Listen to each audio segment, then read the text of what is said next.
1 second. You guys ready to start? You guys ready for the show to start? I'm just about ready.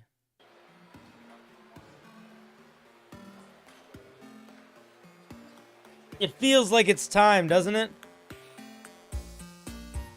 1 second. How are you doing? Hi, Gina. How's it going, buddy?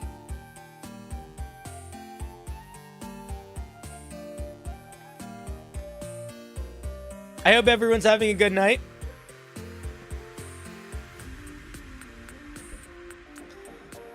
Anyway, how's everybody doing today? I hope you're doing pretty well. What's up, Marcus? What's up, Furious Meatballs? What's up, Trixie Trickster? Enderman. How's it going? Sponge, how's it going? Lady Azelia, how's it going? Dice Admiral, how are you? Bandit King, how are you doing today? Welcome to the show. I know, we change. We're dynamic. What's up, Gank Bankin? What's up, Dr. Gonzo Wallbanger? What a great name. If I haven't said your name before, I apologize. I should say it all the time. Gemjar. Still a little sick, but we're okay. Valurin, how's it going? Dead Rats, how are you? Hector. Well, wild pappy. Oh, and if it isn't fat, dumpy alert. You guys making me laugh too much. I still have a cough. I'm pretty good.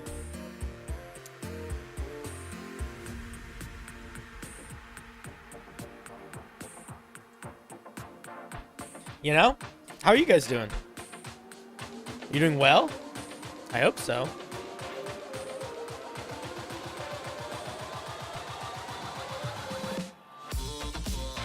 How's it going? Anyway, welcome to the show. If it's your first time here, love having new people. Love having new people. Say hi if it's your first time here. Say hi, say hi, say hi. Good day, Sen28. How's it going? How's it going, Crocs Dodge? Can you make your mouth into an eye? Yeah. Give me 1 second.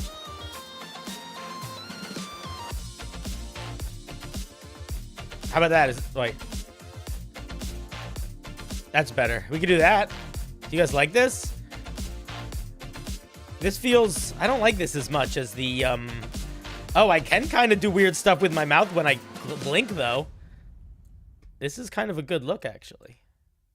Wait here.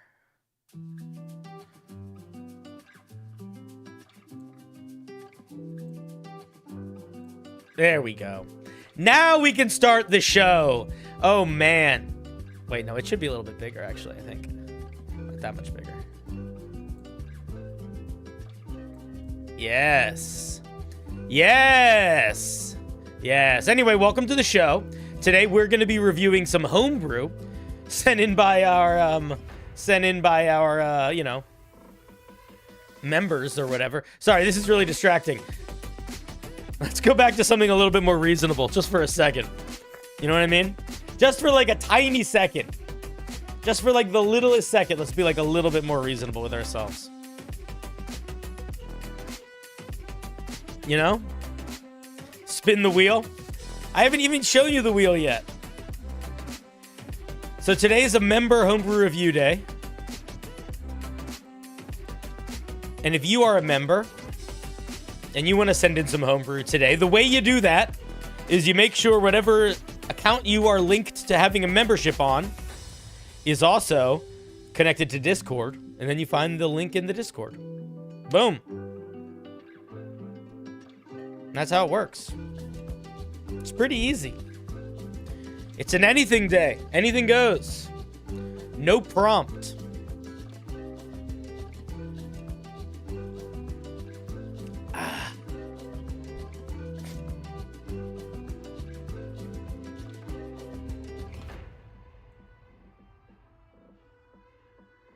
You can try to rig the wheel for other people or for yourself. If you can figure out how to do it, go for it.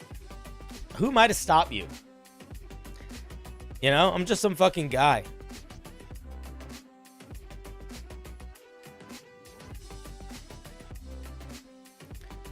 Chat, where'd you go? There you are. Can I tell you guys something? Before we start the show, do you want to hear? Do you want? Let me. Where'd my little thing go? I'll show you something very quickly that I made before we start the show. Very, very quickly. Very, very quickly. Very, very quickly. Because, somebody in the chat just brought this up. I proposed an idea for a homebrew prompt, which was, can you write a whole D&D subclass in 100 words or less? And I wanted to see if I could do it too. So last night I tried. And I'm going to show it to you before we do anything else. This is a whole subclass in 100 words or less. It's not great. I can't promise that it's great, but I can promise that I tried, because we're going to do it as a stream at some point too. So I want to just show you what it looks like. Now, to be clear here, there are some stipulations that I gave myself that I would give other people too. Stipulation 1, the flavor text at the beginning of the subclass doesn't count. Stipulation 2, the titles of all of the features, as well as any spell tables the subclass might include, don't count. So you have 100 words to write the class features. And I'll say this, not only did I not make a rogue or a bard, but I make the subclass that I made gets more than one feature at some levels. So I think it's totally possible. You can't make anything amazing or anything completely insane or anything totally new or dynamic. You have to try to build it within the system that you built, within its intended purpose of like 100 words. But with that in mind, before we jump into Homebrew review, let me just show you my 100 word subclass.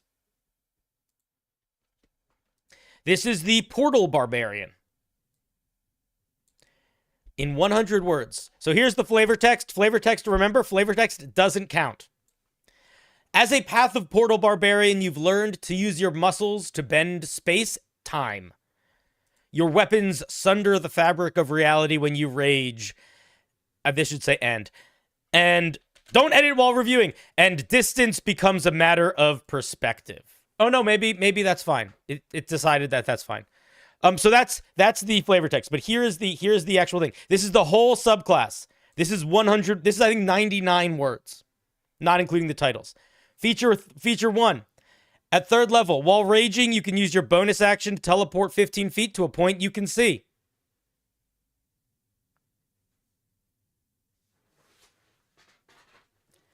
Third level feature number 2. If you hit a creature with an attack, immediately after teleporting, you can treat the attack as if you had cast Booming Blade. Feature 4. 6th level. When you take the use object action, you can interact with objects that aren't being worn or carried within 30 feet of you. Feature, whatever, 10th level, Wormhole. I haven't been naming the titles for the other ones. Why? I don't know. You can cast Dimension Door a number of times per day equal to your Constitution modifier.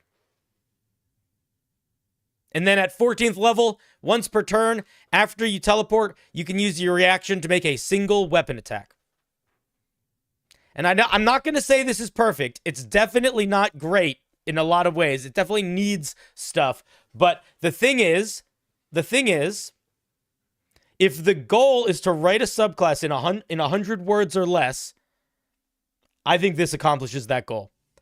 This has a theme. It has vibe. It has features that touch most aspects of gameplay. All the features kind of work together and build up in a direction.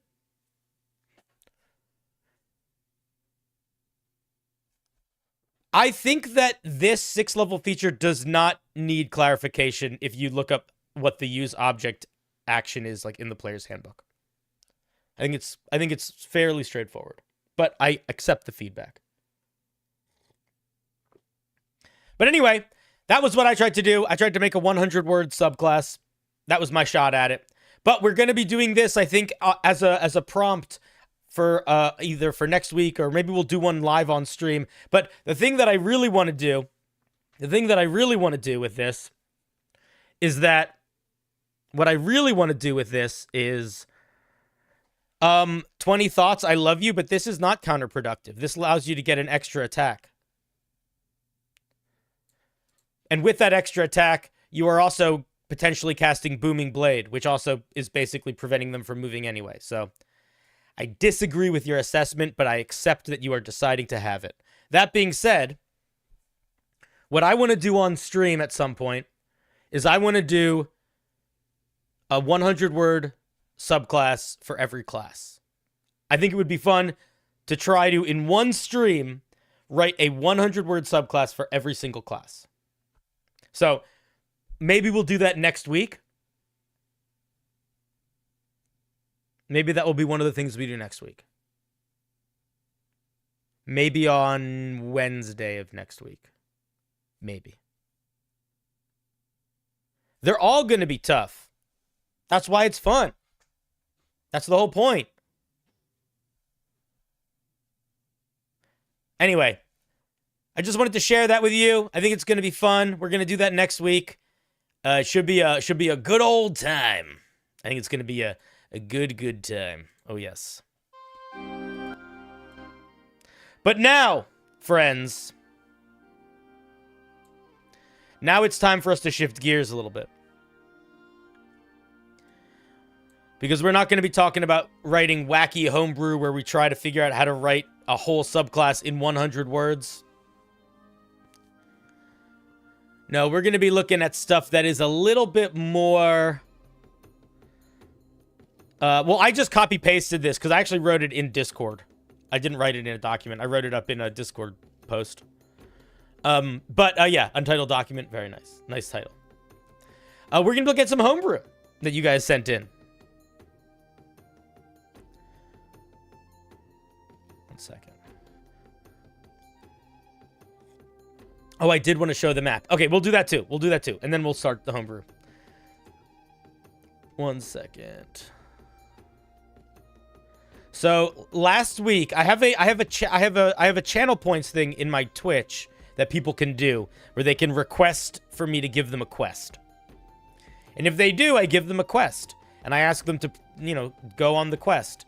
And not a lot of people have accomplished them so far. I see one person has started one but not finished it. But Tradosio got a quest. Tradosio, I don't remember what your quest was. So we're just going to look at the outcome of it. It was to make a map, maybe? I don't remember what it was. Tradosio, what was your quest? Tell me in the chat, or I'm not gonna know.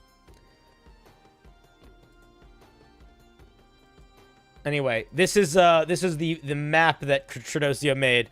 Tradosio, there we go. So we have draft 1, eyes closed, thinking of circles, drawing pointed shapes, turning into treasure map. All right, so you closed your eyes, you drew a bunch of shapes, and these are the shapes that you came up with.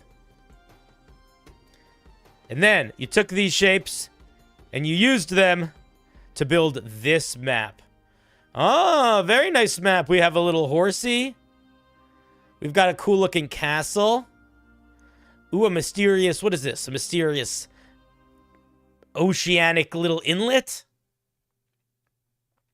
Very cool. Very cool. And you can see how it started as just a bunch of random gobbledygook, but then you were like, this ain't no random gobbledygook. Everything's going to be something. Looks like a cool map. Also, I like your little castle, and I like the horse looks so regal. Very cool. All right, so as somebody who has finished one of our quests, let us give Tradosio a little round of applause. Or applesauce, whatever you prefer. Either one, really.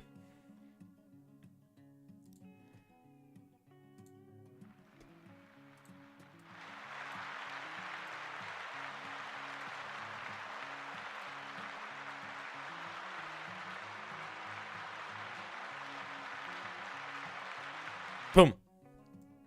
Thank you for reminding me, Tradosio. Oh, X marks the spot. There we go. So don't follow this wizard with the weird thing coming out of his head. All right. Goodbye, 100-word barbarian. I'm proud of you. All right. Here's the wheel for today. Wait, actually, it might not be totally complete. Here's the wheel for today, friends. Look at this. Look at this here wheel. What do you think? Do you accept it?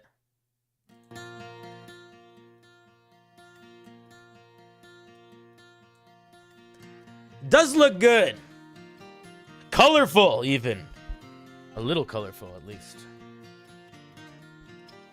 Praise to the wheel.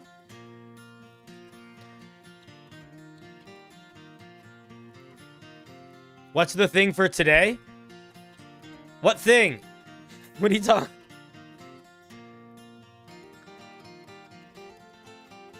If you're on Twitch, there is a new emote. I haven't figured out how to put it on YouTube yet.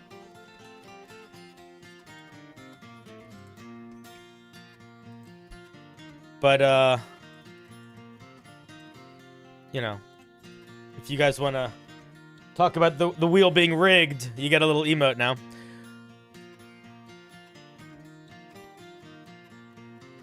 Yeah, Dice Admiral made it. Yeah. All right. You fooligan, once again, tooligans. Let's see what sort of things our members have for us today. Now, remember, guys, anybody that we're looking at today, they really want some homebrew looked at. So, it's okay for us to dive a little bit deeper into the weeds. But also, we do want to remember that they're only human, and we want to be, like, kind to them and understanding, you know? All of that stuff. All of that stuff.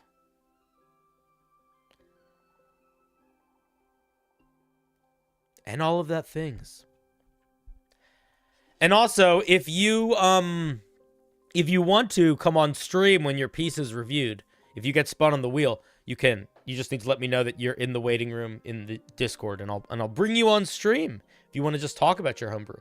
No pressure to do that if you don't want to, but if that is something you want to do, you are welcome to. Just let me know that you're in the Discord, or I will not notice. Should we give her a spin? I think so. Happy Friday, by the way, guys. I hope everybody had a good week.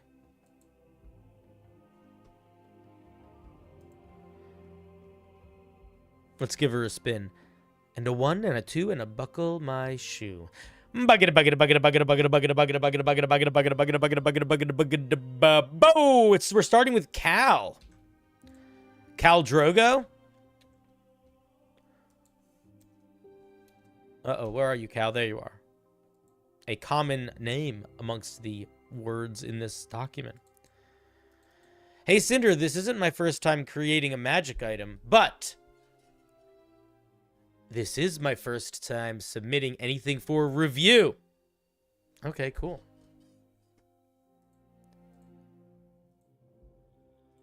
Let's take a look. Quiver of Tricks.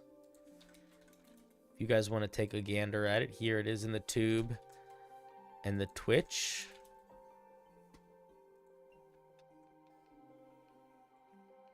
The Quiver of Tricks. Ooh. Curious. Inside this wooden quiver, there are 1d8 plus 3 blunt arrows. When using these arrows, the damage counts as bludgeoning instead of piercing unless stated otherwise by the effect. When you hit a creature using one of these arrows, you roll a d6 and add the corresponding effect from the table below. If the arrow can be retrieved, it reverts back to its original form. I have one piece of feedback immediately. I feel like you should roll the die when you pull the arrow from the quiver, not when you hit a creature. Because if you pull the arrow, if you roll the die when you pull the arrow, you know what the arrow does, so you can sort of pick who you're going to shoot it at to get the most use out of it. You know what I mean?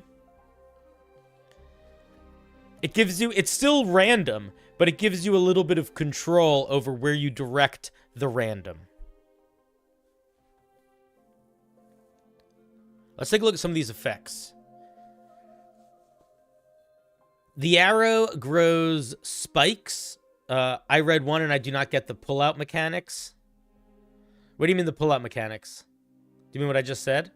Or do you mean the pull-out mechanics like when a mama bird loves a daddy bird?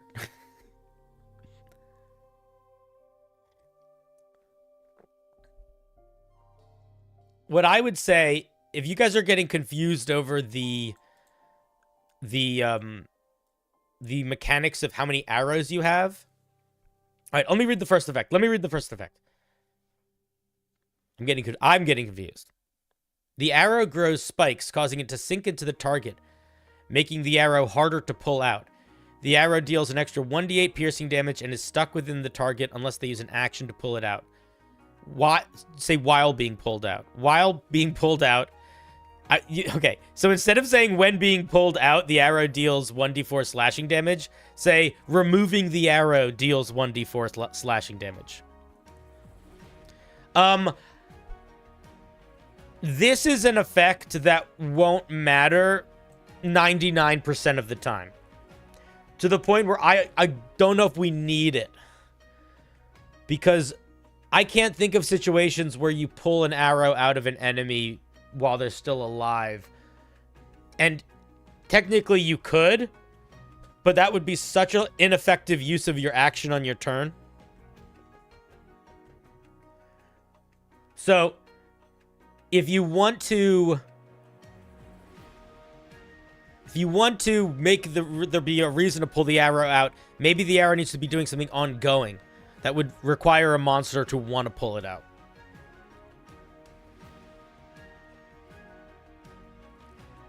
I also want to say, the way that this is written, I don't think it's implied here that we can keep using this over and over again. Because it says, when it's retrieved, it reverts back to its original form. So it's just a stick afterwards. But I guess you could reuse it in the quiver. That's the problem. Okay. Okay, so if you can reuse the arrow in the quiver, it does create a situation where I think this item is going to have too many charges, probably. Because keep in mind, this is not a magical bow. So it is likely that the magical effects of this quiver are going to be stacked on top of the magical effects of a bow.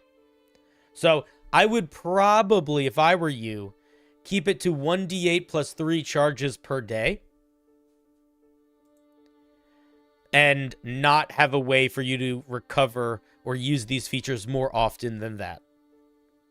Because it's going to be, I think, a little bit too much.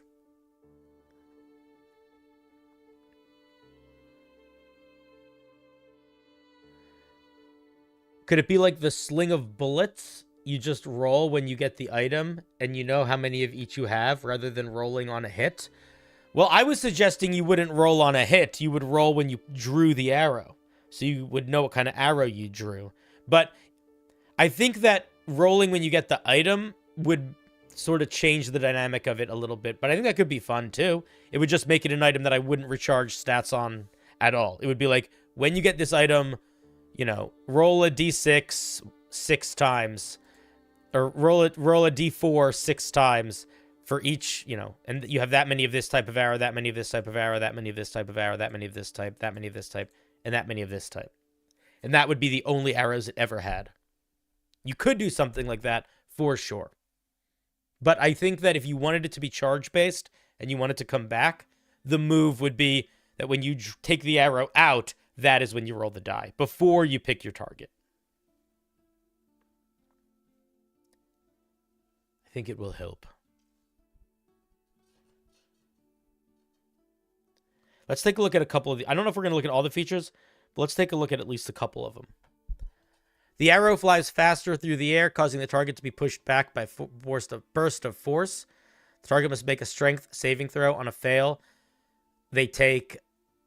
Just say they. They take an extra 1d6 force damage and are knocked back 10 feet. The arrow can not be retrieved for this effect. Yeah, I think we're just going to cut back out all the retrieve, not retrieve stuff. So, the other thing that I want to say here, and it's not the end of the world. If you like writing this way, it's fine. But these are very wordy for features. If I'm rolling a d6 every time I'm using this item, I don't want to have to find the mechanics in the flavor text every time. So while I think having flavor text for what's happening in a feature is nice and good to have, I worry that on a table like this, too much of it makes this table hard to use. And we're going to be using this table a lot. So we want this table to be as easy to use as possible. So I would, for example, consider maybe for the first one saying the arrow grows spikes, period. It deals an extra 1d8 piercing damage, da-da-da-da-da. For the second one, the arrow flies with extra force, period. Targets are knocked back. They take an targets must make a strength saving throw. They take extra force damage. They're knocked back, etc. But less description, because I don't want to have to hunt for the meaning. And most of the time, having a descriptive sentence like these is fine. It's really in circumstances like this where it's going to be like a lot of stuff that you're sifting through regularly that I think you want to, tighten in a little bit.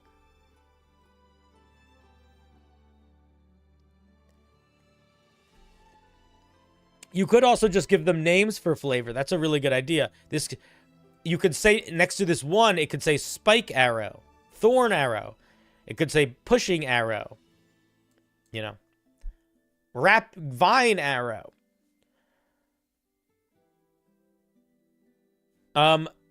Okay, so the target is grappled. Are both of these the same thing? Vines happen, strength saving throw, the target is grappled.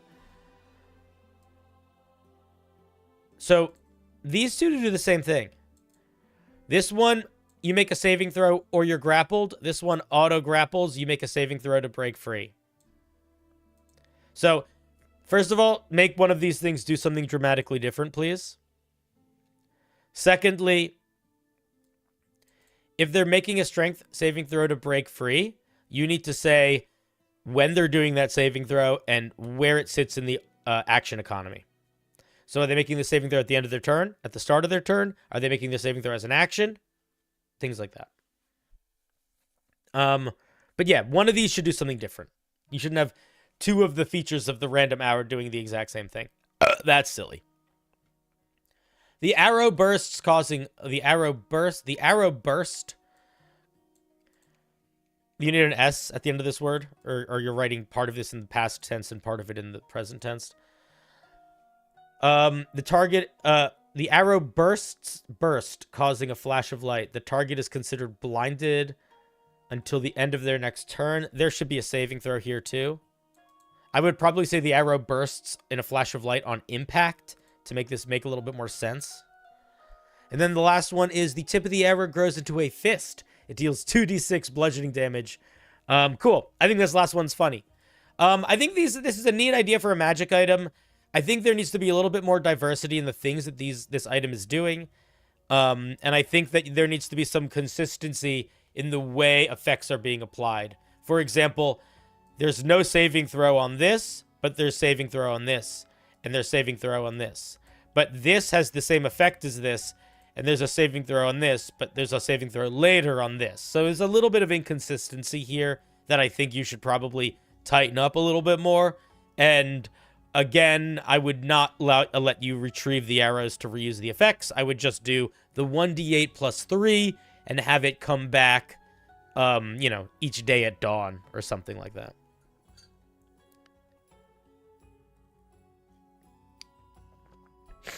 Why considered? Why are they not just blinded? That's a good question. Yeah, just say the target is blinded. I have no idea why they're considered. The only time that I would use that type of language is if you were trying to get around certain features. So, for example, if you wanted to give a barbarian the ability to cast a spell while raging, but you didn't want to have to write all of that out as like, you can now cast this, you could just say, the barbarian can, you know, do this, and, you know, as if they had cast this spell, or like, or like when they hit a target, the target is considered bop as if you had cast this spell. I could see something like that to try to like get around a mechanic, but I'm not exactly sure.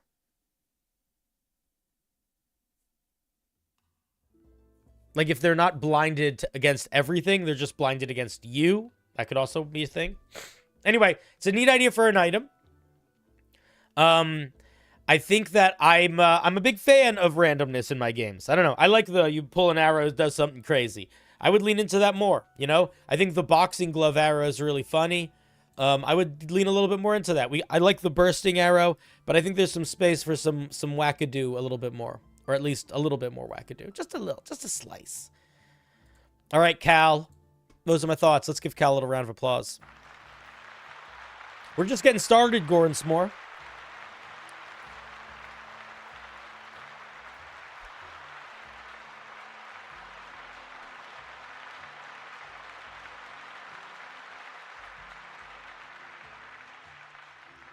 Your favorite items are the Wand of Wonder and the Deck of Many. The Wand of Wonder is amazing. I think the Deck of Many Things is bad. I think that's just a bad item. I've never... Even the good things it do aren't actually good for the game. Hot take.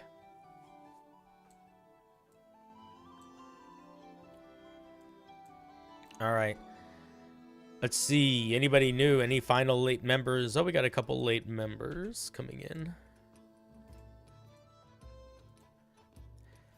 Hey, Cinder, I forget if you said it, but have you watched Yu Yu Hakusho? Nope, and I almost certainly won't. I don't really watch that much anime, but maybe I will. Is it fun? Is it a fun show? What's more fun, the Yu Yu or the Hakusho? It's okay. I probably am not going to watch an anime if it's okay. I need to watch the really, really good ones first. Or I'm not going to watch any of them. I need to be coerced into liking okay anime by watching good anime first. I do struggle with shows that are very anime. Because I don't really like anime vibes most of the time. I really liked Full Metal Alchemist, Brotherhood. I really liked Attack on Titan. I really liked One Punch Man.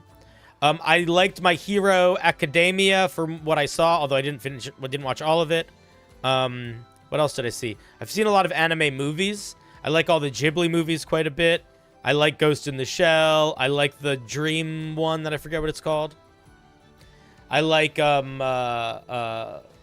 Akira's great. What's the one with the guy with the giant sword? And he fights demons and people. I like that one. No, not Bleach, not Bleach. Not Bleach, not Bleach. There's like eggs with faces. Berserk, yeah. I haven't seen all of Berserk, but I liked what I watched of Berserk quite a bit. So that's my anime that I've seen. So if you think I would like anime based on those anime, I'm down. Oh, I watched Parasite, the anime. The Parasite anime was pretty cool. With like there was the creature in people's arms that was making him go crazy. Bo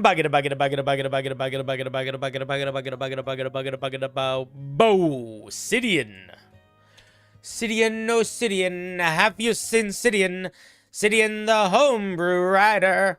Hello, Cinderella Salami. Wanted to make a fun cursed item for a mid-late game Gish character. Hope it's good. Well, whether or not it's good is irrelevant. Because it's good if people have fun using it, you know?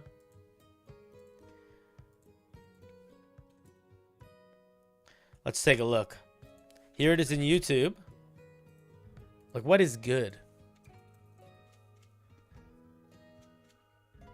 Pluto on Netflix is really good. I've heard Pluto is really good. Oh, I also watched, I don't also know what's real anime or not real anime. Like, I watched all the Castlevania show. That was really good.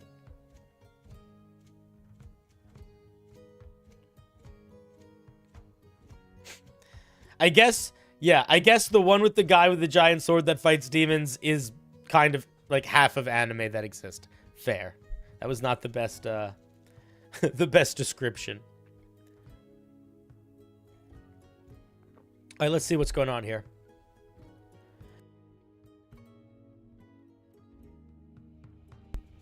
Okay. Excuse me.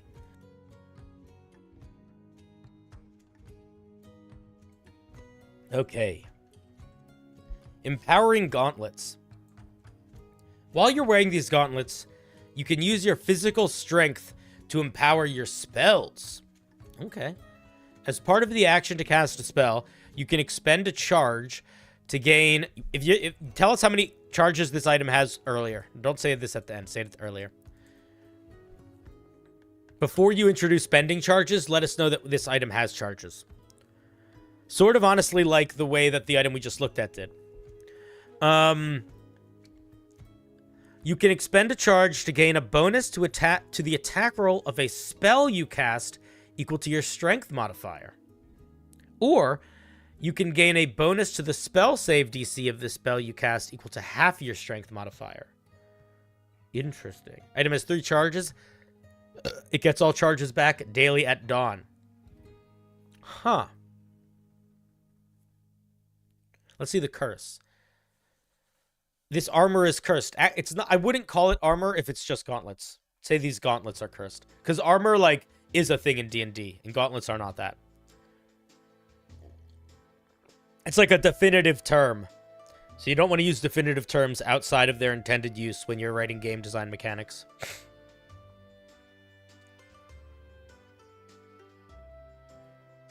I think we need a big redesign for the curse. It could effectively shut your spellcasting down completely or kill you. All right, well, let's take a look. I think you should require the spellcasting feature as a prereq. Yep, that does make sense. That probably should require attunement from a creature that can cast a spell. From a character that can cast a spell. The armor is cursed. A fact that is revealed only when an identify spell is cast on it. Period. Or you attune to it. Attuning to the gauntlets curses you until you are targeted by a remove curse or similar magic. The gauntlets, I don't like semicolons. You don't need them. Your sentences are a little too long anyway, so you should not be doing things to make longer sentences. You should get more comfortable with your periods. The gauntlets cannot be removed while the curse is active. While they are cursed, the gauntlets drain your strength to use them. Whenever you cast a leveled spell, you gain the benefits of this magic item, but your strength score is reduced by 2 each time. The reduction lasts until you finish a long rest. Okay, so this is the thing that I have talked about a lot on stream before, which is making cursed items fun. And the way you make cursed items fun, in my experience, is by having the benefit they do be something that is genuinely interesting and that is compelling to a player. And I think this is. Getting a bonus to your spellcasting based on your strength would be so good on something like a strength-based Eldritch Knight. You would definitely want something like this. So that's fine. All this is good. Reorganize the writing and reorganize where we're getting the information, but I think that's fine. The curse, though, I think is not accomplishing that goal. The curse is the second part that you need to make sure you get right of a cursed item. Because you want to give a curse that is interesting and is something that they must contend with, but you don't want to make it such a detriment that it makes the item not fun. And that's kind of what this is going to end up doing, I think. Or at least that's what worries me about it. And I'm wondering if it would be better to do a curse that maybe mess with your strength in more of a sort of like ironic way, or like monkey's paw sort of way, or if it just didn't mess with your strength and the curse did something else related to how it empowered you. So like I'll give you an example. Let me give you an example. What if, for example, I don't think this should necessarily be it, but what about this? Yes, you can expend a charge to add your strength to the attack roll of a spell or the saving throw of a spell, but every time you do that, you subtract your strength from any ability, from any dexterity-based attacks or ability checks you make for the next minute or something like that. I don't know if that's exactly what the right solution is, but something like that. Or maybe just while you're wearing the gloves, you have disadvantage on dex stuff because you're like so powerful that it's hard to like be slick. I don't know. Another thing that I was thinking that might be kind of a fun way to do this, if you wanted to do more of like a monkey paw thing. What if while you were attuned to the gloves, you no longer added your strength modifier to any strength-based ability checks? So, yeah, you could empower your magic, but it was taking your strength away from your athletics checks or your grapple checks, because it was literally putting your strength into the magic. So, but you would still be able to swing your sword. I wouldn't have it affect attack rolls. I would literally just have it affect ability checks. So maybe strength, saving throws, and ability checks.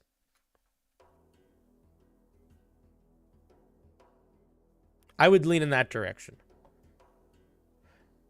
Could mess with concentration saves too, sure. You could, reducing damage, I mean, reducing speed could be a way to go. But I like the idea of, I guess the reason why I like the idea of you no longer getting to add your strength to your athletics checks is because it's literally like you're taking those strength modifiers that you're taking your power that you would be able to put into your athletics and you're putting it into your magic. There's like a little bit of a story there, you know?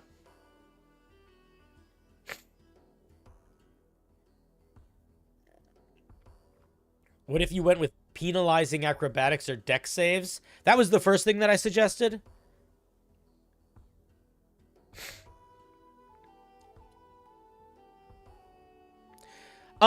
It is and it isn't, Baba.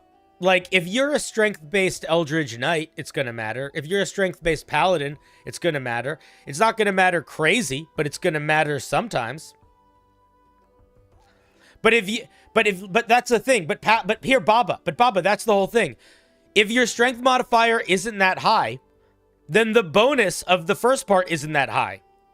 So, yeah, losing your strength modifier isn't going to concern most spellcasters, but you know what? This whole fucking magic item isn't going to concern most spellcasters, because most spellcasters adding your strength modifier isn't going to do shit. The only people this is going to be helpful for are going to be the people that losing your athletics are going to be impactful. Losing your strength modifier is going to be impactful for.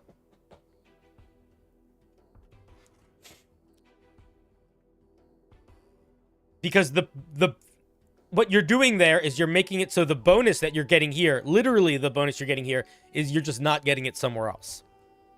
So it's less of a detriment if it's less of a benefit, but it makes it perfect balance.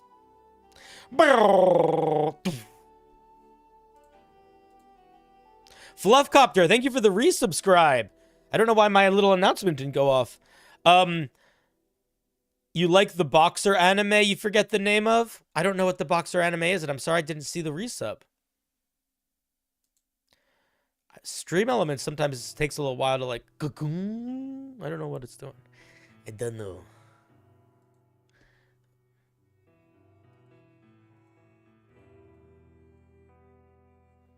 Let me do a test to see if it's actually on. Let me just do a test. Just a test. Test sub. Okay, it's working now. All right, I don't know. All right. Hajime no Ippo, maybe. Maybe. Anyway, I think it's a cool idea. I like the idea of gloves that use your strength in your spells and pull them from somewhere else. But yeah, I think both the chat and I feel pretty strongly that this curse is not the way. Moshley is an anime that Cinder would like. What's Moshley? Anyway, thank you, Sidian. Let's give Sidian a round of applause.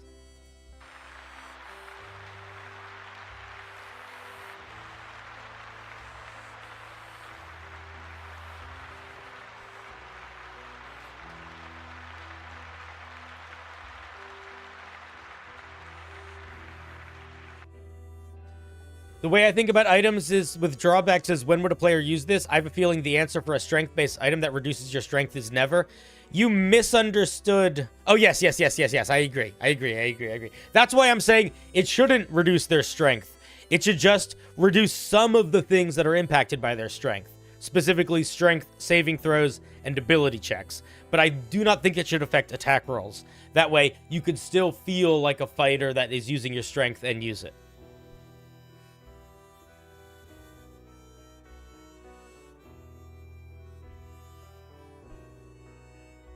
It's One Punch Man, but Hogwarts? All right, maybe I'll watch that someday. Anyway, thank you, Sidian.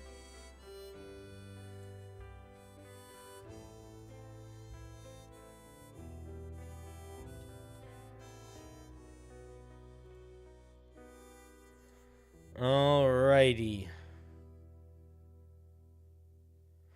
This is in the background while playing BG3. That sounds like a fun Friday night. I'm jealous. I wish I could play Baldur's Gate right now. I'm just kidding. Boo! It's time for Moot.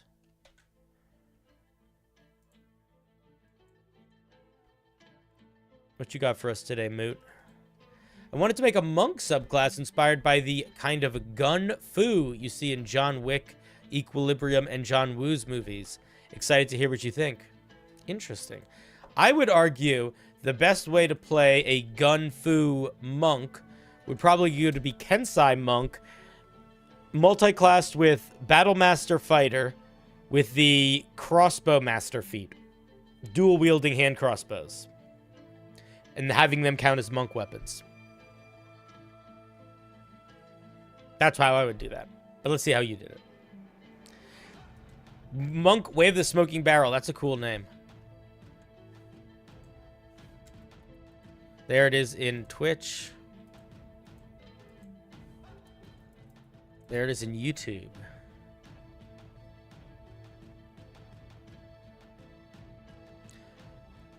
Well, then you get a special magic crossbow hand. You get an artificer on your team to infuse them with repeating bolts. And then you get a hand. Then you get that. You're good.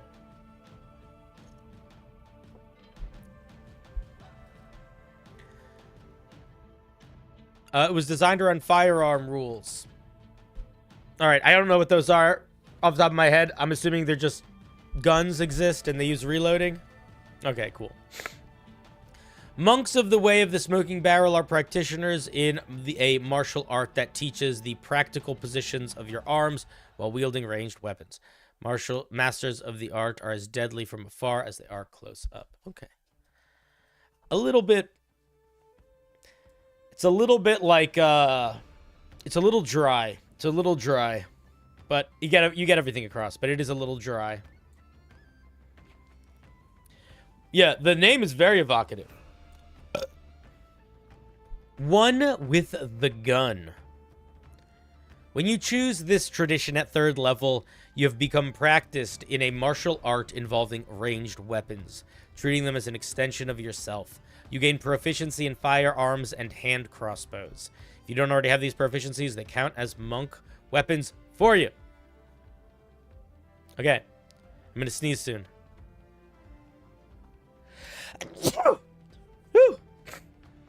I'm back. Guns akimbo. Yeah, it does feel a little bit like a definition more than like a than an intro. I agree. Guns akimbo at 3rd level, you Fight with your ranged when you fight with your ranged weapons, you fire and reload fast and calmly. Your weapons glide across your body smoothly like an invisible force. You have 2 sentences here that are just flavor text. Don't do that. Give us 1, not 2. When you use the attack action with an unarmed strike or a monk weapon as a martial arts feature, just cut this out. As a bonus action, you can make your attack with a ranged weapon. Okay, I think this whole paragraph is saying when you take the attack action, or when you attack with an unarmed strike or a monk weapon, you can use your bonus action to make a ranged weapon attack that lacks the two-handed property. Yeah, I think you just say that. It allows you, I mean, it essentially allows you to make a ranged attack as a bonus action. It's a ranged attack in place of an unarmed strike. Yeah, that is a little bit stronger than the Kensai.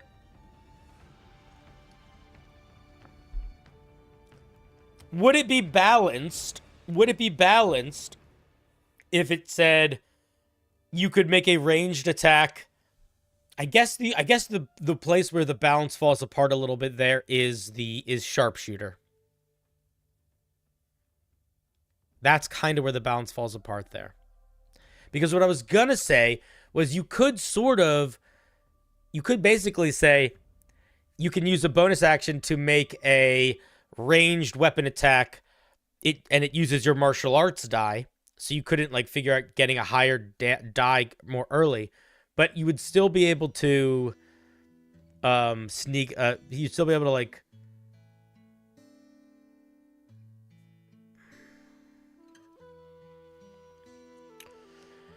This is very similar to the Sun Soul Monk. But the Sun Soul Monk avoids most of these problems with getting its extra ranged attacks because they're like these special spell attacks. They're not really ranged weapon attacks. No, they can use it all the time. You can always do that. You can always do that.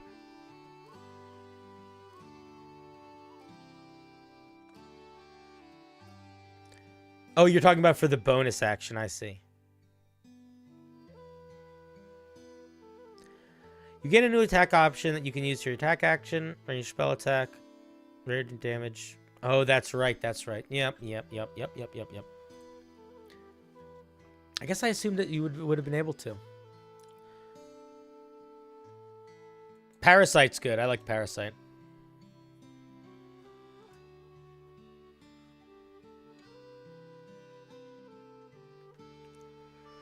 Yeah, so I don't know, man. Right now it kind of just feels like better versions of other ranged monks, which I don't love.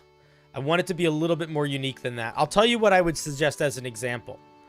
Let me see the rest of Guns Akimbo. Additionally, if you were to spend a key point to use Flurry of Blows, you can make either or both extra attacks ranged attacks that lack the two-handed property in place. Okay, so I think you got to sort of turn these into one feature. Where basically you can spend a key point. Like, I think it would be okay for you to be able to spend a key point to make a ranged weapon attack as a bonus action. I think that would be fine. With Crossbow Expert, you can already shoot one more time as a bonus action anyway. It shouldn't step on that feature. It's not a bad... Yeah, that's a good point. It's a good point. What I was going to say, I mean, the problem is that a lot of what you want to do to get Guns Akimbo is literally just the Crossbow Expert, I think.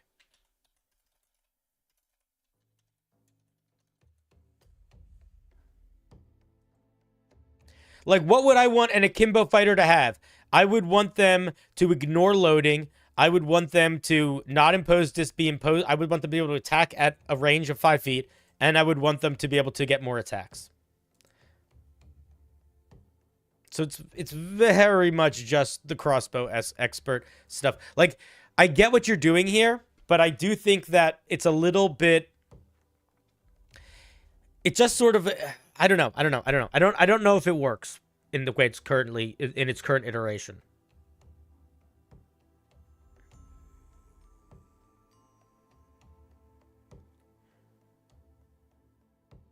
The problem is the crossbow expert feat really doesn't synergize well with the monk at all. I mean, you could then, you know, if you want to take stuff from the the crossbow expert feat, you could. Like, I could totally at 3rd level see this feature basically replaced with you don't make ranged attacks a disadvantage if there's an enemy within 5 feet of you, and you know, when you use your flurry of blows, you can reload your crossbow as a part of the flurry of blows.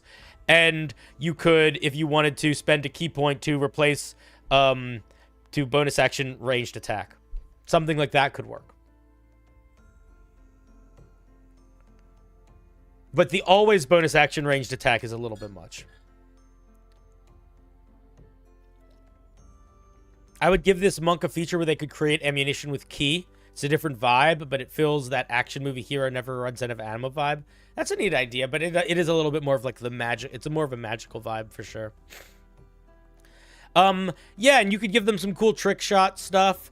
Like maybe, what about this? Like, what about when you use your flurry of blows, you can replace what, you could also do it like when you use your flurry of blows, you know, you can, like, I don't know, do weird combos where you like punch and shoot, or I don't know. There's stuff that you could do like that for sure.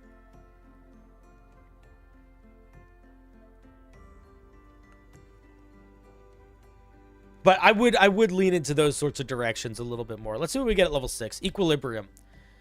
At 6th level, your aim is steady, even when firing at speed. You can use your weapons to target points on your body, on your opponent's body that disrupt its natural flow. When you hit another creature with a ranged weapon attack that lacks a two-handed property, you can make it a stunning strike. I think ranged stunning strike is also too strong.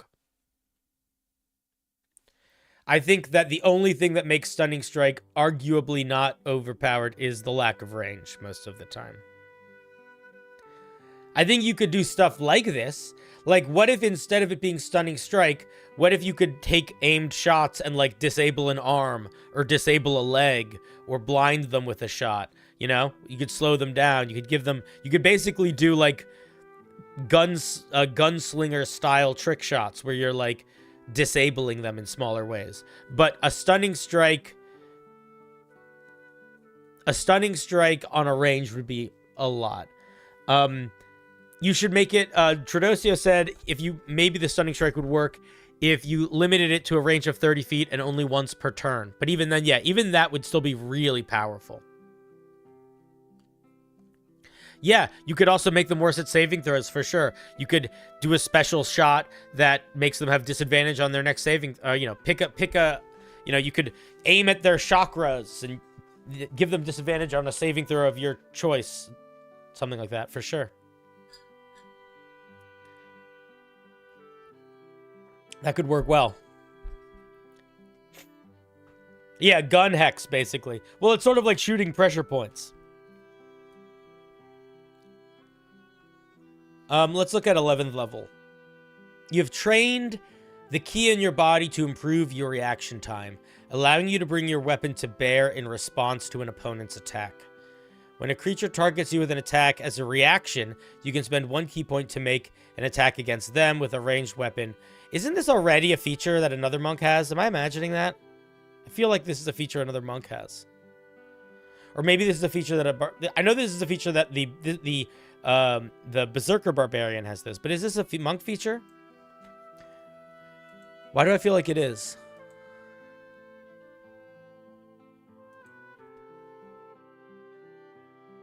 No.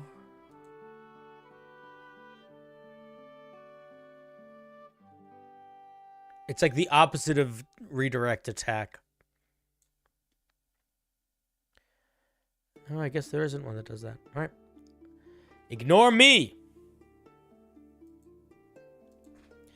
So at 11th level, if somebody targets you with an attack, you can use your reaction to take a shot at them.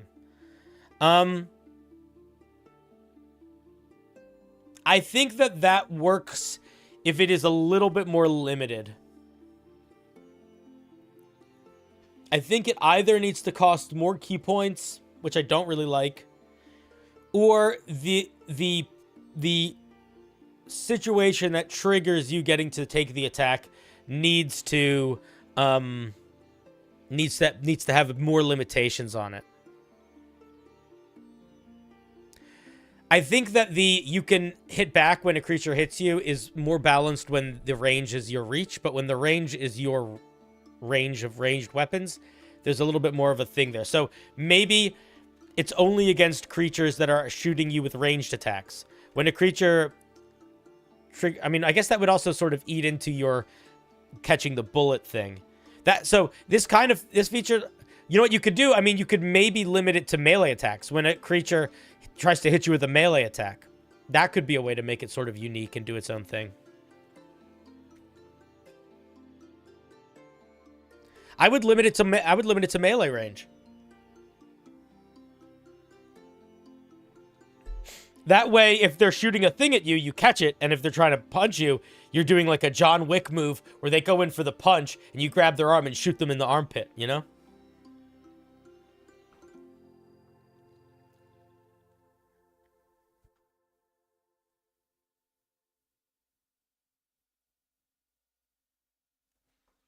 You could make deflect missiles not cost a key point to shoot back, but I think it's okay to keep the feature kind of like this. It's just a feature that we see this sort of feature a lot, I think, because it does sort of seem like a feature that should exist.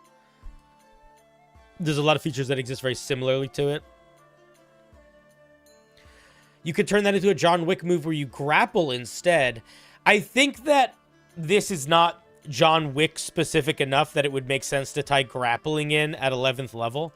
You could sort of take that idea of the grapple, though, by representing sort of the limitations on the attack. So, for example, if you limit this to melee attacks, but you're responding with, whatchamahoots, a ranged attack, that's sort of what I see the John Wick combo of, like, you pin their arm and shoot them. Let's look at 17th level. At 17th level, you have internalized every practical position your weapons can be in relation to your body. And you can switch between these positions smoothly and seamlessly. This sentence is too long. It's much too long. You're doing the thing where you're sort of just saying the same idea a lot too much. Once per turn, when you make an attack with a ranged weapon that lacks the two-handed property, you can spend 4 key points to turn into a gun kata attack. Each creature of your choice within the weapon's normal range has to make a saving throw against your key save DC. On a failure, they each take weapon damage or half as much. I'm gonna be honest. I don't love it. I think it needs to not be the range of your weapon's normal range. I think you need to pick like 30 feet of you. There needs to be like a bubble around you. I also think that the whole subclass is kind of, and by kind of I mean extremely, to one note. 1d10 plus dex or half is very bad damage for key. That's true. That's true. I mean, the idea is like you're shooting 30 people. But the problem with this subclass in general is it's really just I shoot good. And I wish it was a little bit more than that. I wish there was ways that we could try to tie some of these features into something that isn't combat. Every single subclass, not every single subclass, but almost every single subclass, certainly every monk subclass, gets at least something that is a little bit roleplay, a little bit help you get the sense of the vibe of like what things they're good at in the world, ways to use their features that aren't just combat oriented. Or even if they are all combat oriented, they're combat in different ways. Like, you know, it's not just I shoot more and I shoot more. So I think we need a little bit more here. One of the things that it's important to keep in mind when you're making a subclass is whoever uses your subclass is going to end up using it and thinking about it and spending more time with it than you as the writer did. Almost certainly. So you want to not just be like, oh, this is a cool move, so it should be in. This is a cool move, so it should be in. This is a cool move, so it should be in. This is a cool move, so it should be in. Because if your subclass is just like 4 or 5 cool moves, it's going to become boring very quickly because it's not really a subclass. It's like 4 cool moves, which is sort of the same as like 4 spells. And you don't want a subclass to just be, here, have 4 spells. You want a subclass to feel holistic. You want a subclass to be able to be something that can uplift the totality of a character. So it's best to try to think about the features, not just what they're doing, but what do they look like from like a broader scope, an overlook from the mountain peak looking down at the brew. You know what I mean? What's up, Sloth? But you know what I mean? Chat, am I being crazy?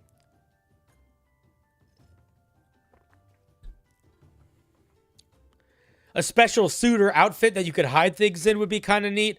Bonus to sleight of hands to conceal objects or weapons could be really neat.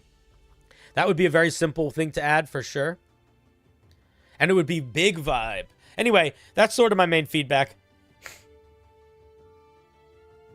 What's up, Kelf?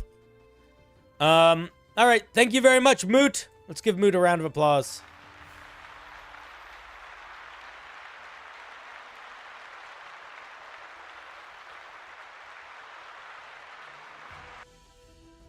You don't know what's going on?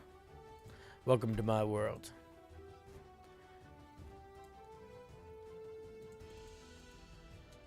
It's the Thulu. It's the Thulu. Shoo-ba-doo-ba-doo, ba-da-bop. Ba-da-bop.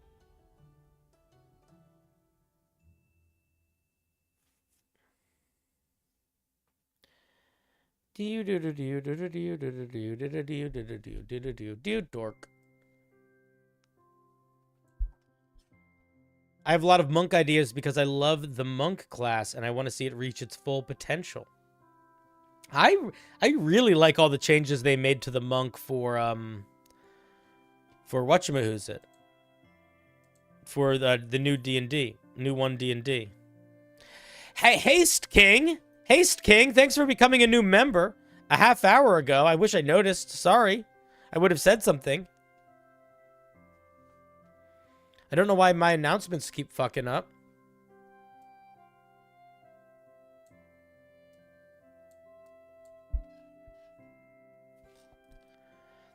You'll rig the wheel. Oh, that's nice of you. Will you wig it or will you rig it?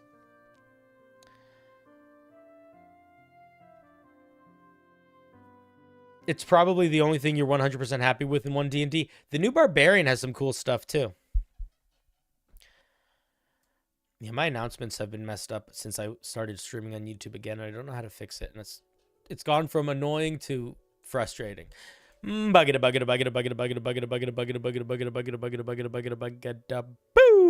Izzy!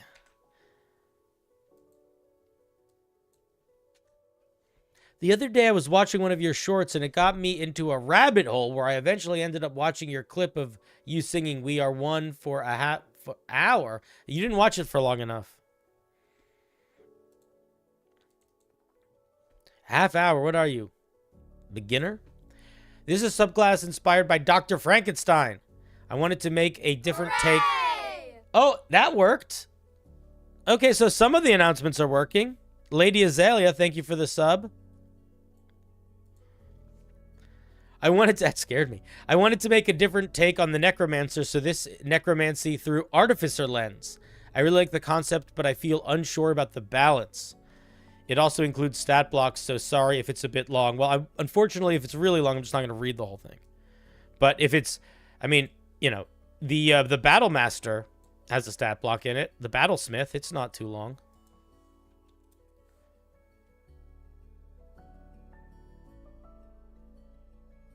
It's a little long, but it's not crazy long. We might not be able to get through the whole thing. We'll try. Honestly, the ability of me to get through the whole thing and not is going to be entirely dependent on your sentence structure and your formatting. If your sentences are long and tedious, it will be harder for me to get through all of it. And I feel like that's fair. Stitcher Artificer. The Stitcher Artificers take a unique approach to necromancy, treating each undead servant like their own creation. Rather than puppeteer a corpse with dark energy, Stitchers carefully craft their undead servants exactly to their design, often using pieces of flesh from many bodies. This is a good sentence. I don't know if you need this opening. I think you might even just say, you might even want to start here. They only need a small bit of dark magic to give their creation of the spark of life. Generally, quality is more valuable than quality is more valuable than quality. I think you mean quality is more valuable than quantity when it comes to these Stitcher's undead. Although they may not control a horde of minions, those few they have perfected and are a force to be... Okay, this...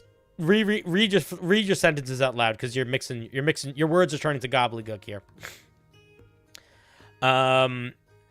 They may not control a horde of minions, but they've perfected a single monster to be reckoned with. Period. I don't know. Something like that. This sentence... And... This falls apart. This falls apart. You would argue quality is just as important as quality? Fair. It's a good point. Fair. Let's see what we get for some tool proficiencies. Leatherworking. All right, we get spells. Cure wounds, inflict wounds. Alter self, gentle repose, animate dead, speak with the dead, blight, death ward, dance macabre, and raise dead. Very good spell list. I mean, it's definitely a Frankenstein-y spell list. I could also see enhance ability as opposed to alter self. I think could also fit, but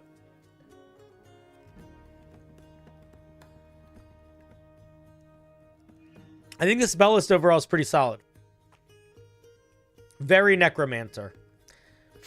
Very necromancer.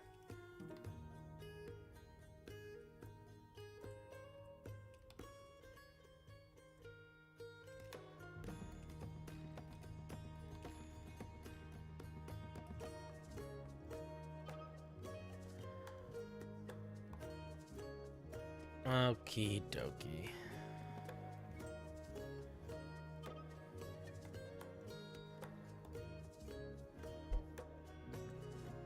Then we get a stitched servant.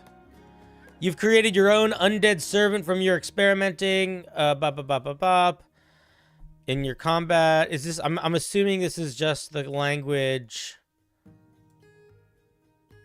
from the... What I'm hoping it is just the language of the battlesmith.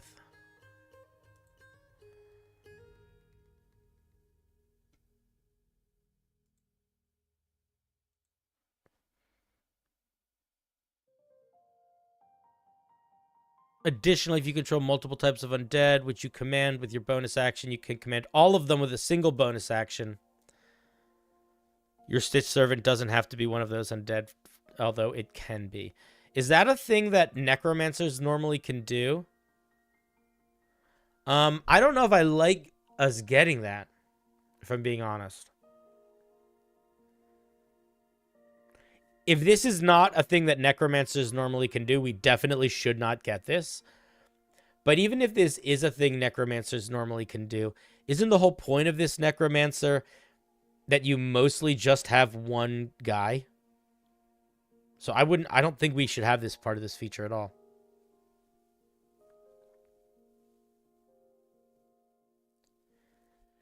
At the end of a long rest, you can create a new stitched servant from one or more corpses. So what happens if it dies? There's no way to bring it back if it dies. If it dies, it's just dead. Am I reading that correctly? So if this thing falls, you can't like fix it. You have to wait till a long rest to get it back. Okay.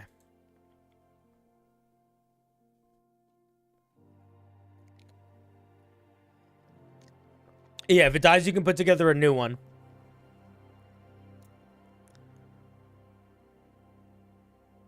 But that's only at a long rest, as opposed to being able to, like, you know, you can heal the Steel Defender. Is it rough to say I think the companion should just be the exact zombie stat block that adds your proficiency bonus in places? That would not be a really good companion. That would just be the way that a lot of necromancer magic works.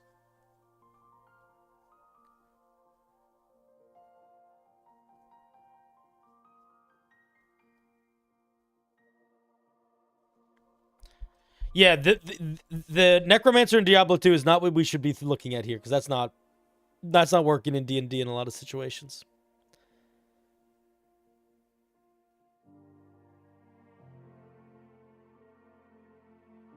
Yeah, I think it should be able to be repaired. All right, let's see how it's doing for hit points.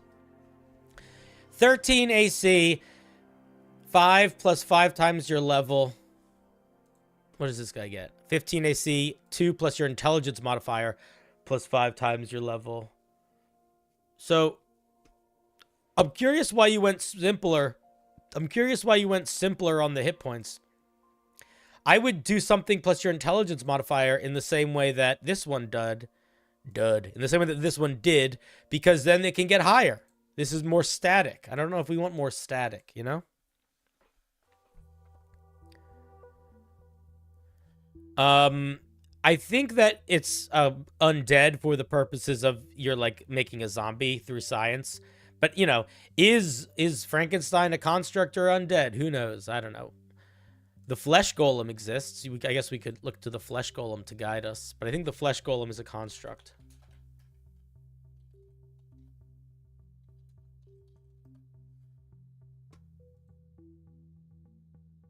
It's a construct. Certainly looks kind of undead. All right, let's see what else it gets.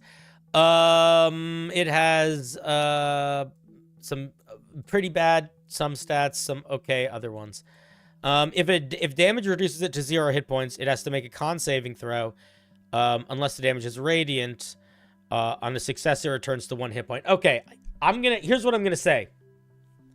This feature works really, really well on monsters. I don't think this feature works well on a minion that you cannot heal. Because this feature is not meant to keep you alive throughout a day. This feature is meant to make a single fight harder. So what's going to end up happening is, in order for this feature to feel like it's getting use, you're going to basically have a monster with 1 hit point for most of the day. And they're going to be doing this every single time they take damage. I don't know how I feel about that. Sculpted Servant. When you create the servant, choose one of the abilities. We get 1, 2, 3. As a bonus action, they can move up to its speed towards a hostile creature it can see. What's its movement speed? 30 feet. Death Burst. When the servant dies, it explodes in a burst of bile and gore. Each creature within 5 feet of it must make a dex saving throw against your spell save, or takes 2d10 poison damage. Okay. Stench. A creature that starts its turn within 10 feet of it must make a con saving throw or be poisoned until the start of its next turn.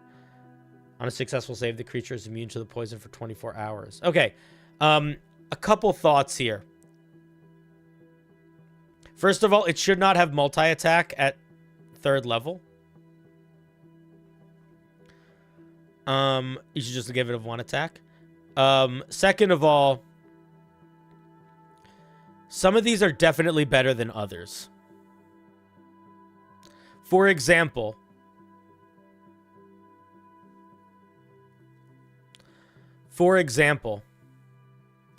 yeah, but the Fluffcopter, the Spore Druid keeping their zombie alive might feel amazing, but that's because they're a full spellcaster, and the zombie that they summon is a minor part of their kit.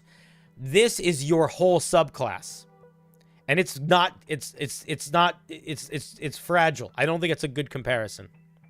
I disagree with that comparison. Although, you know, you're more than welcome to feel how you feel. Death Burst kind of sucks compared to the others.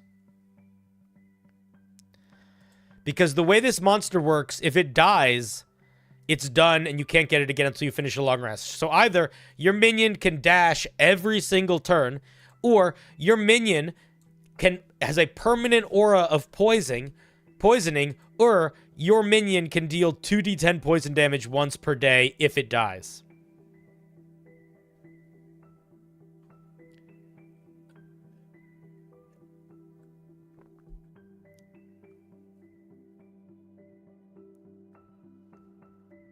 So, Death Burst doesn't really work. Fancy mug. I don't like the extra attack, but it's smaller instead of the main attack. I think it's just gonna be tedious. I would just keep the. I would give them one. I would give them one. I don't think this works. I like the modularity of it. I just wish the features were felt more not connected, but they felt more equivalent. I could see you do one feature where it's faster, one feature where maybe it hits a little harder, and one feature where it's like a little bit poisonous. That could be cool. But here's the other thing I'm going to say. I am seeing a lot of like you just pulling stuff from monsters and plugging them into here. And I don't actually think that works. So for example, if I was going to make a modular monster at 3rd level, what I might do is instead of making it so it has a stench cloud that's always on, I might make it so its attack could maybe poison. Or its attack is going to do a lot more damage. But I would try to focus the features in a little bit. I don't love...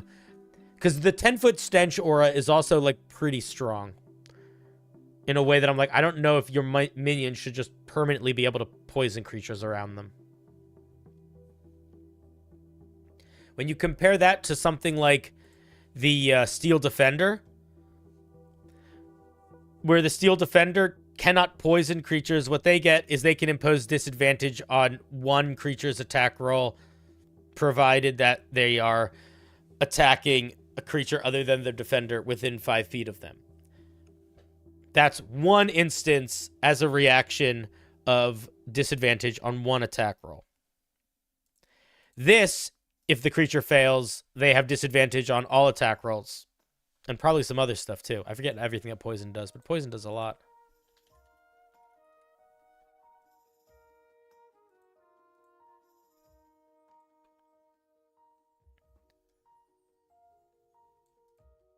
Disadvantage on attack rolls and ability checks. So, yeah, it's like similar to what the Steel Defender does, but just like a good step above it in power level. And while I like the idea conceptually, again, I feel like we want this thing to be its own thing. And we want it to feel unique and distinct. So mechanically, not only is it weirdly similar, which I didn't actually think when I was looking at it initially, but it totally is, because they're both just imposing disadvantage on attack rolls in different ways. One of them, I think, is a little stronger. And I wish it was a little bit more unique. If you... You guys are silly. Let's see what else we get at 3rd level. By spending 10 minutes working on a creature, you can transfer some of your living essence to them. By expending any number of your hit die up to half your maximum, roll these die and the creature gains temporary hit points equal to the total.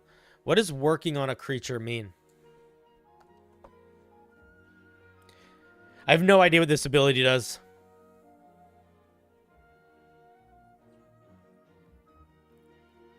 Rules as written, this ability doesn't actually do anything. So, when you mean working on a creature, do you mean building your stitched servant? Do you mean casting Cure Wounds on a creature? Do you mean... what do you mean? So I have no idea. Oh, you're saying buy? I'm sorry. I'm so sorry. I'm so sorry. I missed the beginning. By spending 10 minutes working on a creature. Okay. So you can spend 10 minutes sitting with the creature.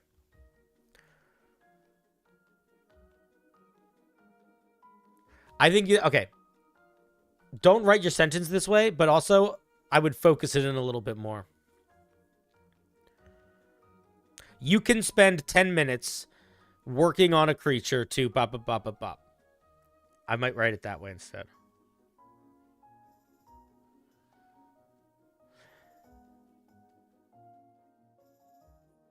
Expend any number of your hit die up to half your maximum. Roll those. The creature gains temporary hit points equal to the total. It's kind of an interesting idea. It's an interesting idea. I don't love the mechanic of using your hit die. I don't think that really makes a lot of sense logically or mechanically. You know? If I were you, I would make it something like intelligence modifier times per day. you can spend 10 minutes working on a creature, granting them one of the following benefits. And the benefits last for an hour or for the next 8 hours. And one of them could be, you know, half your level plus a D10 in temporary hit points. One of them could be advantage on perception checks. Or, I don't know. You can make them a bunch of different stuff. But if you want to just keep it temporary hit points, I would still make it intelligence modifier times per day. And you can, you know, make it a dice roll plus related to your artificer level for how many hit points you're getting.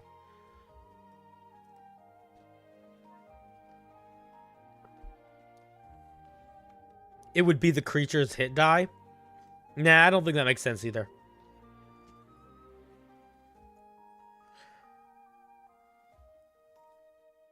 What if you could stitch extra limbs and such to it, like in Pathfinder 1? That would be really cool, but I don't think that's the direction they're going in here. At least not yet. Maybe at higher levels. But yeah, I disagree with using your hit die. It scales in a way that's a little too wonky.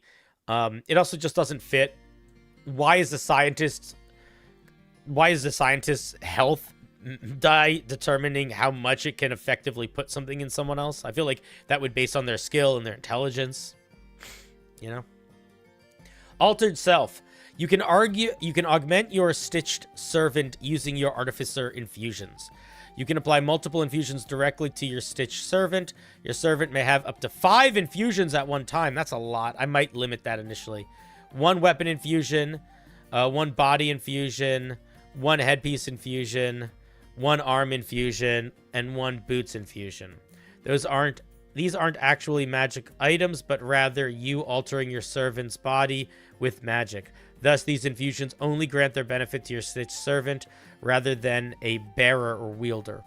Your servant never needs to attune to these items to gain their full benefit. The maximum number of items you can infuse at once increases by 2, but those extra infusions must be on your stitched servant. So you're sort of taking... This is sort of what the armorer artificer gets, isn't it?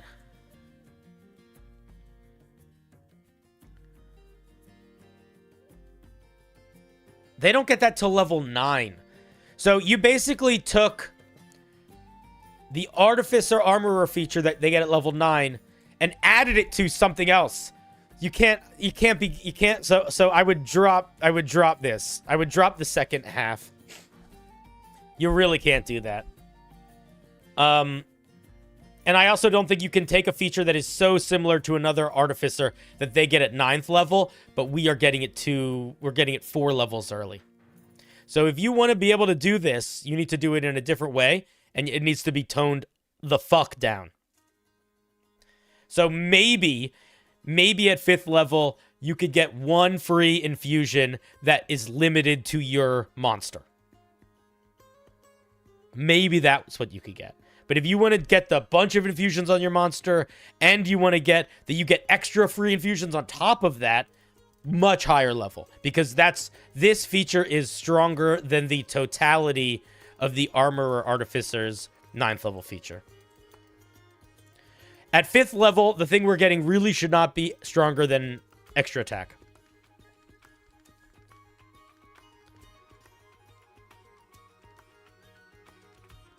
For the 3rd level feature, Tradosio suggests, as an action, you can magically stitch together an ally's wounds. You touch a creature and it can expend hit die up to an amount equal to your intelligence modifier, regaining hit points equal to the amount rolled. Once a creature receives this benefit, it cannot do so again until completing a long rest. That would be a really good alternative for this. So yeah, this is just busted in its current iteration, unfortunately. It would be less busted at level 9, but it would still be a little powerful at level 9. Let's see what we're getting at level 9. You have further perfected your Stitched Servant to customize... Your Stitched Servant counts as magical for the purposes of overcoming resistance or immunity. Honestly, this would make sense to give your Stitched Servant at 5. Whenever your Stitched Servant hits with a rend attack, the target takes an additional 1d4 poison damage. Additionally, your Stitched Servant gains one of the following benefits. It can fly, and it doesn't provoke opportunity attacks. It gets Pack Tactics. Pack Tactics is really another one that's like a little strong to just give to something permanently. Living Stitches at the start of its turns. It can expend and roll one of its hit die, regaining hit points equal to the total. I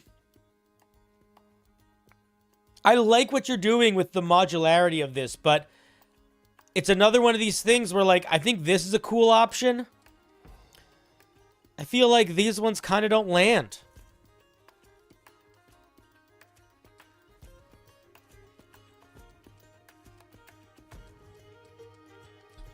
I feel like Pack Tactics feels a little busted in strength level, in my opinion. But, and Living Stitches is, this just feels like a feature that any of them should have. Pack Tactics is very good. That's kind of why I don't know if I like it on the minion. I don't know. It's very, if you're, it's essentially advantage on every attack forever, outside of very specific circumstances. Because it is very, very easy to accomplish being next to an ally when you, as the player, control two characters at the same time.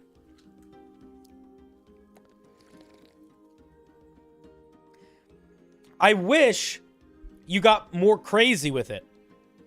One of these options is wings and not provoking opportunity attacks. One of the options could be, you know, giant spider legs and they can shoot webbing. You know, one of the options could be they get giant flippers and tentacles and now they can grapple people and electrocute them. You know what I mean? Like, I would go big with the changes. Make them a little bit more wacky, I think. And I think push away from mechanics that you're just cherry picking or plug and playing from monster features and make some unique stuff. Give them their own unique things. Beast Barbarian would be a great thing to take example for sure. But I think you can get even weirder than the Beast Barbarian here because you're sticking parts of animals together. You know, you're building a thing.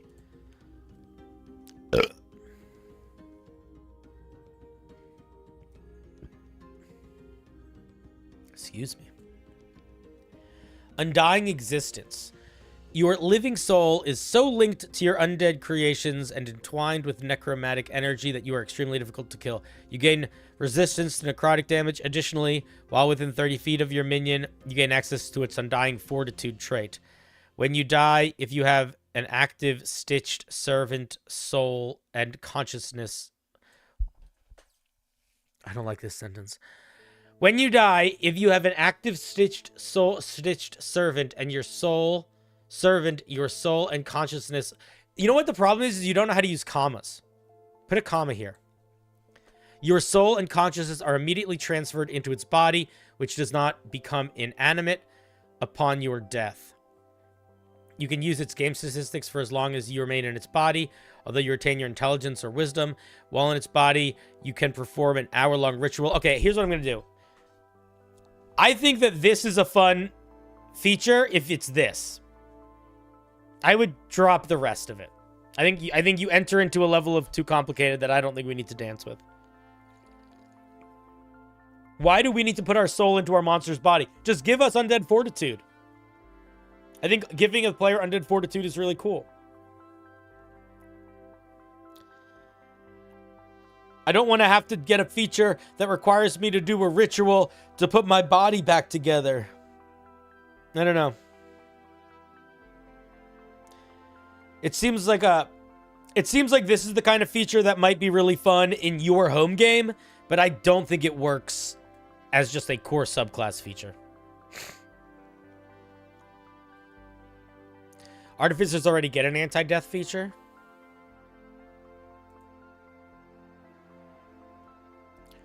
Oh, that's right. Yeah.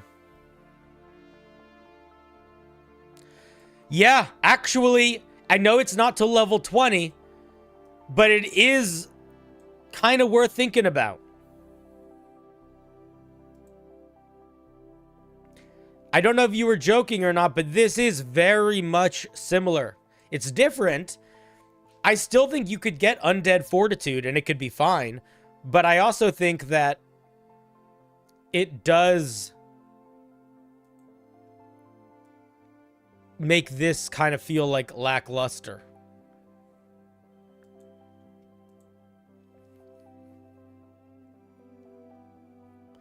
So, overall, I think it's a neat idea, but I do think there's some pretty core stuff that I would tweak if I were you. And the main thing that I would suggest is pull away from this idea of the Stitched Servant as sort of an ordinary ghoul or goblin undead monster, and allow yourself to open it up to a true Dr. Frankenstein of D&D world, you know?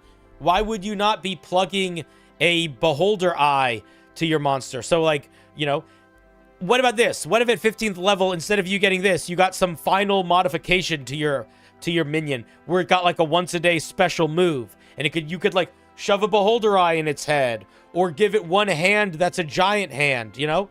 Maybe it has part of a dragon throat, you know? So like give it one big fucking crazy thing it can do.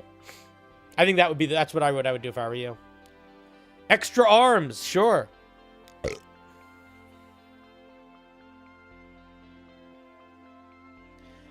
I think if I was going to be a Dr. Frankenstein artificer, I think that I would want to be able to not just feel like I was making a Dr. Frankenstein monster, but I was making a Dr. Frankenstein monster in the D&D world. So more weird stuff. All right. Thank you for sharing, Izzy. Let's give Izzy a little round of applause. It's a silly idea. The character's just that weird dude with his abomination that does things for him.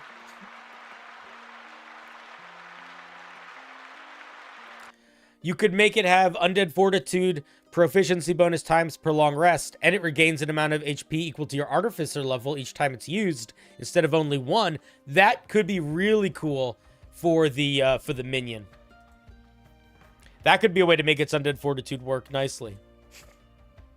It can do this proficiency bonus times per day, and when it comes back, it gets that. It's 1 hit point plus your artificer level. Yeah, I like that.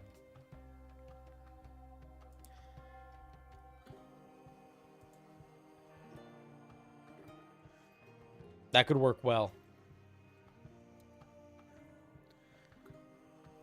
This reminds me of Artificer Infusion I made for Halloween. Geostella, your F key is broken.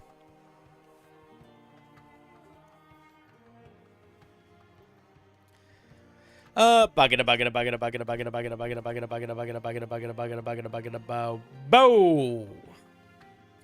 Data bank. What you got for us today, Data? Spooky little guy for you. Don't forget the flavor text.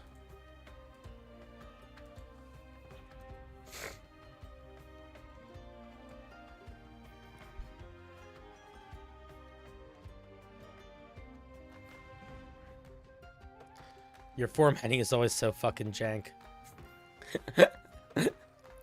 Gloom Surgeon.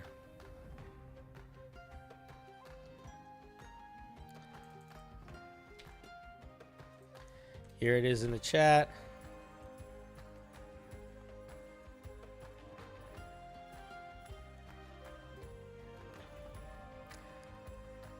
While Gloom Surgeons are best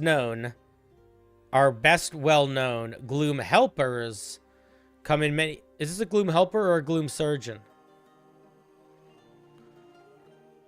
Why are you talking about Gloom Helpers if this is a Gloom Surgeon?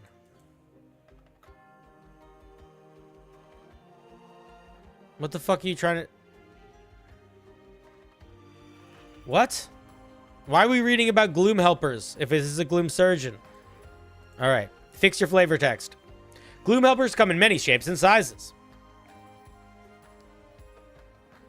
Are you serious? Data, why are you telling me to read your flavor text when this is your opening sentence for your flavor text? Like, are you kidding? Are you trying to make me annoyed with you? Come on, man. While Gloom Surgeons are the best well-known, Gloom Helpers come in many shapes and sizes. Do you know what that sentence says? Do you know how much information is in this sentence? 0. This is like saying, while there are many trees in the forest, those trees come in different shapes and sizes. Like, no fucking shit, they come in different shapes and sizes. Okay. Don't write flavor text that doesn't fucking say anything. Each of them wield one tool, which they use to offer a Faustian bargain to those in desperate need. The Gloom Helper is proficient in the tool. As an action, they can aid the creature. This is just a mechanic. Okay, I don't know what we're talking. What am I supposed to be? I'm so confused, Data. What the fuck are you sending me? Gloom Helper is proficient with one tool. As an action, the Gloom Helper aids a creature within 5 feet of it who is down on their luck. If the creature succeeds on a con saving throw, the creature's problem is solved and the Gloom's Helper leaves. What? On a failure, the creature takes damage and is instantly... What?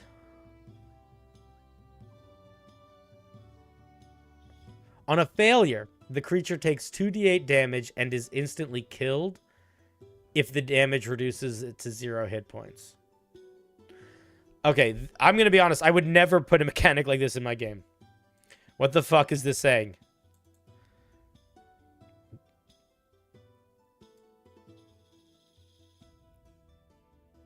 This sentence doesn't work. If a creature succeeds on a DC 13 saving throw, their problem is solved. What the fuck is their problem? How is their problem solved? What problem? What are the limitations on this? Oh my god, Data, what are you writing?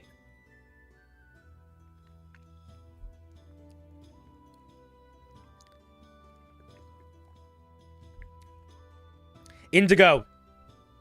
If you say shit like next or things that are not nice, I'm just going to make it so I never have to see what you say ever again.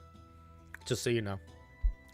I would love to not do that, but YouTube doesn't have unban requests. It just makes it so I hide people that kind of say shitty stuff.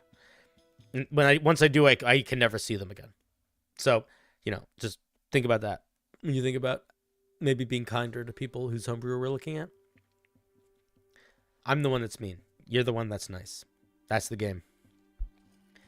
The strong live, the weak die. Thus is the way of life. Okay. I mean, I don't know, man.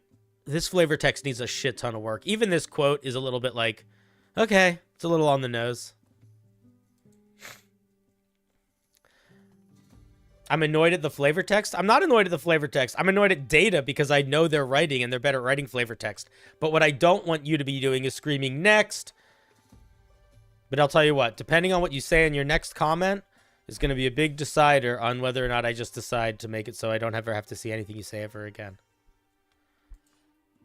So think about it.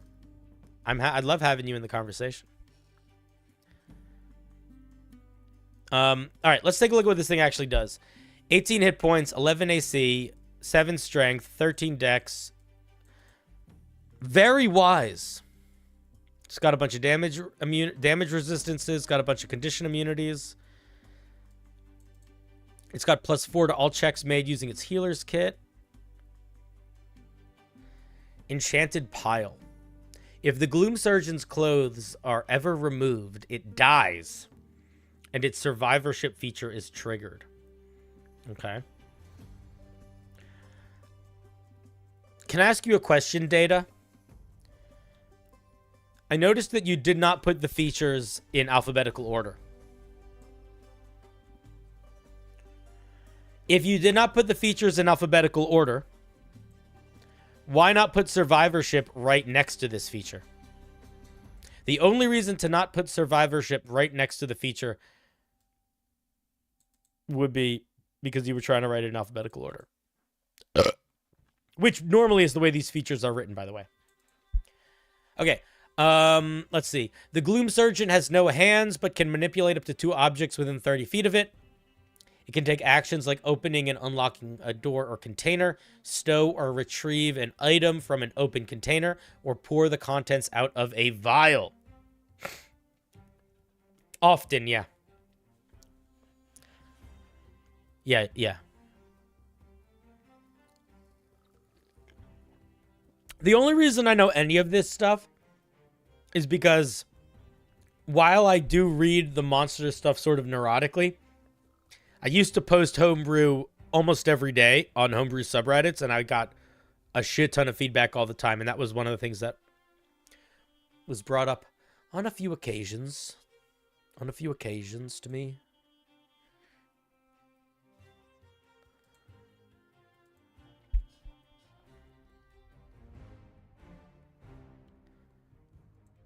Alrighty. Okay, so they can open doors, stuff. They can pour stuff into vials. Cool. Limited on corporeal movement. They can move through objects and creatures as if they were difficult terrain. If moving through this would remove its clothes, it cannot move through. What? If you're trying to sell a fiction here of the clothing being really important to this creature, which it seems like you are, you need to do it in a much more pronounced way than you are. Because this kind of thing is going to just be annoying to have to figure out. I don't want to have to figure that out as a dungeon master. So does this mean, like, I can move around creatures? So if that's the case, then you might as well not say you can move through creatures and objects as if they were difficult terrain. You might say they can squeeze through spaces, because that's what they are. Because if their clothing needs to be able to fit through, then it's not about them moving through objects. They're squeezing through spaces. So this little caveat here kind of makes the whole first part of this feature completely nothing. So I would change the way that I wrote this feature to make it just squeezing through spaces. I have no idea why it would remove its clothes. Wouldn't it be wonderful if the flavor text talked a little bit about the stuff that was important for the monster? Who could imagine such a thing, you know? Let's take a look. So basically right now it's a ghost, sort of, but it wears a jacket, and it can move through walls, but not really, and it can manipulate objects from within 30 feet. And if its clothes come off, it dies. If the Gloomstalker dies, it resurrects within 100 feet after 10 days, so long as there is a pair of clothing within range. Okay. Okay. Let's see. Let's see what this actually does. The Gloomstalker uses his healer's kit on a living creature within 5 feet with 0 hit points. The creature makes a DC 13... Is this just the administered treatment feature? Why did you put that in the flavor? Why did you write that in the flavor text? The creature makes a DC 13 con saving throw. On a failure, the creature is on a success, the creature is healed 2d8 hit points. On a failure, they instantly die, and the Gloom Surgeon regains 2d8 hit points. If the healing goes over the maximum, the rest is converted into temporary hit points. Forgo help. The Gloom Surgeon takes half the damage of an attack. It cannot administer treatment on its next turn. Okay, so this is just like uncanny dodge.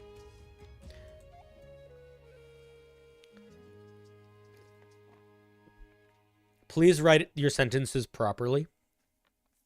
I know that there's an implication that they're taking half damage to an attack, meaning there's an attack that's triggering it, but you know how to write things at this point, Data. So try to write it properly. You know how to write properly. If the Gloomstalker is attacked with a weapon attack, if the Gloomstalker takes damage from an attack roll, if the Gloomstalker is hit with an attack, it can immediately halve the damage. Like, this feature exists in D&D. There's language for it already, you know? So whenever you're designing something for D&D, if it's close to something that already is out there, it's going to be good for you to look at the feature that is already out there.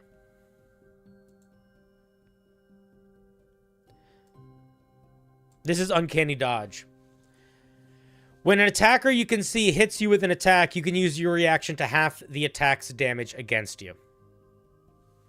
So just take this language. There's no reason to come up with your own language if it's going to be less clear, or it's not even less clear, but just less polished looking. It is a little unclear, actually, from what people are saying in the chat. I agree. But it's not that unclear. I also agree with Matt Thorne. I do feel like I don't know anything about this monster. I don't really understand what its vibe is, other than it's a ghost that heals people, but it's not really a ghost. But it can also take half damage. I don't know why. And if it fails at healing the people, it makes it so they die permanently. But yeah, I agree. It should have something else going on other than this one action. I agree. This is probably data. I don't know. This is based on this thing, this image here, I guess. But if you're trying to copy a magic card into something that exists, I still think it's important that you make it work as a D&D thing first and foremost. And in its current iteration, this is a cool idea, but you're not giving us any information as to like why any of this stuff is happening. Really unclear to me why the damage having is called forgo help. Yeah, the whole thing is there's a lot of interesting components in here, but maybe it's because the flavor text is just not really logical compared to not really explaining anything. Or maybe it's because it's such a unique thing in what it's doing, but it's kind of feels like it's confusing. It's confusing me in why it is the way that it is. I don't know if he meant the magic card flavor text. Usually when somebody says read the flavor text, it's the flavor text on the page. But that is what I assumed. I could have been wrong. I am wrong sometimes. I don't mind the monster not having a normal attack. I just wish this thing sold itself a little bit better. Or I wish there was flavor text associated with it that connected the dots that might not be connecting in the actual stat block.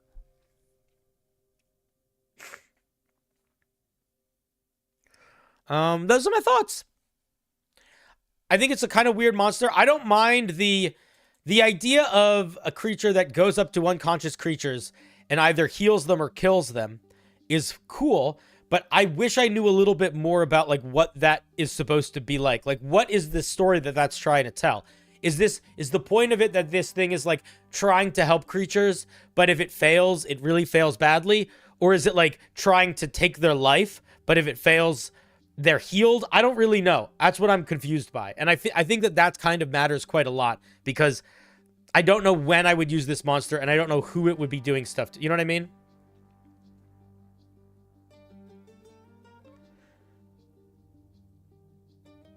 So I think it's a neat idea, but it's missing a good chunk of the puzzle right now. And a lot of that puzzle is the understanding of why this thing is what it is. And maybe that could be expressed in the stat block in better ways, but it certainly could be expressed more clearly in the flavor text.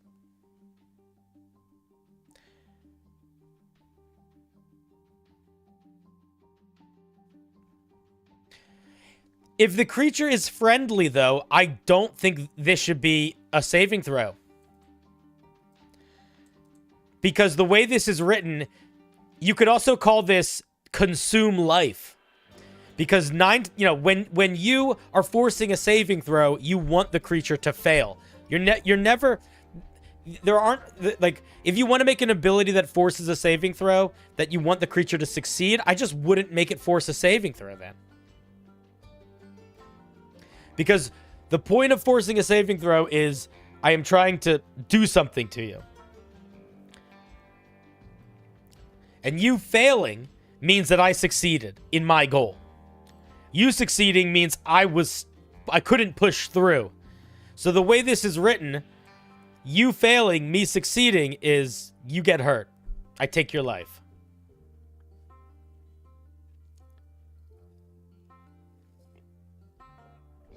So that's why I wish I just had more of an image of this thing. I also was going to say, yeah, this thing is all... You literally mentioned healer's kit stuff here. Why would it not just use a healer's kit? That's a great point. Yeah, you get healed if you succeed. But that's what I'm saying. That's not how abilities that are saving throws are designed to work. In D&D, anytime you force someone to make a saving throw, If it's the kind of, in D&D, anything that could be a benefit or a negative, like the spell Polymorph, for example, if I want to cast Polymorph on you and you want me to cast it on you, you don't make a saving throw. It just happens. If I cast Zone of Truth on you and you want to be affected by it, you can choose to fail the spell. There isn't any ability in D&D that you have to succeed for it to work, and the person who's doing it to you also wants you to succeed. It's the opposite. If the person who's doing it to you wants you to wants it to work, then you have to choose to fail. Then you would be choosing to fail. That's what I mean. It's just sort of like there's a logical backwardsness to D&D design in this feature specifically. Also, it is a little bit silly to be talking about how we're getting healer's kit stuff when, like, why would we ever use this feature? If this monster wants to help people, why would they ever use this feature? You could just use a healer's kit every time. You know? That's what I mean. So there's just some pieces missing to the puzzle here. I feel like I'm looking at like half a skeleton of something interesting, but I really don't see the other half of the skeleton, so I don't know what it is yet.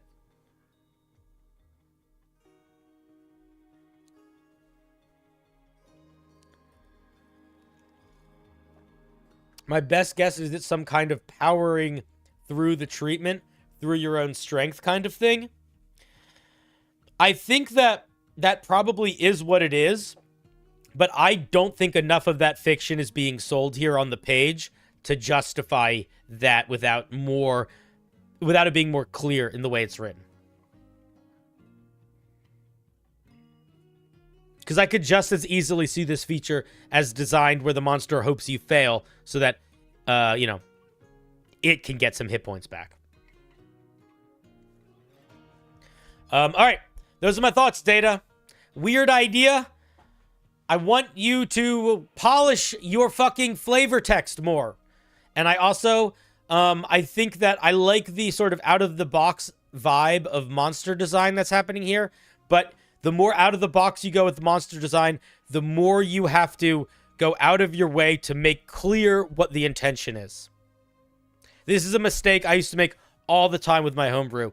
I have a whole series of monsters I designed that are confusing because I was trying to push the boundary of certain types of design, and I just wanted the person reading it to connect the dots. But what that led to was design that was confusing, and that people were like, why is any of this happening? And then I'd be like, oh, it's because of this, and this, duh. And they'd be like, okay, you need to make that clear. And it took me a while to figure out that they were correct, but they were correct. All right. Thank you, Data. Let's give Data a little round of applause.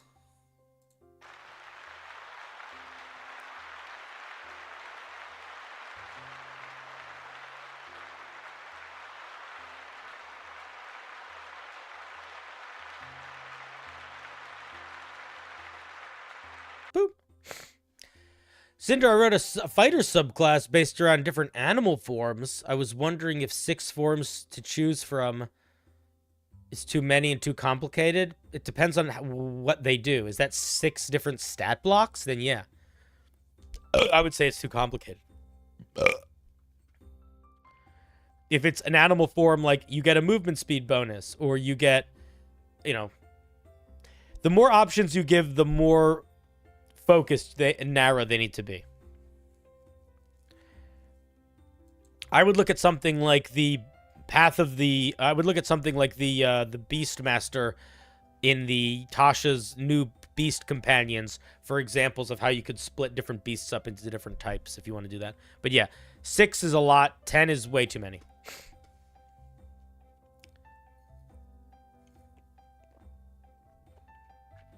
If you want to see examples of different types of options given in larger amounts, look at Battlemaster maneuvers. They get a lot of them, but look at how simple they are and look at what they do. And then look at something like the Rune Knight, where you're picking between one of 5, or a couple of 5 or 6 special things you're getting, and each one of them is fairly complicated, but you only get 2, and then you get other ones over time. But even each of them basically does 2 things. Each one sort of counts as like 2 powers. So I would look at the Rune Knight, And if you feel like you need to do more than that, if you're making them stat blocks, then that's a lot. All right.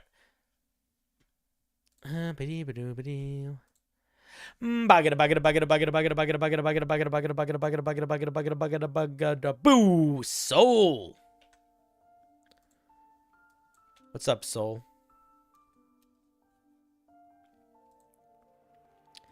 Time to fracture the structure of nobility by physically tearing space apart. All right. The Oath of Fracture. Here it is on YouTube. Here it is on Twitch.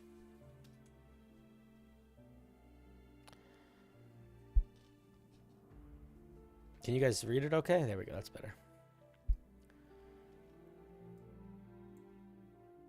Oh, it's coming off the page.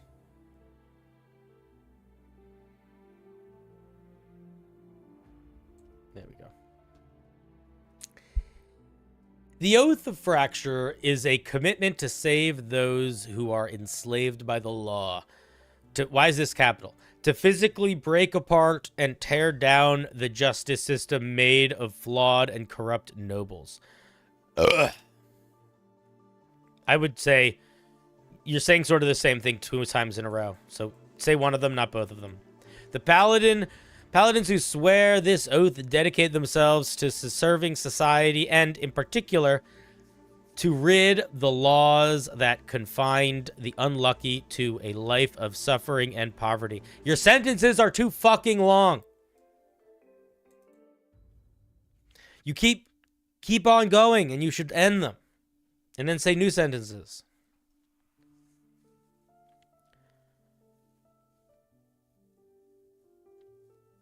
These paladins are first to act and speak up. Make change and incite revolution to better civilization. These paladins are the first to act and speak up, make change and incite revolution to better civilization. Again, your sentence structure is fucking weird. You are going to majorly benefit from reading your sentences out loud. Also, you wrote the word, yeah, incite is the wrong form of insight. That was kind of confusing me.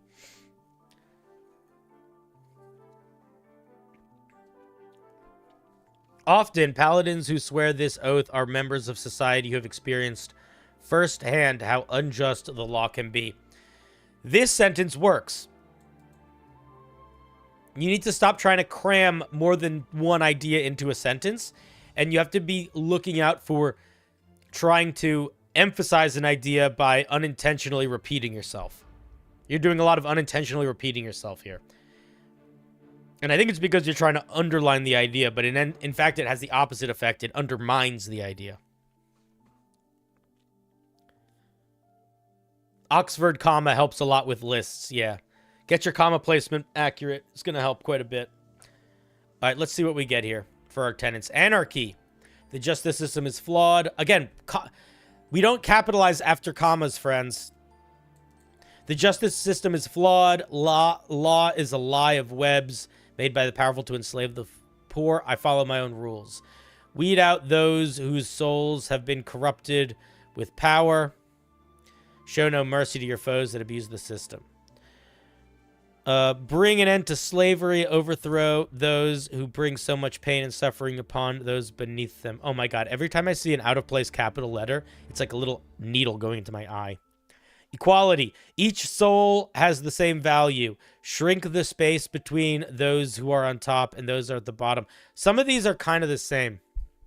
You're doing a lot of repeating yourself unintentionally here. The correct way may not always be the easiest way. Don't take shortcuts when it comes to serving justice upon those who are corrupt.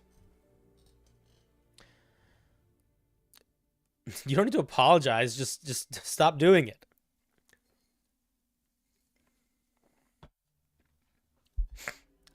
What is the law of webs? I have no idea what the law is. Law is a web of lies. Law is a lie of webs. Yeah, I guess you mean web of lies.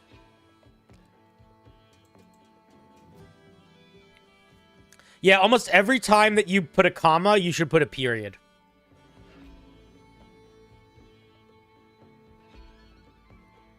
It's true. The grammar here is very anarchistic. Okay. That's actually probably going to end up being maybe the most important feedback I give you the whole thing. Getting to know when you should be putting a period and when you should be putting a comma is going to be the difference between somebody reading your homebrew and somebody not reading your homebrew quite a lot of the time. Let's see what we get at 3rd level. We get Channel Divinity. We get Altar Sapes and Word of Forbiddance. Altar Sapes. I think that's supposed to mean space. Maybe it's Sapes. Now you got me questioning if Forbiddance has 2 Ds. You can use your Channel Divinity to shape the world, shape space around you. As an action, each creature of your choice that you can see within 30 feet of you begins to shift. A creature affected by this can use its reaction to teleport to an unoccupied space within 5 feet of you. Huh. So you can use your action to let any creature within 30 feet of you teleport to an area within 5 feet of you. Okay. I like that feature. I think that's cool. Yeah, they can get it. Yeah, you can suck them into your aura. Exactly.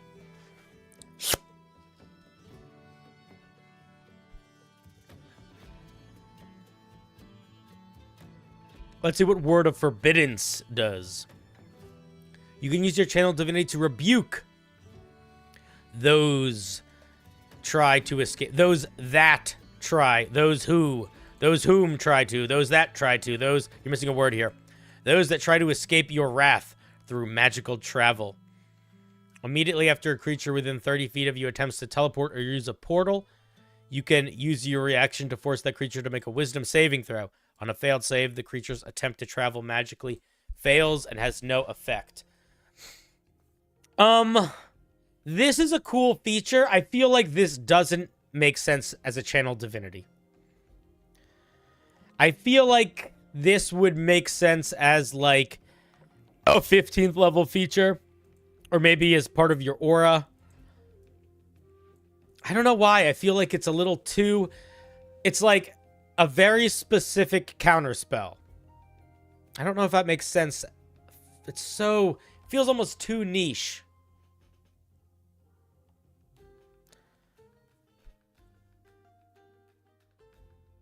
Yeah, this would also be before the creature teleports, not after. Yes, yes, yes. Yes, I agree. Well, we don't know what their aura is yet, so it might work as the aura. We don't know yet. We don't know yet. But either way, I do think that it's a neat idea. Both of these are neat ideas. This one I like as like a combat one. This one feels a little bit too niche. And it also feels too niche when compared with this. Like, these don't sit together nicely with this, I think. If it stays as a Channel Divinity, make it automatically work. Remove the save. Yeah, that would maybe help for sure, actually.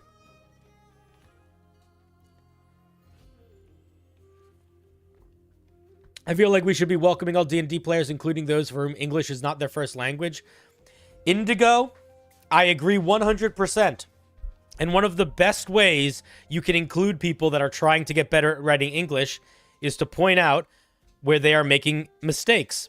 In fact, I would say that's probably an only appropriate thing to do in a forum where people are specifically sending in things that they want feedback on. Oh, is this that show? Is this a feedback show? Oh, okay. Yeah, then I think it's probably appropriate in this setting. One of the biggest issues that people have that are trying to learn English is people not fucking correcting them. The amount of people whose English is not their first language that are in this thing, that have sent me things, is many. Is many, many, many. I'm not making fun of them for having bad grammar. I'm pointing out the bad grammar so they fix it. Because if they don't fix it, then people are not going to read their homebrew. And I am not here to tell you that everybody's going to be sweet and nice and give you the time of day. Guess what, buddies of mine? You have to fight to make somebody want to read your writing. Always. Unless it's your mom or one of your players, You have to fight to make people want to read your writing. And they don't give a shit if English is your first language or not. But if you want to write in English and you want people to want to read your writing, you got to get familiar with the language that you're writing in and writing in that way. You need to learn where you're doing these little sorts of mistakes. So I agree 100%. I think we should be very welcoming to people whose English is not their first language. And I think, including welcoming, we should not talk down to them. You know, we shouldn't treat them like they're little kids. But that's just me. You're more than welcome to keep, you know, sugarcoating things.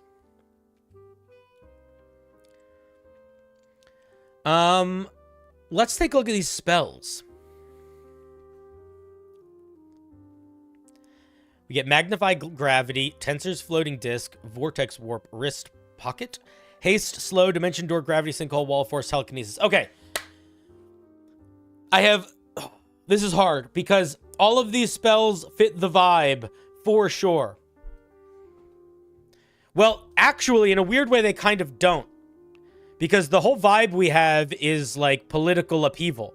So what I'm realizing now is if you are trying to build a reality warping paladin, we need to see that more in here and in here.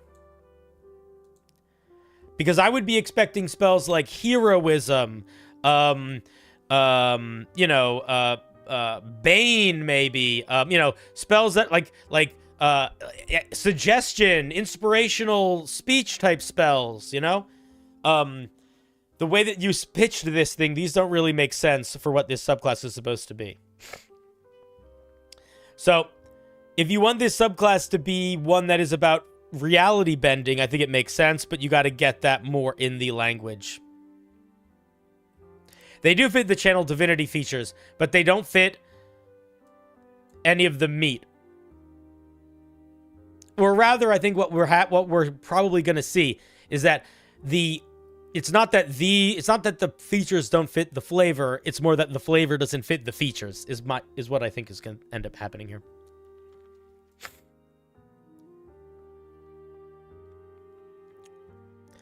The other thing that I want to point out is that while all of these spells I think work really well for this vibe, I think this is almost too powerful of a spell list. Everything that we're getting, these spells are okay. Magnify Gravity is actually quite good. Tensor's Floating Disc is okay. Wrist Pocket is pretty good. Vortex Warp is good. These are really good. These are really good. These are really good. It's a heavy-handed spell list. So you can do a heavy-handed spell list if you want to. But that means that you need to tone down all the other class features to kind of make up for it. So if you don't want to have to do that, you got to tweak this spell list a little bit to have at least some spells that are not so, like, front and center, unquestionably some of the best spells in the game. The names and tenets are about anarchy and damn the man, and the abilities are about manipulating time and space. Yeah, it kind of feels like it's trying to do two things at the same time.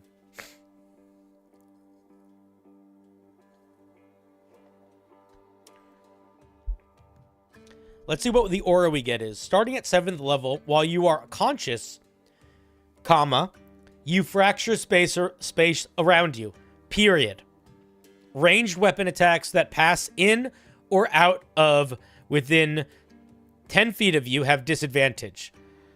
So that you would say, the way that you would say that is you would say ranged weapon attacks that would pass through within 10 feet of you. Something like that. Additionally, each creature within this fractured space can be treated as if they are within 5 feet of you for the purposes of making melee attacks on your turn. Oh, interesting. Okay. So the second one is basically giving you, like, you have reach. The second one is you get reach, basically. I would...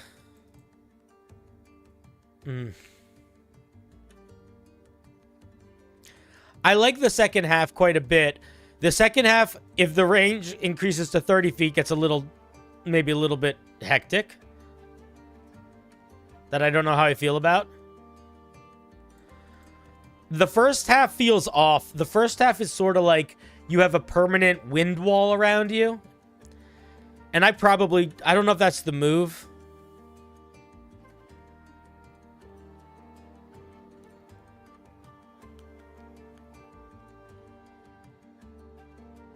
This could work if it was limited in use. Like, what you could do for the fractured aura, if you want to get rid of the 10-foot reach thing, because you can't do both also. Let's say you got rid of the reach thing and you just wanted to keep this. This is what I would do. I would say, while you are conscious, you radiate an aura of chaos. You and creatures of your... Whenever you or a creature of your choice within your aura is targeted with a ranged weapon attack, they can use their reaction to impose disadvantage on that attack roll. That would be a way you could make this feature work well. Everybody that's within range of your aura can use their reaction to impose disadvantage on one attack roll against them per round. That's totally fine.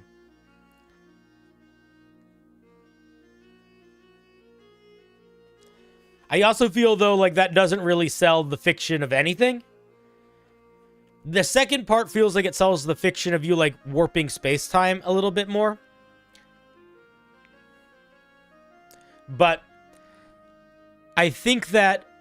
I don't understand how anarchy makes you bulletproof. Yeah, one thing that we talked about earlier, Raging Duck, you might have missed it, is that one of the bigger issues that this subclass has is that the flavor and the mechanics are completely misaligned. The flavor is, this is an anarchy paladin. The mechanics are, this is a reality warping paladin.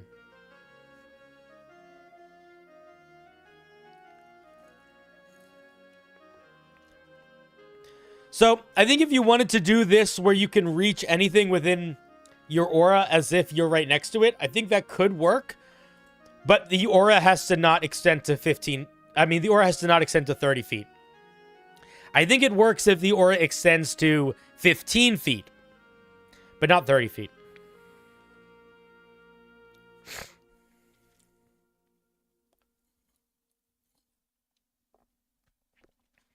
Yeah, no, if you want this paladin to be a revolution paladin, you got to completely change up the features. But at this point, you have built a reality warping paladin. You might as well just call it a reality warping paladin. You know? The wording implies your teammates have disadvantage on shooting. They would have disadvantage on shooting the way that it's written right now. If you keep the reach part, that makes bringing your allies closer to the channel divinity kind of worse. Not really. I mean, they wouldn't be getting an effect from your aura of fracture, but they would still get your aura of protection. And it would still be able to, like, get everybody in one spot. It would still do the main thing that it does.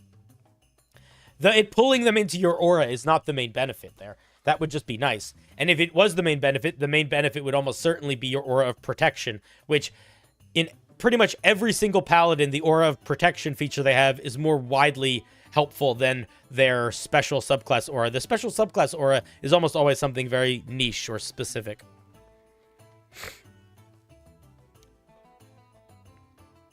Let's look at the area of relative space at 15th level.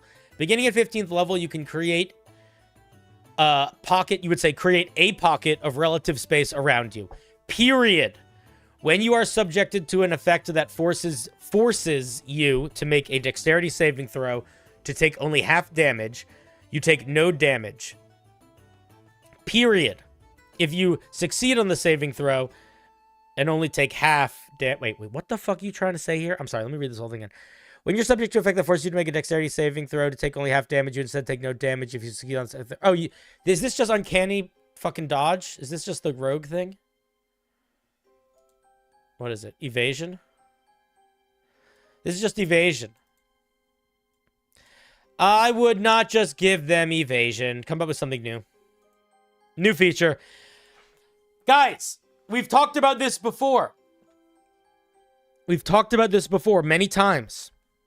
You have very little freedom when you're designing a paladin to make something unique.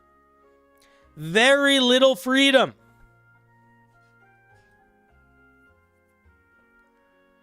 Because you have to do the fucking spell list.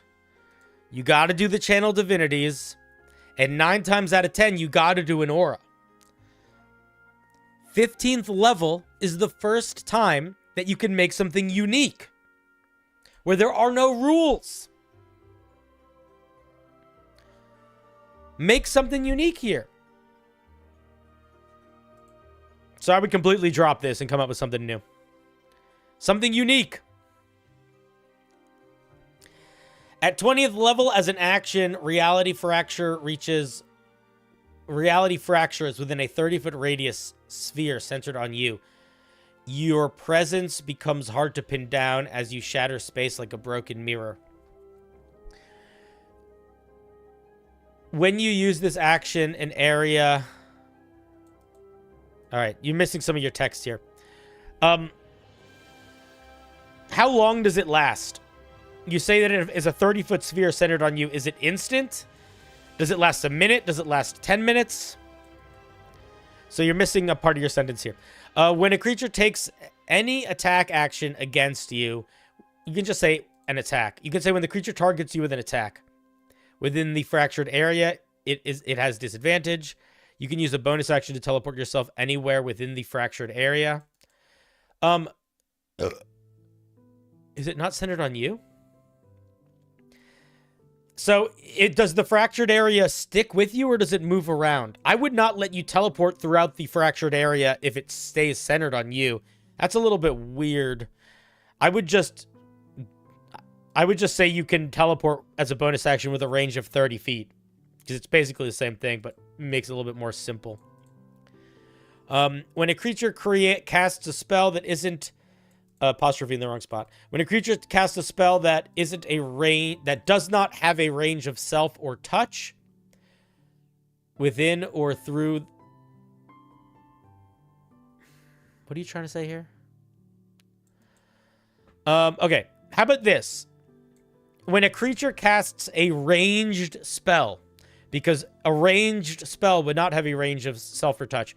When a creature casts a ranged spell, I would not say that passes through the fractured aura. I would just say when they cast a spell in it, probably.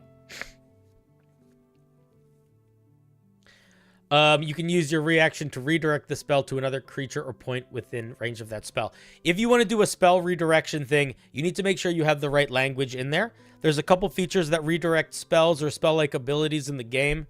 The Monster Slayer Ranger has one. The Arcane Trickster, I think, has one.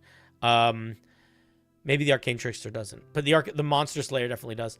But if I were you, I would look to those features and make sure you're getting the wording right. Because you need to know, like, what's the spell save DC of the spell based on now? Who's concentrating on the spell now?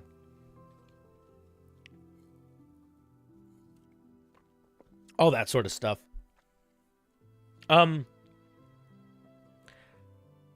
It's a neat idea.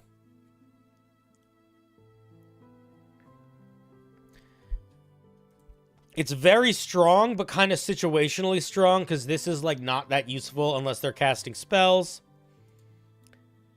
The teleport is nice. The disadvantage on attacks is pretty good. Overall, it's a weird subclass because it kind of feels like it's a reality-bending subclass more than it's an anarchy subclass. And I'm only really thinking about it as a reality-bending subclass now. And from that perspective, I really do think that the things to tweak the most are going to be your 7th level feature and your 15th level feature. And maybe tweak your spells a little bit.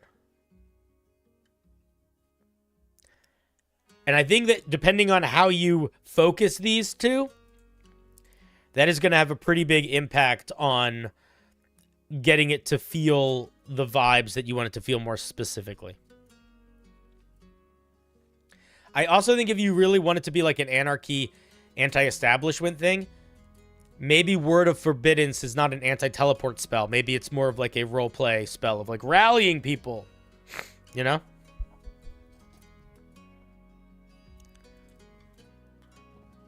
Yeah, I agree. It's a reality. Is it going to be a reality bending paladin or a freedom paladin? Or you got to figure out how to tie those things together a little bit more.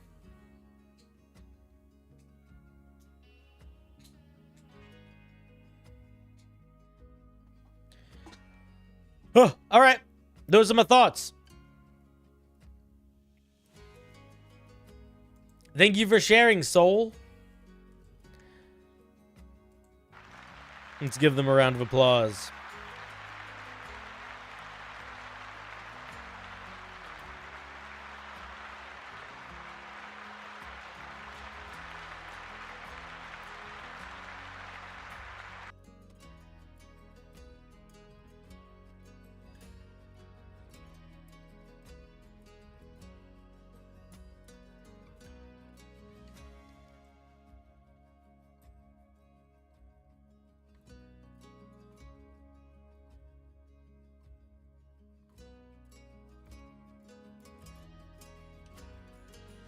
All right, guys, I'll be right back. I'm going to go to the bathroom.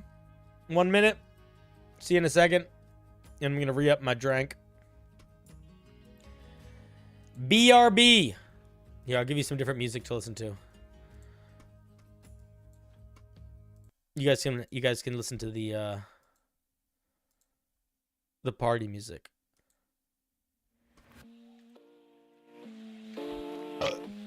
One second.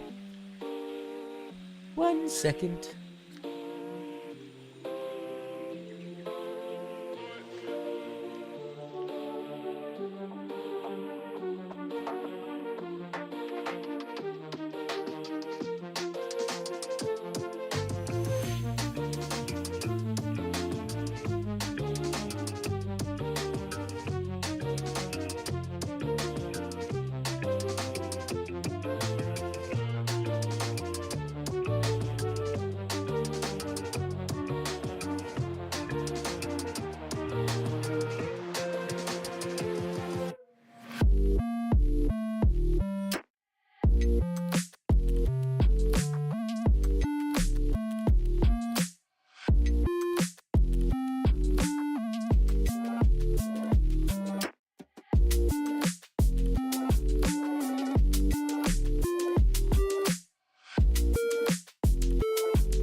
I'm back. Did you miss me? Can you learn to miss me? Chat, where'd you go? Oh, there you are.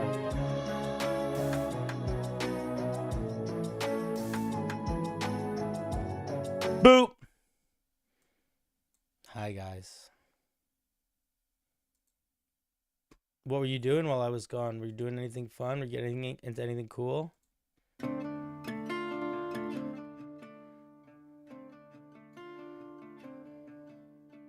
It was crazy.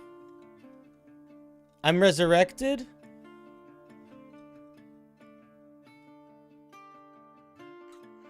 I am a simulacrum. No, the best way to know I'm not a simulacrum is that I'm not in D&D. D&D is just a game. It's not real. So simulacrums aren't real. Duh.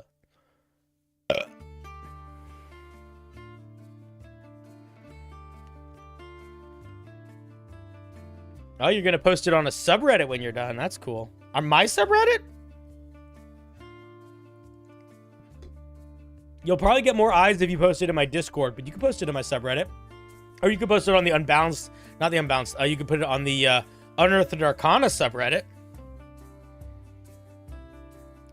That could be exciting.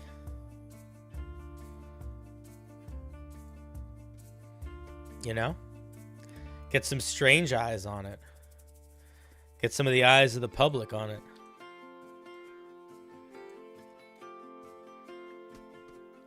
Ready. Steady.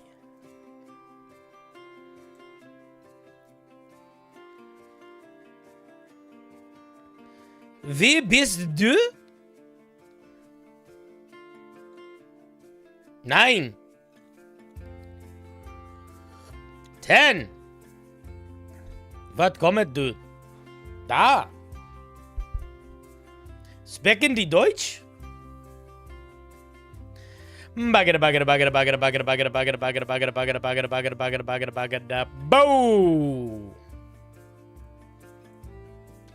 Gore and S'more.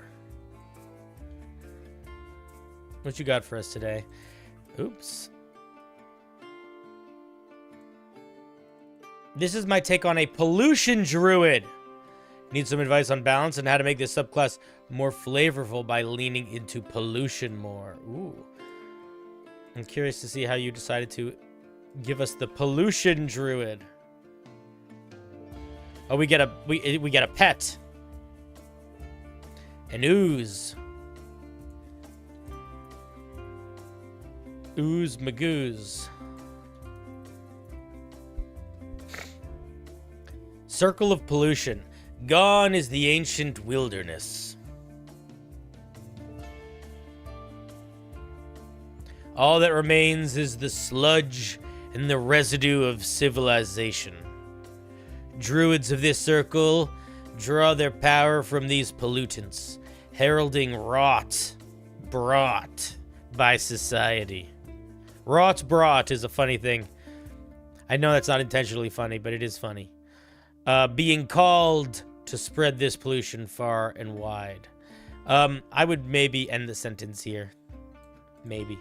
Able to morph into the blight itself, these druids corrode. Oh my God, Cinder. These druids corrode and poison those standing in the way of their contamination. I would say something like corrode and poison all in their way. End this faster. But other than that, it's pretty solid flavor text.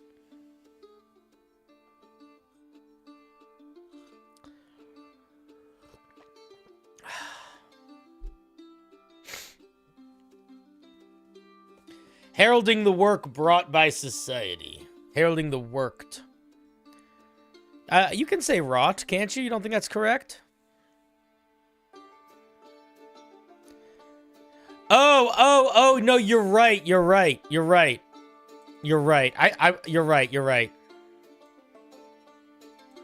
Yeah. You would say something like wrought by society.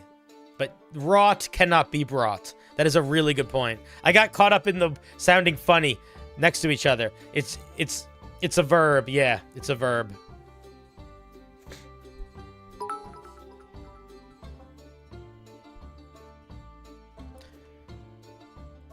Who just gave me some money?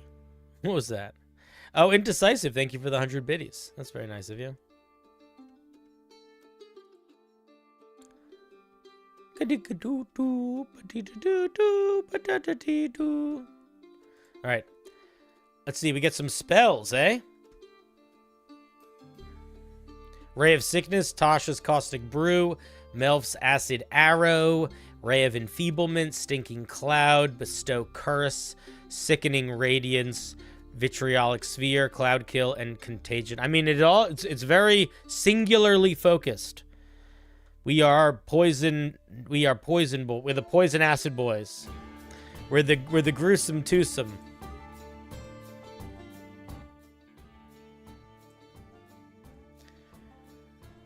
All right. I like the art that you chose here too.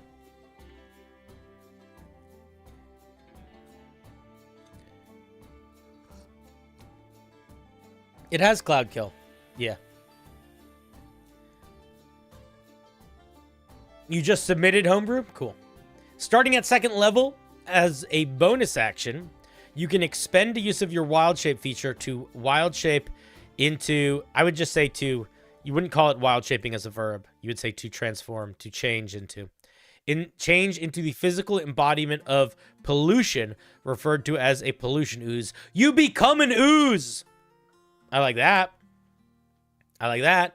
When you enter this form, you can decide to embody either acid or poison. You become resistant to this damage type while in this form, and any attacks made or spells cast while in this form are converted to this damage type. As a bonus action, you can change between these two damage types. That's really cool. That's fun. I want to be an ooze. Take me to church. Take me to ooze. Also, okay, can I just say something else?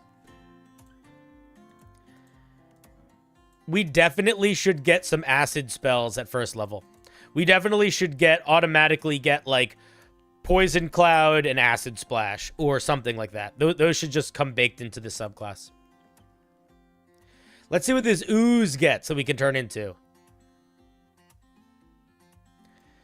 Not bad armor. Pretty fucking good armor for an ooze.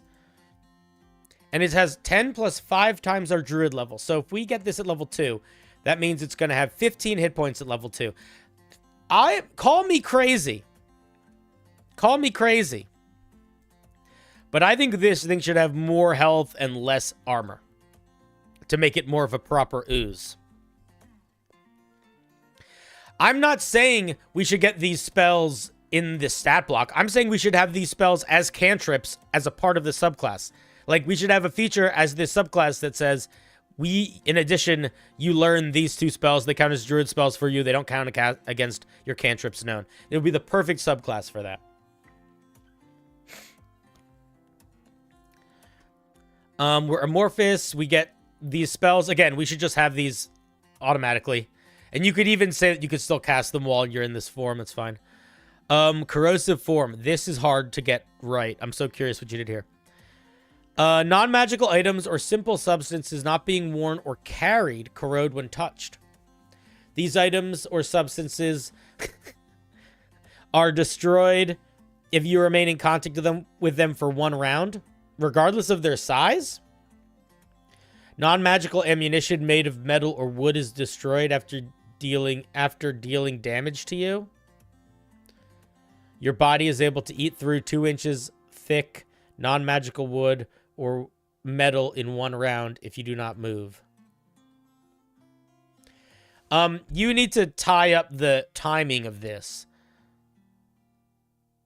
because this sounds like it destroys things in a round regardless of what they are or their size. This sounds like you destroy 2 inches thick of wood or 1 inch thick of metal each round. These are very different things that are happening. So figure out what's happening and make it that thing. I might even completely remove the non-magical objects or substances part, because I think that's just going to confuse people. Unless you can figure out how to word it in a way that it's like very clear that like how long it's taking to destroy things, I would just completely cut the first part out. You could maybe keep it if you limited it by size. Like, you can destroy non-magical wood, you know, non-magical tiny objects in this amount of time, small objects in this amount of time, something like that.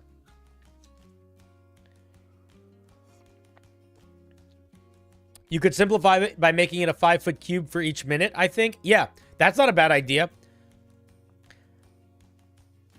5 feet cube for 1 minute. And maybe it's 1 minute to destroy a 5-foot cube of organic material, such as wood or earth or stuff like that. And it's 10 minutes to destroy inorganic material like metal and stone. Something like that.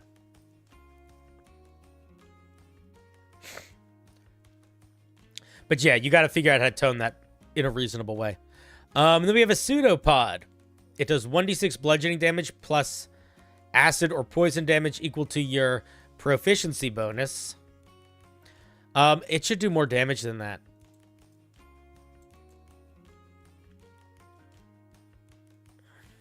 I think it should do more damage than that.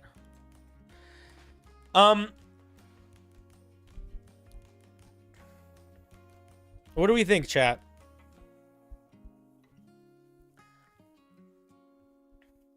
You wouldn't have a passive perception of 8 because your perception is based on your own stats.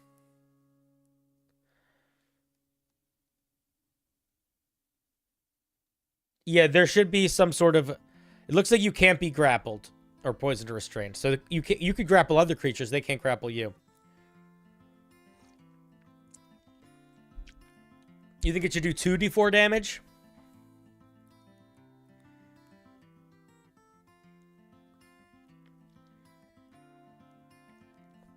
It should turn normal weapons into pollution, not destroy them. What does that mean? Right now it looks like if you grapple a creature, nothing bad happens. It doesn't like melt them or anything like that. It's a neat idea. I like it so far. I don't feel like it's enough for first level. And I also feel like the monster itself is not that good. I mean, it's interesting, but it's very... I'm really hoping that we're going to see it expand. Otherwise, it sort of honestly feels almost like a little bit lackluster, considering it's a... Flavor-wise, it's very cool, but it's not doing much, right? It's getting a basic attack that is not particularly better than just either of your normal cantrips that you also get here. And it's getting a sort of utility destruction mechanic that's a little unclear in its current writing, but that's kind of all it's got going for it. I don't know how I feel about that.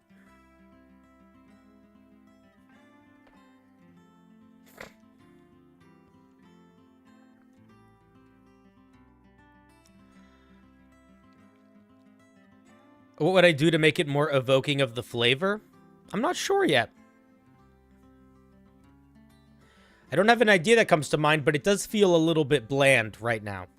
I think part of the problem is that it seems like the most powerful, interesting thing this does is just cast spells that you would and or should normally get access to. The pseudopod is kind of nothing. The corrosive form is kind of nothing right now. That's the issue. The issue is that corrosive form feels like it kind of doesn't do anything and or is confusing. And pseudopod is just like a lackluster cantrip. And I think they need to feel a little bit cooler than that. You could make it grapple creatures. You could make it good at grappling creatures, and then when they're grappled, they take damage every turn. You could do something like that for sure. You could make it so if you're in poison form, it could potentially poison creatures, or acid form, it does more damage or eats through stuff more. I don't really know. But I think it's like right now it's just a little one note. So in the same way that like some of the oozes are a little one note.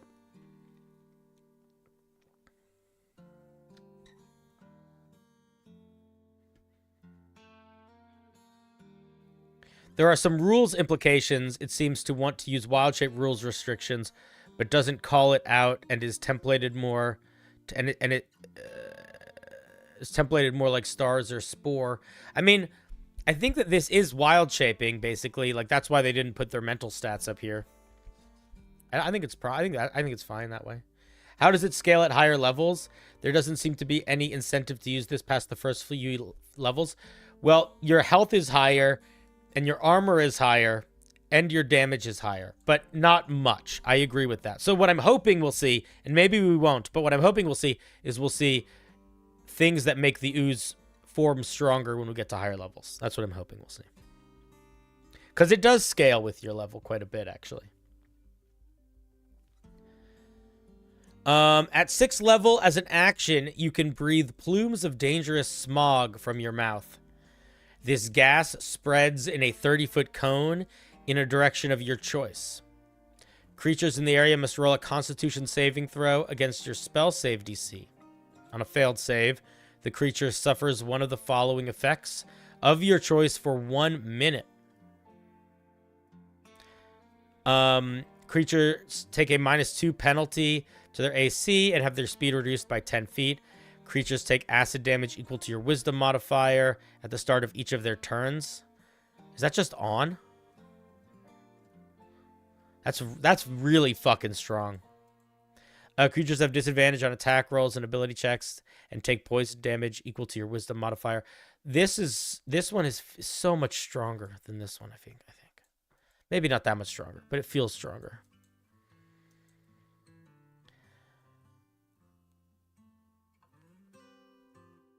This one just poisons them. The AC bonus maybe should just be a -1. Creature can repeat the saving throw at the end of each of its turns. You can use this feature a number of times of your day equal to proficiency bonus. How big is the area? 30-foot cone? This should be a once-a-day thing. This should not be a proficiency bonus times per day, I think. This doesn't require concentration. Or this needs to require concentration as if it's a spell. These are really strong features. Or this is a once-a-day feature. I think being able to breathe a bunch of noxious fumes is really cool. I think you just gotta chill it out a little bit. I think you make it a 15-foot cone. And you make it require concentration. I don't know if this needs to be limited to ooze form.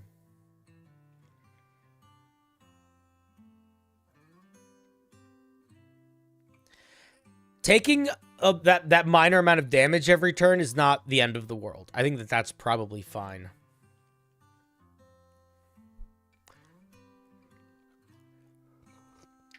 The fight's going to be over before they have 10 rounds to fail. I don't think it needs a buff in ooze form unless you want to tone it down in regular form.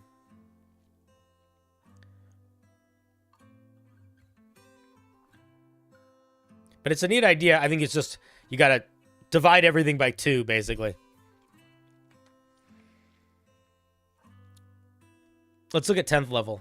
At 10th level, the blight that you wild shape into has become more volatile. You can expend 1 use of your wild shape to transform into a great... Just say that when you... If you're not expending both of your wild shapes to do this, just say when you wild shape, you can choose to take on a new form. Or whatever.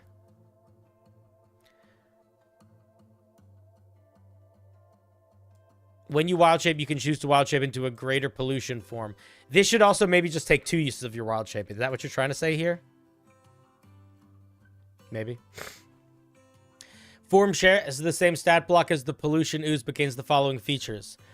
You become large, and you're immune to poison or acid. You have an engulf ability. As an action, you can use your body to attempt to engulf a creature medium or smaller. They have to make a dex saving throw. On a failed save, you enter their space. They take poison damage or acid damage. The creature can't breathe, is restrained, takes 46 poison or acid damage at the start of each of your turns. The creature engulfed has full cover while inside you. When you move, it moves with you. At the start of the engulfed creature's turn, they can roll an athletics check against your spell save DC. On a success, they escape. You can choose to expel an engulfed creature as a bonus action. Can they attack you while they're inside you? How does that work? You sort of pulled that mechanic out. I like this. I don't know if I like this on a 10th level feature every time you wild shape. I might push this in the direction of like a special. I don't know. I don't know.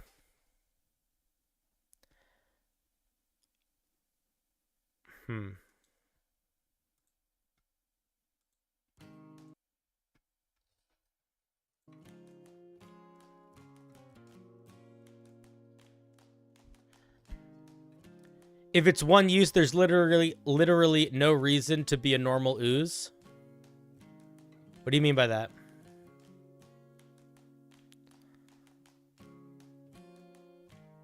Oh, you mean if it's one use of wild shape? Yes, I agree.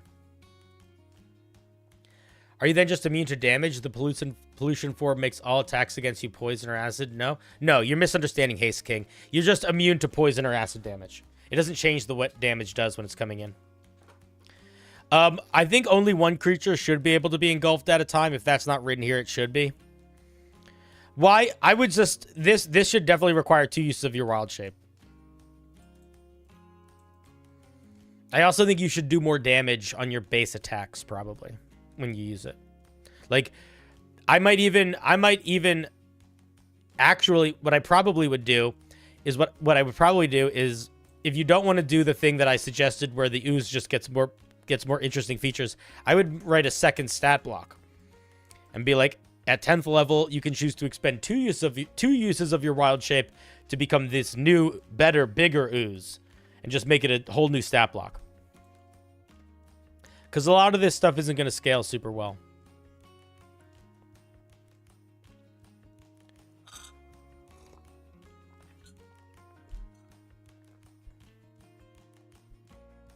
Let's see. Toxic Calamity. At 14th level, you bring ruin and devastation wherever you go. Ecosystems choke and wither in your wake, leaving only putrid sludge. As a bonus action, you channel the contamination and unleash an aura of polluted ooze in a 30-foot radius around you, referred to as the polluted aura. You could just say, then this should be called polluted aura. And you could just not refer to it as anything, because you could just call it its title, because that would be its title, you know? You know?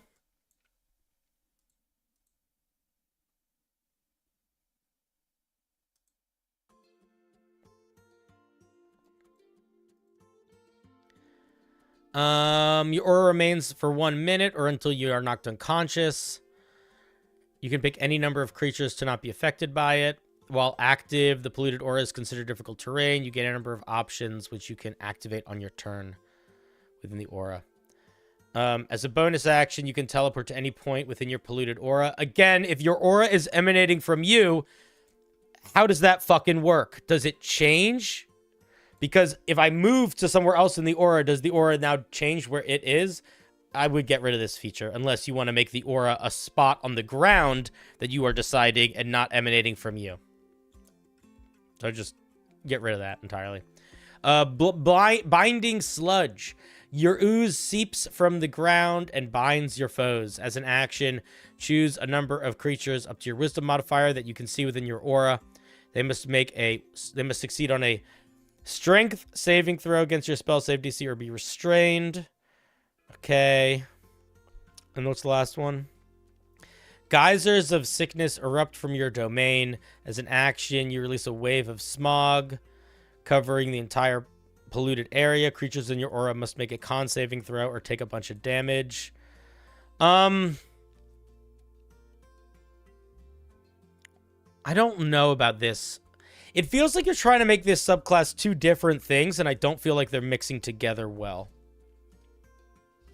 It feels like you're trying to make an ooze subclass and a pollution subclass, but the ooze, and I'll tell you where my struggle is. My struggle is I really like the ooze idea.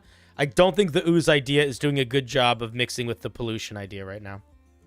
Like, I feel like this 14th level feature feels out of place and sort of leaves in this weird position where, like, the ultimate ooze form is still not that good. And now we have 2 core subclass features tied to this thing that's, like, okay. And our capstone feature is, like, trying to do a lot of different things, and I don't think that they balance. Like, the way that this feature works currently, while my aura is active, for example, on every single turn as my action, I can deal 10d6 poison damage to all creatures within a 30-foot radius sphere, which is going to be a 60-foot diameter circle. I could just do that every turn as an action. That's too much. That's way too much. Even if it's poison damage, that's a lot. And binding sludge, like, yeah, man, I don't know. The 14th level feature doesn't do it for me. And you can teleport to get people in range as a bonus action. Yeah, it's just a little... The feature is too strong, I think. I think the numbers are too high. And I don't really feel like there's a lot of weird... It does feel like you're building 2 separate skill trees that don't mix together. And I wish it felt like they mixed together a little bit more.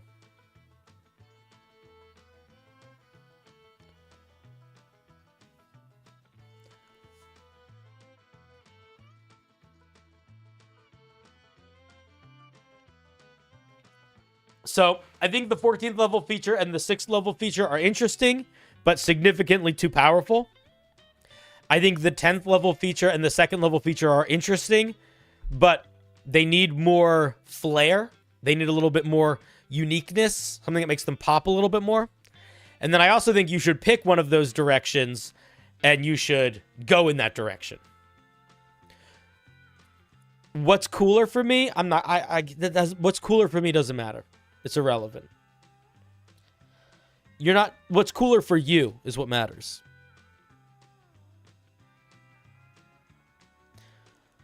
Because I'm not ever going to use this in my game. So, like, who cares if it's cooler for me? You know?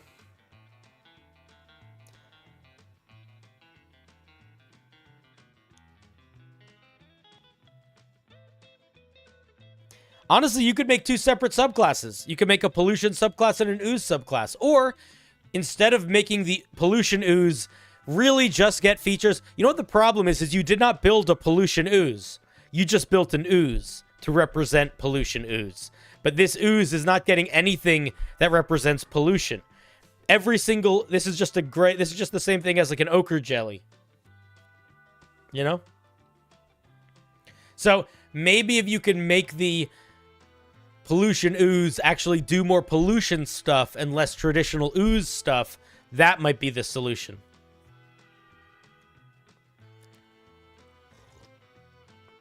Then move away from the ooze and make it more of like a pollution thing. I think an ooze is a great idea for a pollution idea too. You just make the pollution ooze as opposed to naming it the pollution ooze and making it just a regular ooze. It could have like an aura of radiation. It could do weird poisoning stuff. It could do necrotic damage. It could, I don't know. Whatever you think pollution does that isn't just ooze. It doesn't even need to be an ooze at all. It could just be like a pile of waste.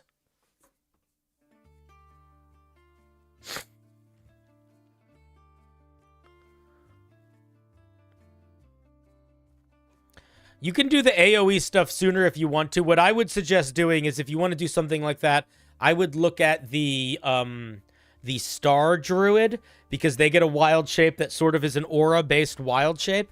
And I would not copy them, but I would use them to help you balance it for power.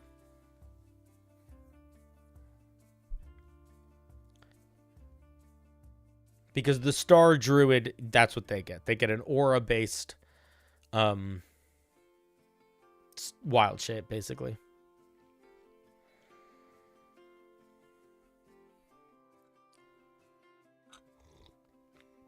starry forums. Yes, yes. The forums are starry. Oh, they're starry, all right. Hey, quick question, if you don't mind, for somebody wanting to get into D&D for the first time. Is there a video series or videos you would recommend for learning the basics? Handbook Helper by Critical Role is probably the first thing that comes to my head. But I would also say just start, like, watching some games. You should look for people that are playing D&D early. So, like, there are some, you know, you could look for, what's the show called? High Rollers was a good show for a while, and the people were new to D&D when they started playing. Dungeon Daddies is kind of a good one, although they barely are playing D&D.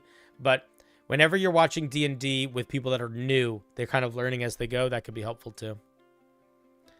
All right, GeoStellar, thank you for sharing. I like your art choices, by the way. Not GeoStellar, Goran S'more, excuse me. Thank you for sharing, Goran S'more.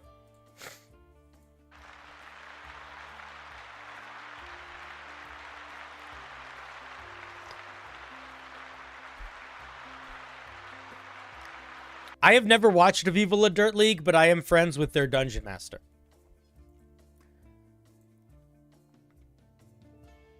I didn't even know he was their... I didn't even know who they were. I just knew who he was. And he was like, yeah, I got to go film something for Viva La Dirt League. And I was like, what is that? He thought it was very funny that I didn't know what it was.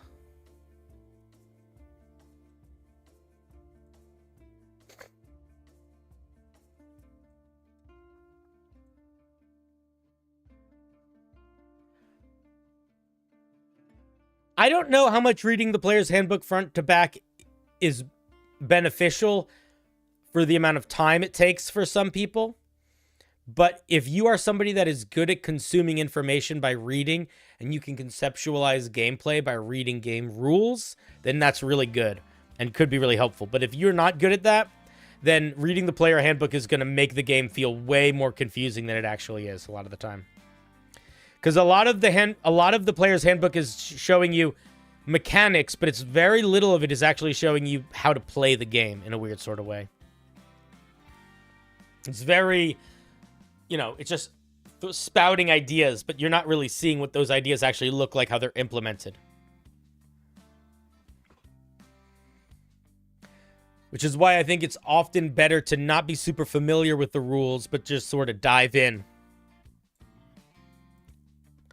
And, you know, ideally you have a dungeon master that's helping. Or you watch a show that's other people are just diving in. But if you're somebody that's good at taking those theoretical ideas and locking them into your brain, then just reading the books could be good. Boo, it's Kip. Not Trodosi. Why do you keep doing that, Kip? I don't know if anybody actually think that's a weird thing you do. All right. Hello, this is my brew all the way back from the Regions stream. Oh, you're sending us a region. All right, let's take a look. This is a desert region. So the idea here, this was for a stream we did a couple weeks ago, where the idea was to create basically a region that somebody could implement into their game world.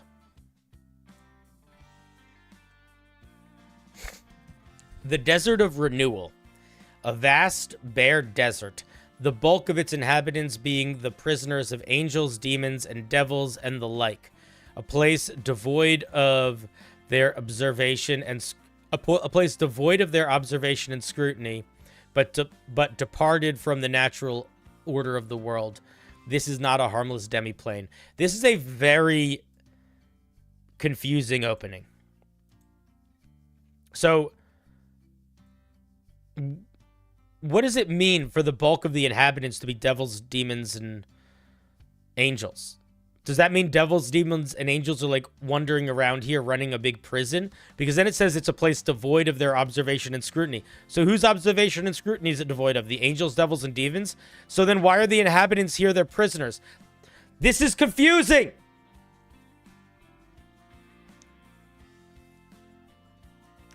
So if I was going to try to describe this, I would probably open with, there is a desert where Demons, devils, and angels throw the creatures that they no longer want to have to worry about.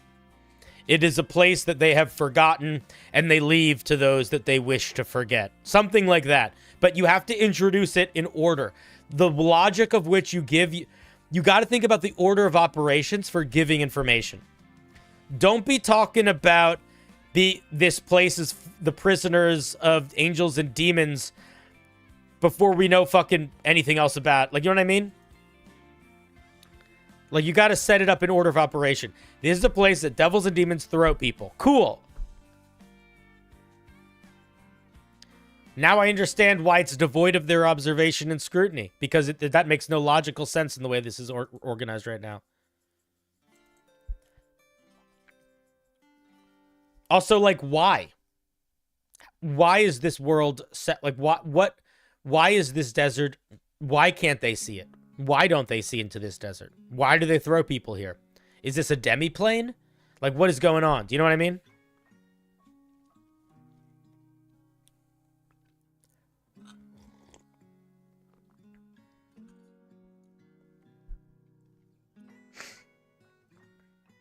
I think it's supposed to be 1S, yeah. That's okay, though. Yeah, it's a little fragmented. Okay, let's keep going. The natural arcana of this desert prevents creatures from leaving freely and prevents them from creating water through unnatural means. Again, why? What is the story? Create and destroy water may only destroy water. Similar spells or effects are changed in the same way. Okay. Why? What is I wish I knew what was happening here.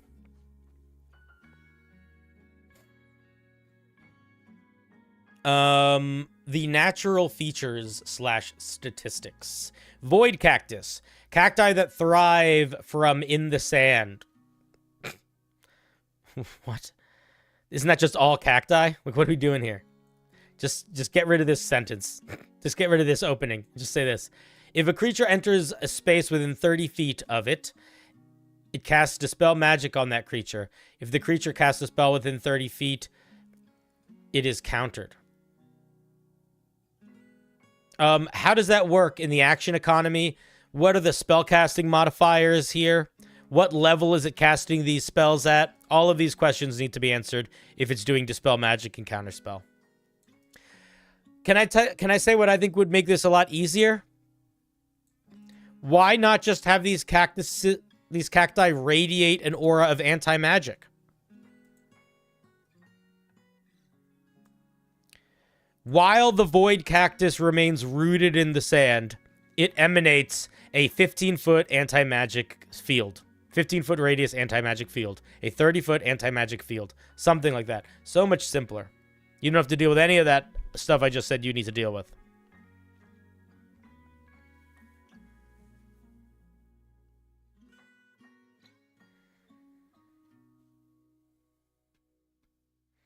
JRWI slaps. I don't know what that is.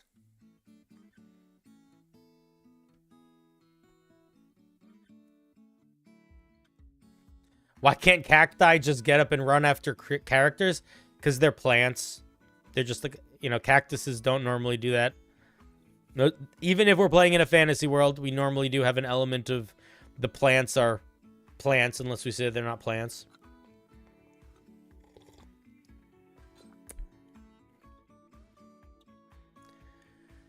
A terror pit. Pits around the desert whenever a creature steps into one of these pits. This needs to be a full sentence. Why are you writing so broken here? Get rid of this. This is nothing. This literally says nothing. Whenever a creature steps into one of these pits, they must make a DC 12 Constitution saving throw or be paralyzed until they are removed and otherwise shrink into the ground at the rate of 1 foot per week. Okay, two things here. One, you probably want to have a mechanic for not spotting a pit. Two, this is not a fun mechanic to interact with. So this is the sort of mechanic that is so specifically not fun to interact with, but might be fun to hear about. You might describe these pits, but I wouldn't put a mechanic like this in the game. Like, this is just not going to be fun. It's more than quicksand. It's quick paralyzing sand, but I don't like that they're paralyzed until they are removed. I just feel like that's too much. Yeah, it's slow sand. It's the opposite of quicksand.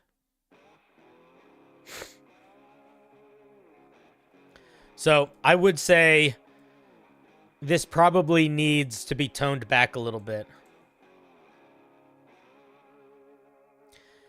And then we have an unnaturally healthy-looking flower. Any creature that touches the flower gains 1d6 levels of dehydration.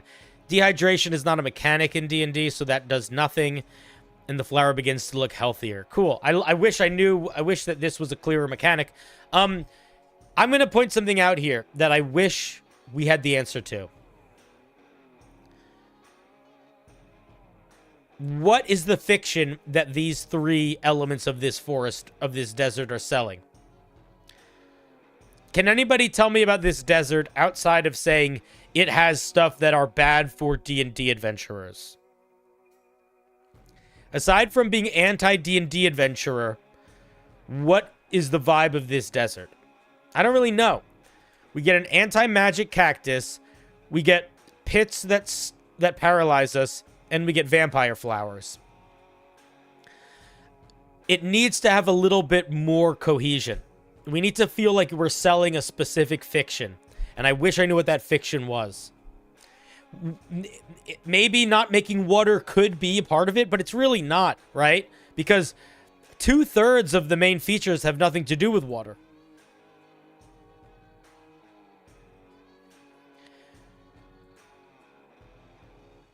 Dehydration is measured in 20 levels.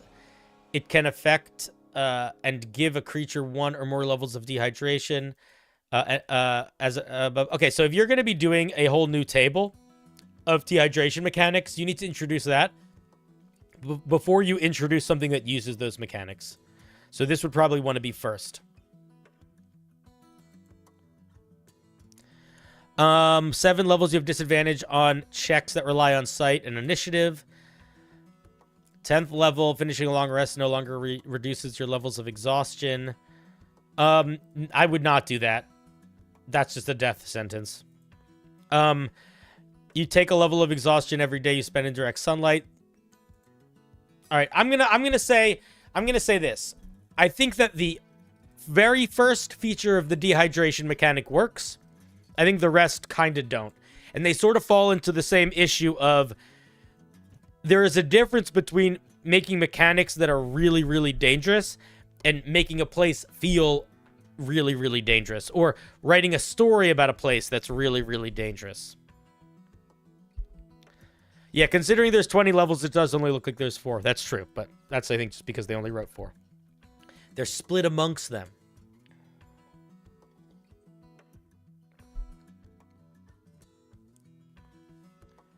Also, I have no...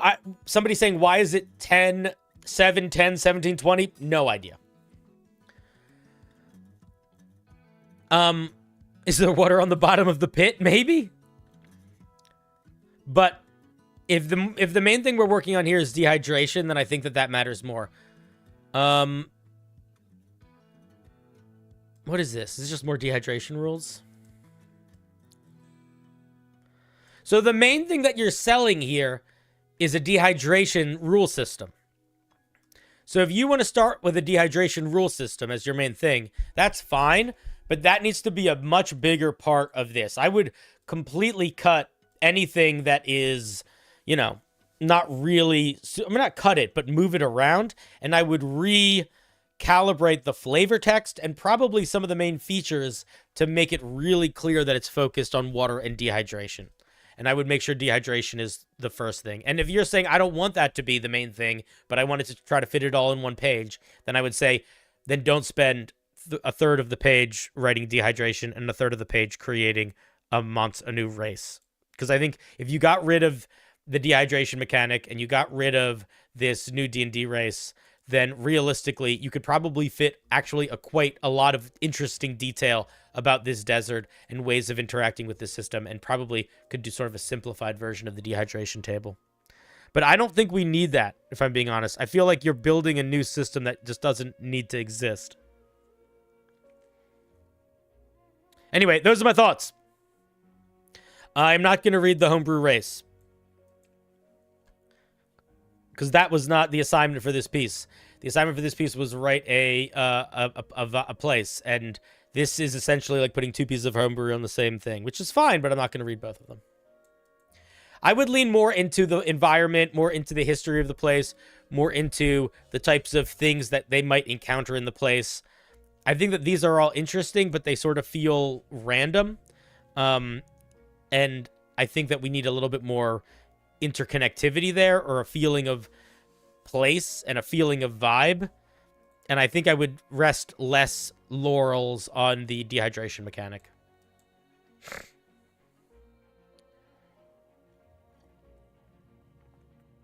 Kipper, is this your piece?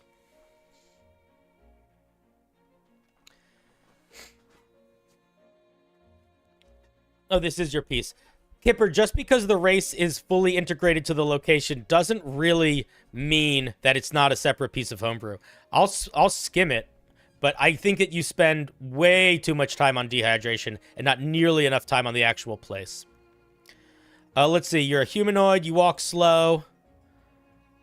You have movement speeds and skills based on stuff. You don't need to drink water or breathe, and you have resistance to necrotic damage. And your unarmed strikes deal necrotic damage. Additionally, when you hit a creature with a weapon, they gain 1 level of dehydration. This is overpowered. I'm not going to go into a deep dive here. If this is your mechanic, this is easily jukeable. So unfortunately, the main unique feature that you're giving these things is overpowered. The other thing that I want to say is, you said this is intrinsically tied to the desert. It might be intrinsically tied to the desert in your head. I see zero connection to it outside of the dehydration mechanic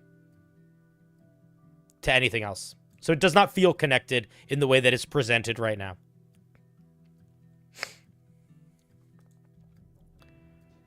Those are my thoughts.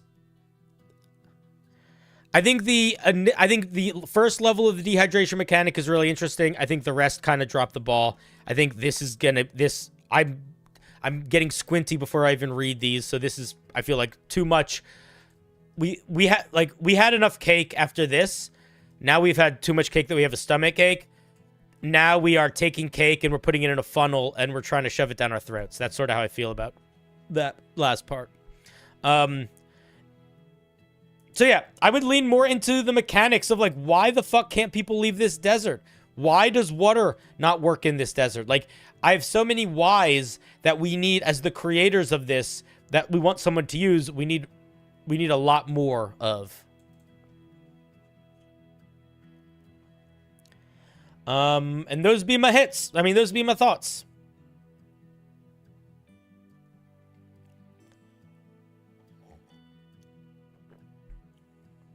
Let's give Kipper a round of applause.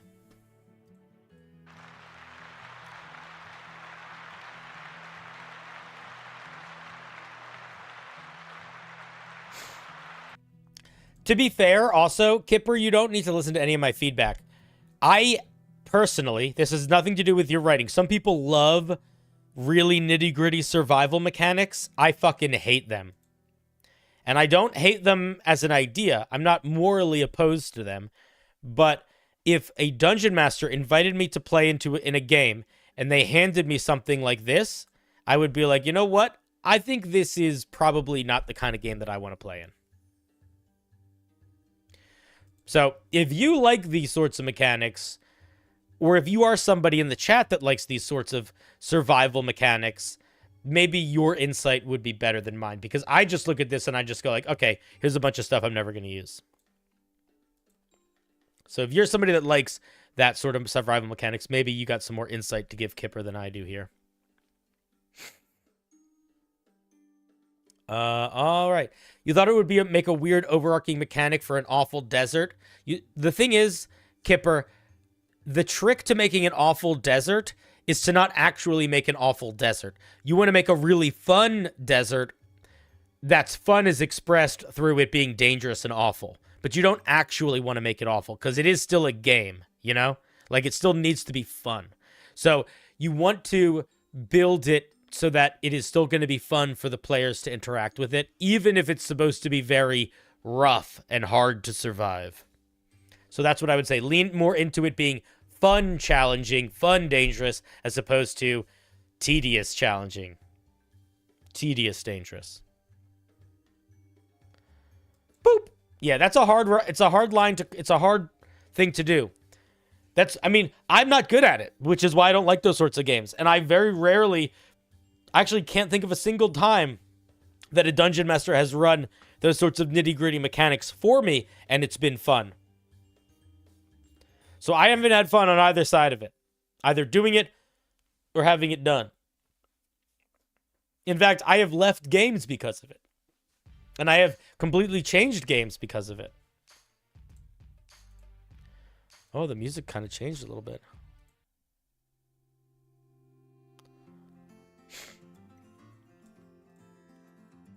Alrighty. Let's go back to fantasy music, please. That was enough Guitar Town. What is this? Ooh, we could do this. No, that's kind of the same thing. Where is the thing that I wanted? Here it is.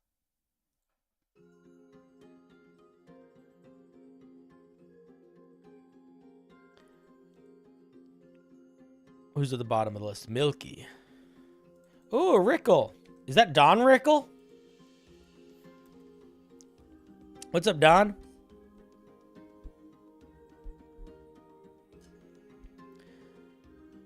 One, 2, 3, 4, 5. Oh, it's Bildo. DM Bildo.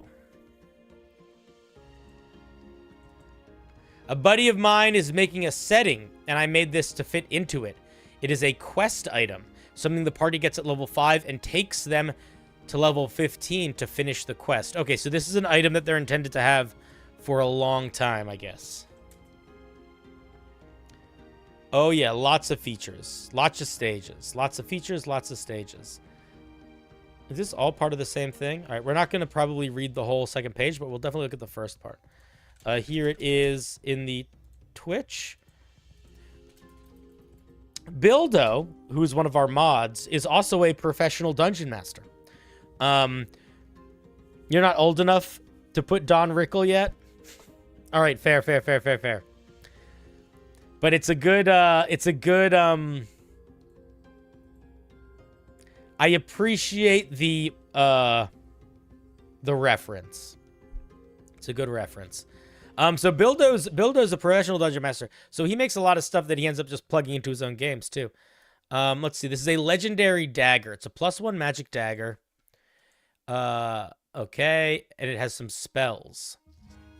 You can cast Purify Food and Drink at will without expending a spell slot, but only on corrupt water.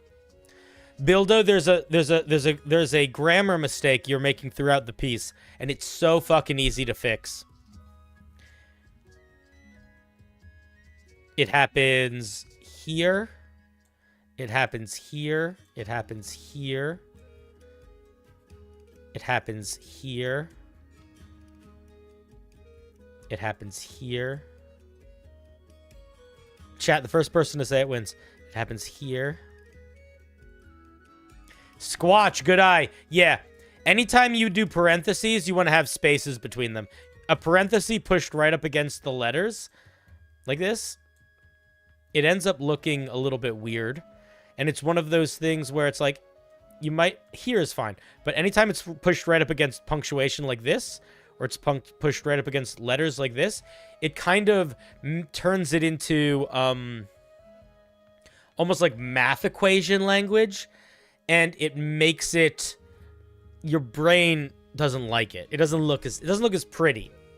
It's sort of like, you ever see people taking a lot of people taking wedding photos, and there are little details you can do when you're dressed up for taking wedding photos to make yourself look much nicer, and no one is going to notice what they are, but they're going to be like, that looks much nicer.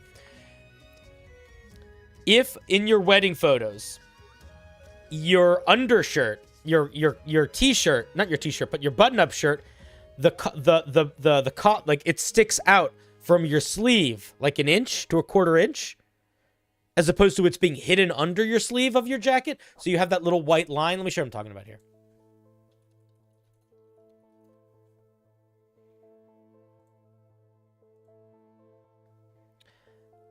Let's see. Okay. So look at these guys in their suits. That little white line there. That little white line. This little white line. It makes you look nicer when it's about this length. If it's a little too small, a little too big, starts to look a little funny. But when it's that right length, it just looks fucking good. I don't know why. But same thing with parentheses. It's one of those things where it's just like little detail makes your stuff look so good.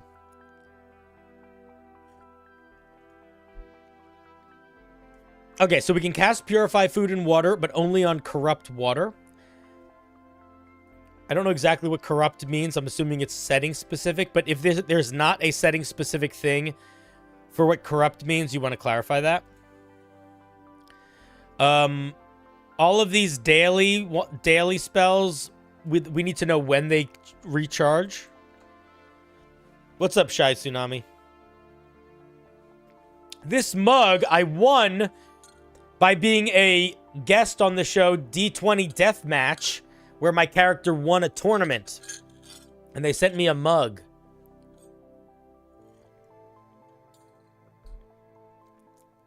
Locate Water is not a spell in 5e. That's a good point. Plant Growth. Create or destroy water without expending a spell slot. I mean, you don't need to say expending a spell slot for any of these because they're being cast from the item.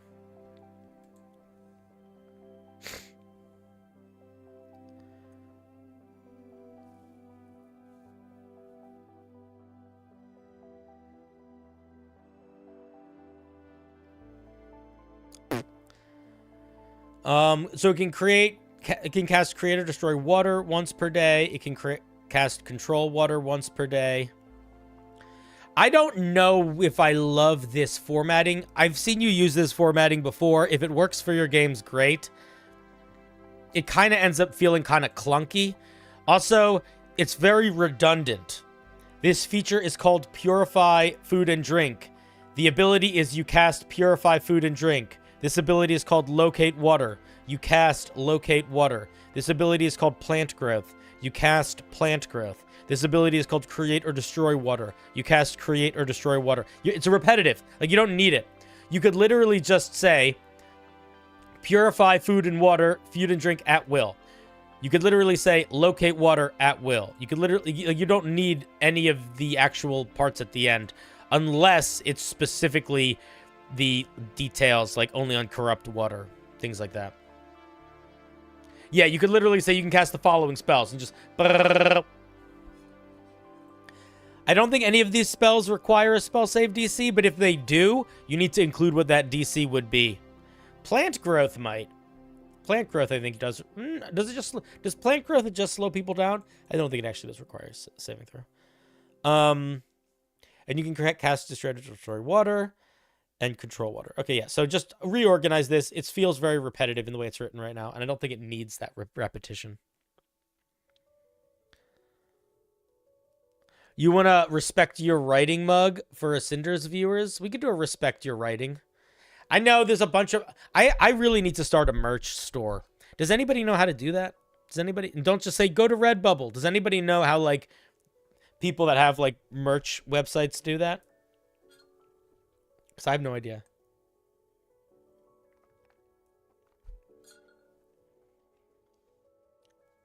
Lady Azalea, I appreciate you naming a website, but I just said just naming a website isn't gonna help me, because I can name websites. I know the websites that people use. I just don't know how to do any of that stuff. I'll do wish.com. Yeah, wish.com is probably the move. I'll make a wish over there. Let's see what else we get. Empathy of the fallen. The wielder empathetically senses the condition of nearby water sources. This is also a little unclear. I don't know exactly what this means. Because empathy is usually tied to, like, emotion, not really direction. So this would be like, I guess you can sense if the water is, like, clean or not, but I wouldn't use the word empathy to represent, like, the purity or cleanliness of water. R Freeze says, what's the point of locate water if you get that? Because I don't think you know where the water is. You just know that the water is feeling good.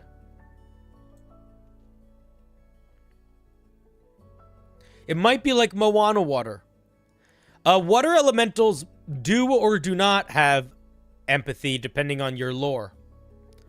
I have seen many people play, and well, I don't know, actually. I'm a little biased here because I like this, but I like having elementals almost be like forces of nature, where there are some elementals that are alive and can talk and think, but the pure elementals, like earth, water, fire, air elementals, and the elder elementals, like the ones that are just made of stuff, they will, they're just sort of like animated forces of nature. They don't think about things in the same way that people think about things, or even animals think about things. I like them feeling very alien. No, genies I would make sentient. Genies are smart. They're like casting spells. Genies are like shepherds. It's almost like elementals are sheep and genies are shepherds, is the way that I sort of would think about it. So like a Marid might have a bunch of water elementals that kind of like shepherds. I don't even think it necessarily controls them like a you go there. It just knows how to do stuff that encourages them in directions.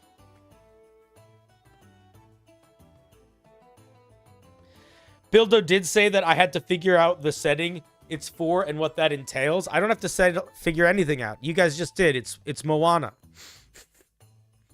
I don't actually know if it's Moana, but we're saying it's Moana. Because the water... We're saying it's Moana, and we're saying it's Moana because of this feature.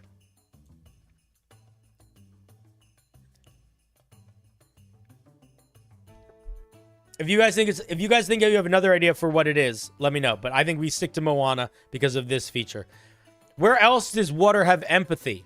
What's another movie or setting where the water has feelings? I don't know. Maybe One Piece? Curse, Thirst of the Forgotten. Activates if not submerged in water weekly. I would say, how long does it need to be in water? What sort of water? Does it need to be seawater? Can it be clean water? Can it be dirty water? Whatever. It progresses through stages, causing unquenchable thirst, compulsion to protect water, physical deterioration, and eventually control the dagger's will. This is not written in a full sentence. Just so you know. I would try to write it in a full sentence. Also, you're sort of doing that thing that we said earlier, where if you're listing all of these things here, you don't need to list them here if you just say them here. So you might be able to just drop through this and you could just say, you know, instead of just listing these stages, maybe say every stage that you don't, you know, for every week you do not submerge the dagger in water, you go in through the stages of the curse as seen below. I don't think you need to just list them here. Okay, if not submerged in at least 1 gallon of water weekly, the curse activates. Okay, if you're giving the information here, don't give half of it up here. So just fucking start it here. We don't need any of this. This is like vague, unclear. So make this more specific and clear. Or just cut it out. If not submerged in at least 1 gallon of water once every 7 days, the curse activates. And it enters stage 1, and for something like that. Okay. Unquenchable thirst, requiring double the normal amount of water intake to avoid exhaustion. So whenever you're writing magic items for D&D, you need to write them in a different tone than this. Not you. I mean, you can write them whatever you want, build up, but like, you see how this sentence says you have disadvantage on charisma checks due to dry, crackling skin? That is the way you should write all of your magic items. This is not written that way. This is just like a general description with no direction. So who has the unquenchable thirst? Requiring double the normal water intake to avoid exhaustion each day. What an interesting idea. I wish I knew what it applied to or whom. Stage 1. You are overcome with unquenchable thirst, and require double the normal amount of water intake to avoid exhaustion every day, period. Stage 2, 2 weeks. Again, same feedback. Figure out your sentence structure. You gain a level of exhaustion. I think exhaustion mechanics are stupid. If you want to use them, amazing. I think that they take fun away from the game. So if you want to give it a level of exhaustion after a week, great, but I would push against it, especially because it kind of just stacks on top of this feature, which also just makes it hard. Like, this feature is, it's hard to get exhaustion. This feature is, it's likely you're going to get exhausted. This feature is, you're also just going to get exhausted no matter what. On top of this one, you have disadvantage on charisma checks, and then more exhaustion. Okay.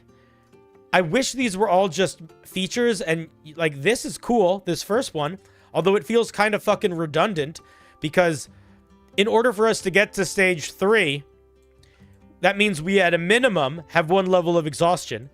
And if we already have a minimum of 1 level of exhaustion, that means we already are going to be making our charisma checks at disadvantage. So it's kind of redundant. The wielder becomes controlled by the dagger's will, possibly taking over by the DM. Okay, that's kind of a neat thing. I would, you know. This is a cursed item, that's correct.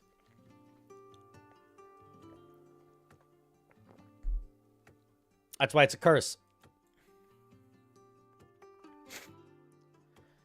I don't understand why they would keep this weapon at all.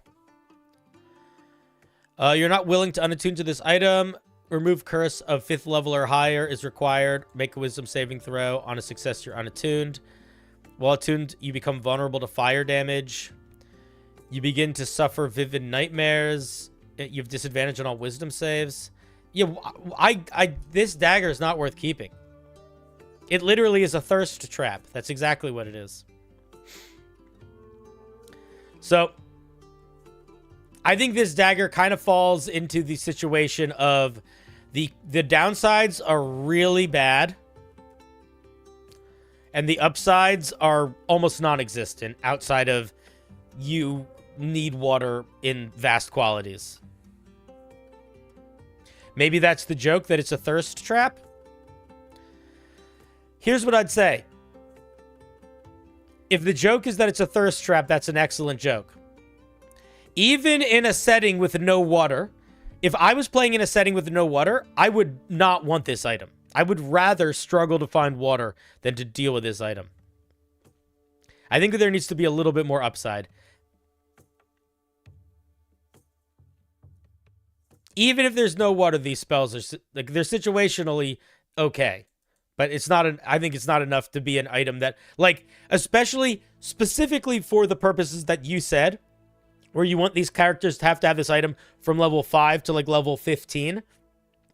This is called, let's go on an adventure that's really hard to survive in, but it's actually totally fine to survive in because you have this magic item, but it's also really annoying to deal with because it has all these downsides. So let's play a D&D game that's all about surviving in the desert, but doesn't really feel like it's surviving in the desert. It just feels like it's surviving having to drag this fucking magic item around. So I don't know. I would want it to do a little bit more. Or have the downsides not be so dramatic. Because I just would refuse to carry this item. Control water is situationally good, but it's usually good when there's a lot of water. It's not great when there's not a lot of water.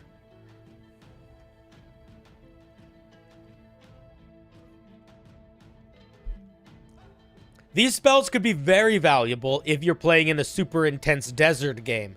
But, again, then it completely eliminates the vibe of the game being hard because it's a desert and replaces it with the game being hard for one player because they have to deal with being attuned to this item.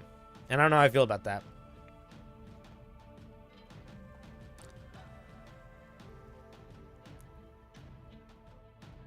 Can we pair this with the Desert of Renewal? We could. They fit very nicely together. They're very similar in theme. One is all about dehydration, and the other is all about dehydration.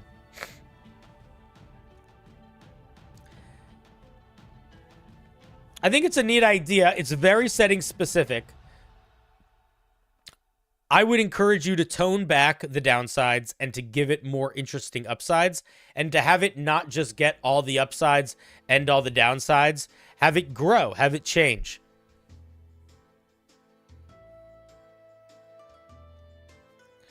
I think it needs to grow and develop into itself, and I think it needs a couple things that are slightly worth doing a little bit more than to keep it around. The curse is only if you don't follow the quest line. That doesn't seem like the case. That seems like the curse is just... The curse... All of these things just fucking happen. If you want it to work in a different way, you have to write it in the... You have to write it that way, Bildo. You know this, my guy. I can't assume. I'm not in your brain! And it's not a healthy habit to make the person assume. If not submerged, it says. No, I know. Well, if not submerged, you do this stuff. It's still... These things just happen. You just have vulnerability to fire damage. You just have disadvantage on wisdom saving throws.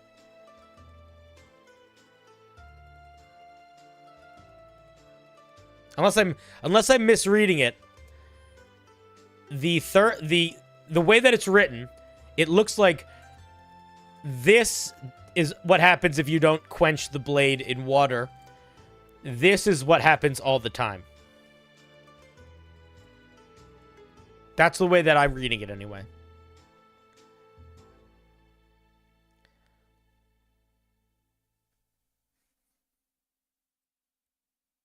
So, I think it's an interesting idea. It sort of feels more like an item that would exist in a book than an item that I would want a D&D player to have to deal with. I would tone down, as I'm just going to repeat myself because my feelings still feel the same. I would tone down the detriments and I would give it some other interesting benefits that it can use that makes the person who has to bear the burden of carrying it actually feel like they get to have fun too. As opposed to feeling like, well, fuck, everyone else gets to have fun and I have to deal with this fucking item. The Wand of Orcus also lets you summon a 600 hit points worth of undead monsters and cast some of the most devastating spells in the game. So it's not the best comparison. You could literally make an army of liches and undead dragons and shit with the Wand of Orcus. Anyway, I think it's a pretty neat idea. Again, give it some more strengths, remove some of the weaknesses, have it grow over time, and then I think that you will be in a better spot. All right, let's give Bildo a round of applause. Yeah, so you're saying it needs to be more powerful. Yes. And I think the downsides need to be less downsides. And I think it needs to grow. Now I've repeated myself 6 times, so I'm not going to say it anymore. Thank you, Bildo.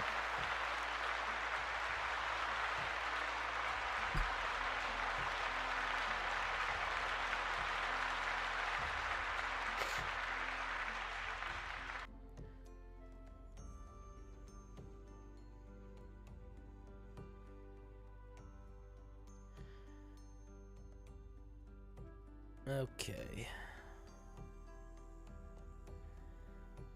You made it for my setting? That item wouldn't exist in my setting. I don't... It's a little... I mean, I guess it could... If you made it for my setting, I feel all the things that I feel about it, I feel them 3 times as strong. I feel like it would... It wouldn't work in the way that it's written in my setting. But I do appreciate you trying to make something for my setting.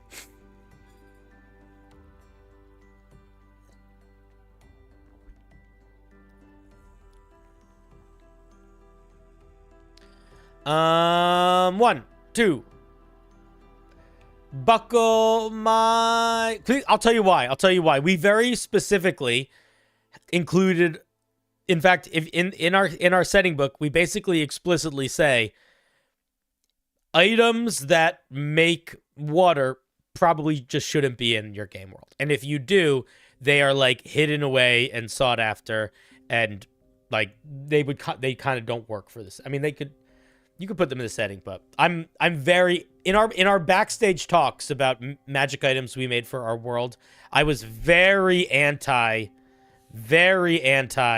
us making magic items that helped you survive in other than directional. The lore states it's a dead god. The magic item you made is a dead god? I'm confused. Or you mean the lore states that it was designed for like a dead god? Or that the god... Oh, the lore states that the dagger is from a dead god. I see. I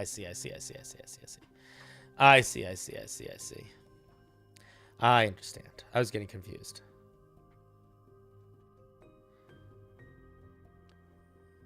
So yeah, we were right the first time. It's Moana. Oh, boo!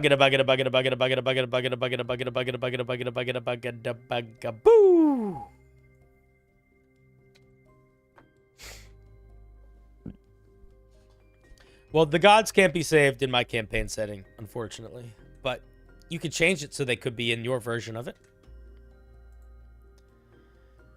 There's an element of hopelessness that I really like to it, which maybe other people wouldn't like. In fact, I don't even think the people that... I don't know how much Patrick or Mason like that, but I appreciate this sort of Mad Max The Road vibe, you know? Here's what I submitted for yesterday's stream. The first level spell Trace. Do you want to come on stream, Matt?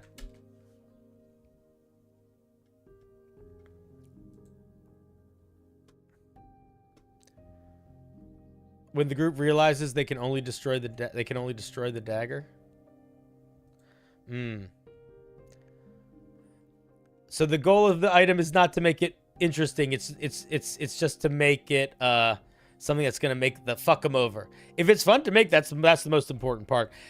I'll tell you what I liked about it. What I liked about it was that sad. What's sad? Sad. What do you mean sad? What are you talking about? Sad. You should never have an opinion. You should never be sad or not sad or happy based on my opinion.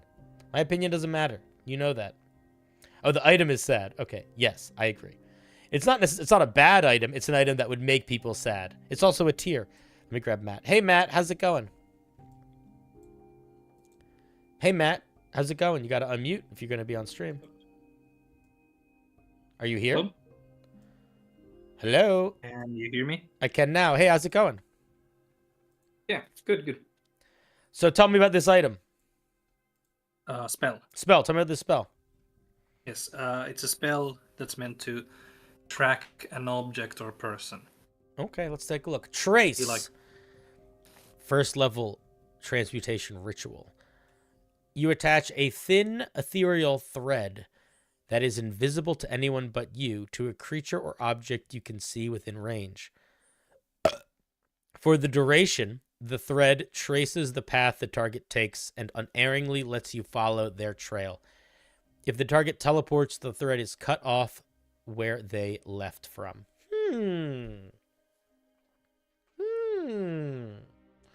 I think it's interesting.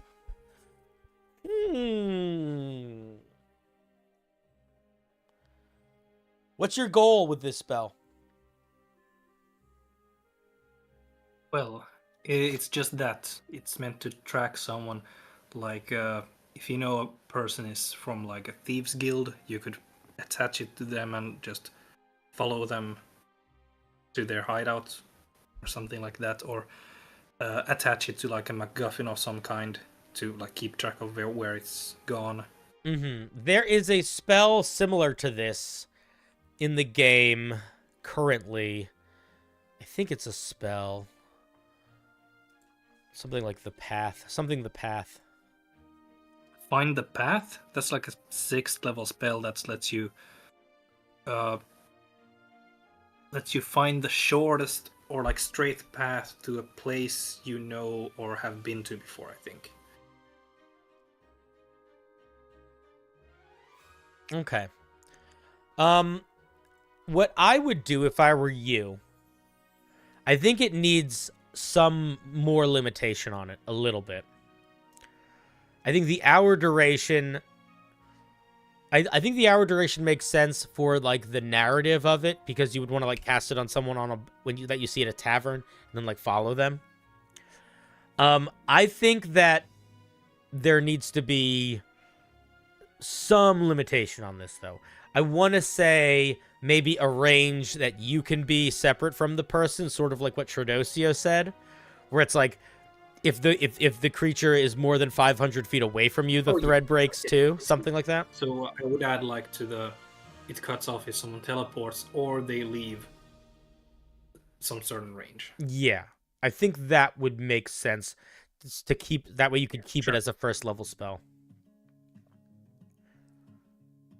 But other than that, I think it's cool. Yeah. Why did you decide no material component? I just like spells as long as they aren't like really high level or complex, that they only have 2 components. Because that means if there's no verbal component, you can cast them inside silence. If there's no somatic components, you can cast it even if your hands are bound. No material components, you can probably cast them if you're captured or something. It just gives spells a little bit more flexibility. Yeah. Trodosio suggests the string breaks if ending the spell if the target teleports, moves more than 500 feet away from you, or uses an action to cut the string. That's actually not a bad idea, because there are creatures that can see into the ethereal that could be able to see it. Okay. Yeah, sure. I don't know if you need that last part, but that's kind of an interesting idea.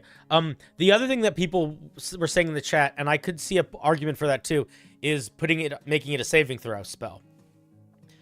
And you could, if you want it to be a secret, you could say, you know, if a creature fails the saving throw, they don't realize a spell was cast on them. You could put that language in there. But I think making it a saving throw could also help if you wanted to, not have a spatial limit. If you wanted it to just be it's on for an hour and they can get as far away from you as they want so long as they don't teleport, I think it just needs to be on a saving throw. And then I think you're good.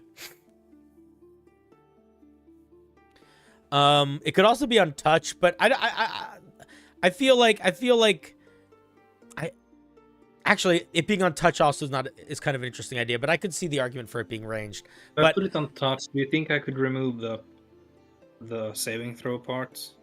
So I think having a saving throw, because it's already kind of niche. And yeah, but I mean it's niche in the way that like Zone of Truth is niche, you know? Like it's gonna be it's not useful when it's not useful, and when it is useful, it's the most useful thing. The reason why I think the saving throw needs to be there is because if the saving throw isn't there, the way that you have to plan, like you have to have a thing. You don't have to plan that much. The plan has to be that plan has to be someone's getting away. That's the plan. They're getting away. Cast it. But you have to have a thing or person and know you're going to like lose it, pretty much. I guess I mean yeah, you have to plan and that you have to prepare spells for the day. But I think that that's why I made the ritual as well. Yeah, I don't know. I feel like the saving throw makes sense. Like it would make the saving throw would if it was more like Hunter's Mark, where you didn't know exactly where they were or the path they took, you just knew the direction they went in, then I think that would make more sense to not have a saving throw. But the fact that it's like you unerringly can follow their trail, I think is a little bit of a big deal. Yeah. I just thought it was like a pretty much you just follow the breadcrumbs. Yeah, no, I get it, but I still think there should be a saving throw to get that initial. Do you get them in the crutches, or you can make it a higher level spell? No, okay. I guess I'll put the. Because I could also see you keeping it basically as is, and then just making it a second level spell. No, I think I'll put a saving throw. Okay. If it's cast on a creature. Yeah, and you could also say if the target, you could also even put in language like, a creature could be willing, because you could cast it on a friend to be able to follow them also too, Yeah, I'm not gonna put the willing part because at least in my opinion, and in a new D&D, the 1 D&D rules, you can willingly choose to like fail a saving throw. Oh, okay, cool. Makes sense. Cool. Yeah, some people in chat are saying second level spell. I think it'd go either. I also think I like Phase Spider Silk as a component. Yeah, Phase Spider Silk is a good component. I also agree that this could totally be an Artificer spell or a. I think it could be a lot of things other than Wizard too. I think it could be most things probably. Yeah, I don't do Artificer spells because SRD stuff. But okay, makes sense. But yeah, I like it. I think it's fun. It's similar to a bunch of stuff that already exists, but it's not quite. It does still sort of fit its own niche. Okay. Oh yeah, maybe you could cast it at higher levels to have the distance they could be farther. That's kind of a cool idea too.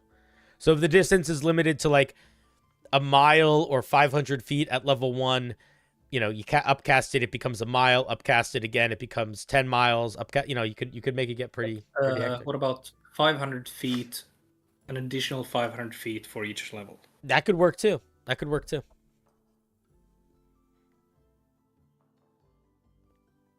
I think you could even jump higher than that, though. I think you could go into miles if you wanted to. I guess it'd only last an hour. They're not going to get that far away. Probably not. But yeah, those are my thoughts. Thank you very much for sharing.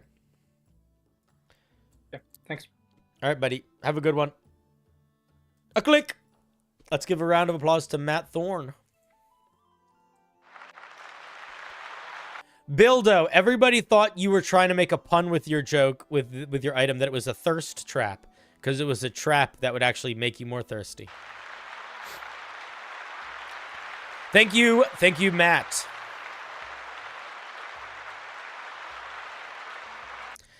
The thing that's also kind of fun about this as a wizard spell is that it does something that a lot of wizard spells do, where it's like, I'm not skilled, so I'm going to get magic to help me. Like the spell Knock or the spell Invisibility. It's like, I can't stealth, but I can be invisible. I can't break locks, but I can cast this spell. I only speak one language, but I can, this is sort of like that. Like, I'm not good at tracking, but I got a tracking spell.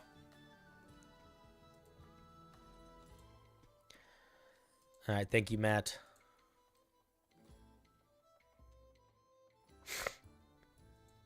Boo-ba-doo-ba-doo. You like the thought of the trace being used in like an item for lovers at longer range? What do you mean by an item for lovers?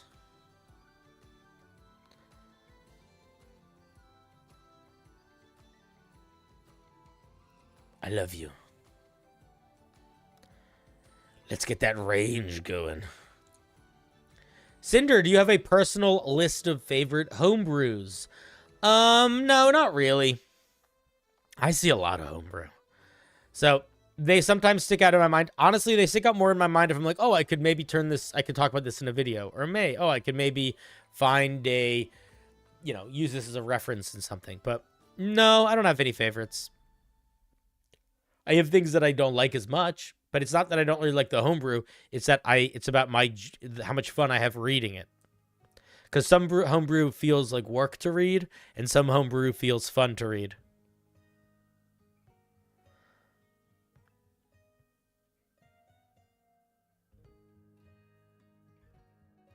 Secret tunnel.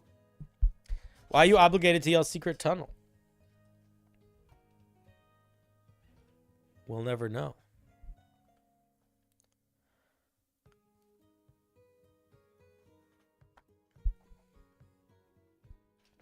Oh man, I'm not good. Sometimes I'm good at references. The problem is I have a really good memory for like old stuff and new stuff, but all the middle stuff I've forgotten. I should rewatch Avatar. It's such a good show. Speaking of which, boo! I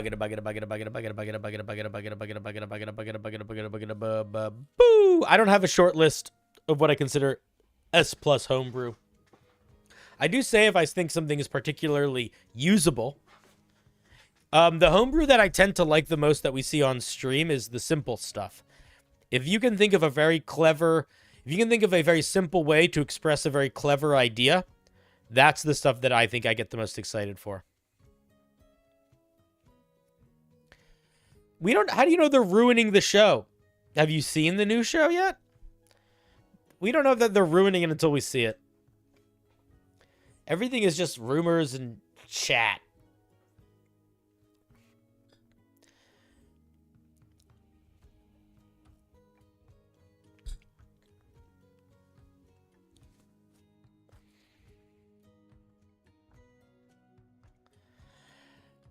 But what does that mean? Like, Lady Azalea, you saying Sokka doesn't have his sexism arc and they're removing the entire Ba Sing Se plot. You have no idea what they're doing with the show. You literally have no idea.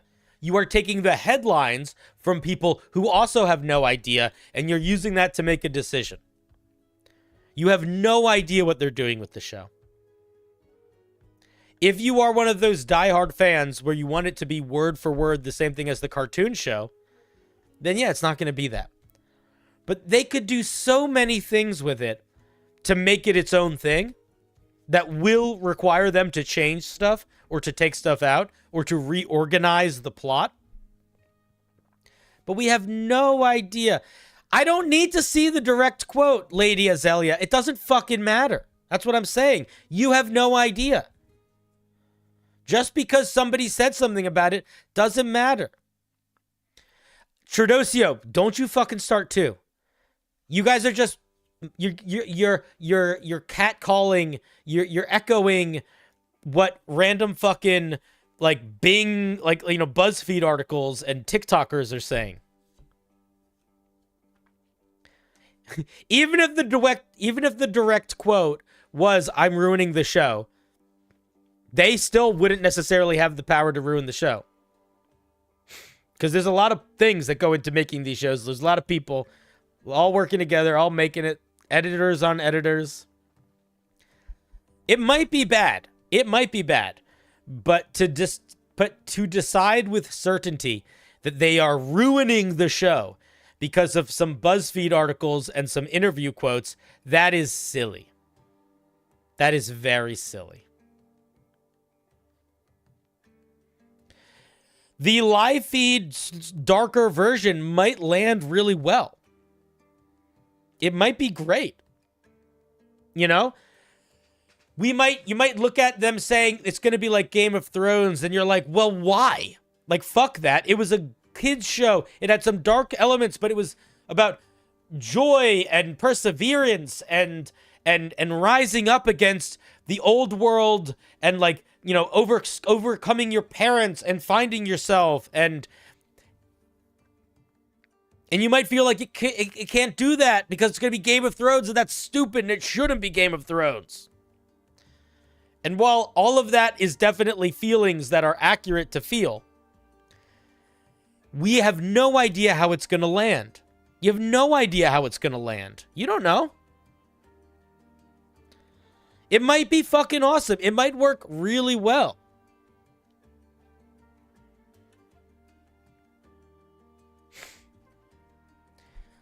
So anybody that is saying with certainty that they know it's going to be bad or it's going to be ruined, or really anything about it other than they know with certainty that some people have said things about it that make them feel like it is bad, you're just making shit up. You can know with certainty that people that were a part of it have said things that made you feel like it might be bad, that make you feel like you're not excited for it, that make you feel like you're worried it might not be good. But if you're making anyway, rant over. Also, I agree with Bildo. I thought Legend of Korra was good. If you don't like Legend of Korra, you're getting too on your high horse. I thought it was good. I enjoyed it. You don't need to like it as much as Avatar, but you can't deny that some of it was very good. Did we just spin Spag? We did, right? Boop.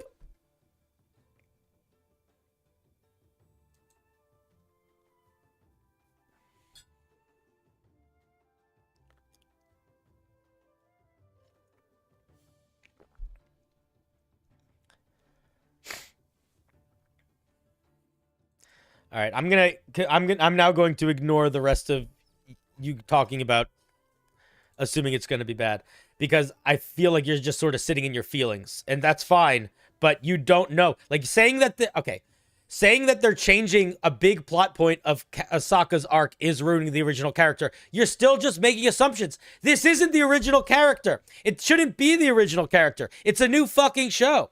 If it makes more sense in this version of the show for that character to have a different character arc, then it could still be very good. It could even be worse if they force themselves to stick to the original material if it doesn't fit as well in the different version that they're making. That's what I mean. Like, it's not going to be the cartoon show. If you want it to be the cartoon show, yeah, you're going to hate it. But if you accept that it's a new thing, that is doing different things, that takes place and is based off of the original, then it might be great. But you're just yelling things that you're just saying stuff that people say you're just saying the TikTokers thing. And we just don't know yet. You don't need to make a mountain out of a molehill. And the thing is, if it's bad, who fucking cares? It'll be over. It doesn't matter. But to just assume it's going to be bad, I think that's bad faith. And that you might have been scarred before. But again, you just gotta, be realistic about how much you actually know about what this new show is going to be. You're in an Avatar TTRPG game? That's cool. This is a summoner sorcerer using a style of summoning spells introduced in Tasha's. Spag, did I look at this homebrew already? Somebody has sent me a sorcerer like this before. Spag, I reviewed this before. You've sent this to me before. Somebody that's seen my show a million times. Am I wrong? Haven't we seen this spell list before? Like almost word for word? Have I not reviewed this before? It feels like I reviewed this before.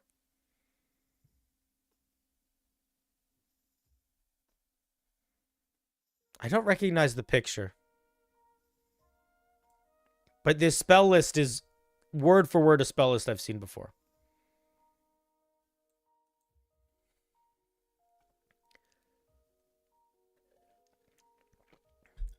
Let's take a quick look at it. I'm going to skip the flavor text because we're going to do more of an investigative look. Okay, we get some spells, all the summoning spells. What else do we get at first level? Your powers over creation allow you to create creatures whole cloth from nothing. When you cast Find Familiar, you can choose to modify it with creation magic. When you do, the created creature is a beast instead of a fae, and it lacks the normal ability to escape into the pocket dimension. The created familiar appears naturally to all inspected and is not destroyed or suppressed by the effects of dispel magic.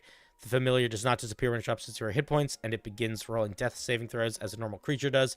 If it dies or the spell ends in some other way, the creature's body disintegrates into nothing. I think I've seen this before.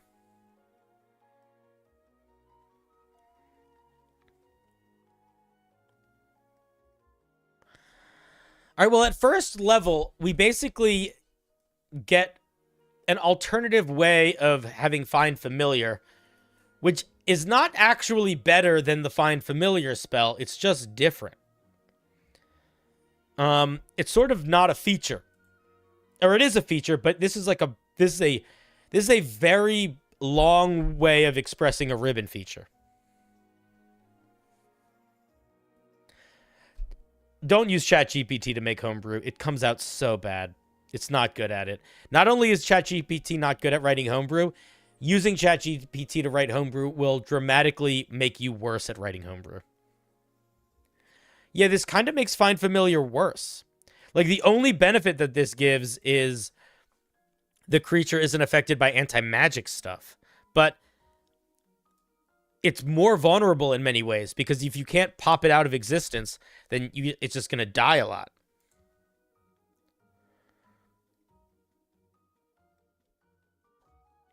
Yeah, it's very inaccurate, yeah. Not this, ChatGPT. With D&D stuff. I don't know about the world. I can speak to D&D stuff.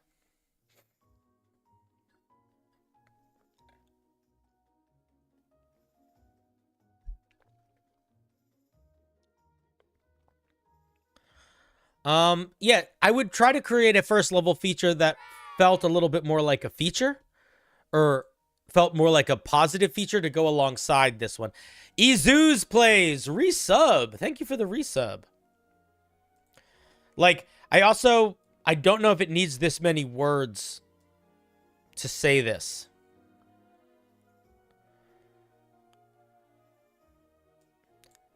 Like, I think if you turn this into bullet points, it might be an easier read. When you cast the Find Familiar spell, you can choose to have your familiar altered in the following ways. And then you make bullet points. There it is in the YouTube. Let me post it in the Twitch. So I will say something here though, because I do want to talk about this, because I mentioned it the last time I saw a spell list very similar to this. Putting all of these summon spells on the spell list is not actually that great, because they all kind of just do the same thing. The differences between them are not different, in my opinion, are not different enough to justify you needing to put all of these on the spell list. It's sort of, they become a little bit like nothing. They also are all really expensive. That's true. I didn't really think about that. But it's sort of like even like, you know, like even if we go to like the fucking light cleric, the light cleric has this problem too. Where it's like all their spells do very similar stuff, right? Burning Hands, Flaming Sphere, Scorching Ray, Fireball. But that being said, if you actually look at it, they're kind of all different things. Local AoE, a thing you can control around the battlefield, single target, area of effect, battlefield control. But that's a reach. Like, I'm reaching. I don't think this is great in that way. And I feel similarly about this. Because the other thing is, like, as much as these spells do similar things, I can be casting them. Boom, bang, boom, boom, boom. These don't... It's like, I am deciding to summon a Fae, and then that's out. Or I'm deciding to summon a Beast, and that's out. Or I'm deciding to summon a Construct. So, I don't know. They don't stack up well, I think. Let's look at the 6th level spell. 6th level feature. When you cast one of your creation magic spells that summons one creature, you can augment the form in one of the following ways. It deals force damage. Its hit point increases by an amount equal to twice your warlock level. Gains a bonus to its AC equal to half your proficiency bonus. Its size increases or decreases one size category. It has a swim speed or it has a fly speed. I think that's interesting. I would probably make this cost sorcery points. 9 times out of 10, at 6th level, the sorcerer gets something that costs sorcery points to use. So, we need something else at 1st level, and I think this definitely needs to cost sorcery points.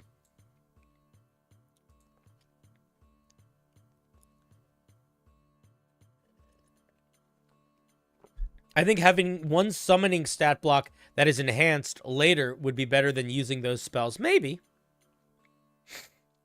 I don't know.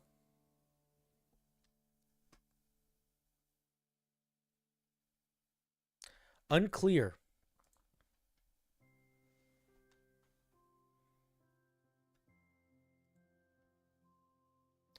At 14th level, we get improved custom creations.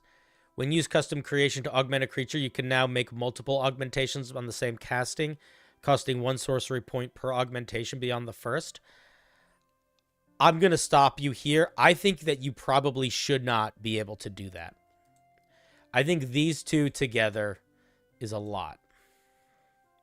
On top of the way the summoning spells work, I think this could very quickly and easily get out of hand in a way that I think does not work. Because you can also upcast the spells to affect things. I think that it would make some of the summons potentially too much.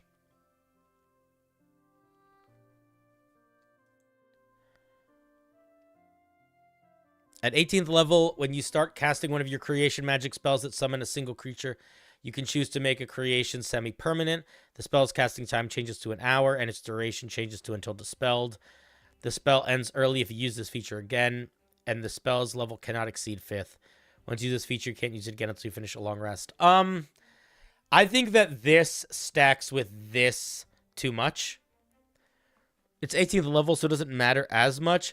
But the main problem with this subclass is it doesn't really do anything other than one thing. It's not really a subclass.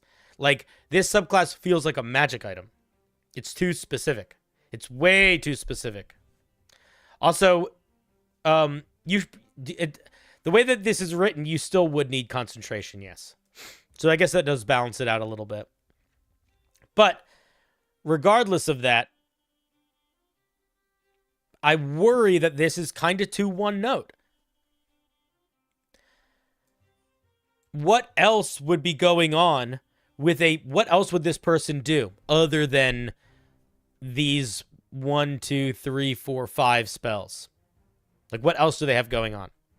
What else makes them a monster summoner? Even every summoner-based subclass in D&D, the Shepherd, the Conjuration Wizard, any of the minion subclasses, they all do things separate from their summon that helps sell the fiction of the thing. This needs some of that.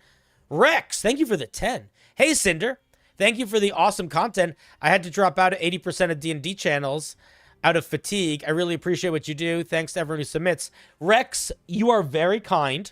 Also, I totally get it, man. I have to take breaks from stuff all the time. Don't overload. If you need to take a D&D break, take a D&D break.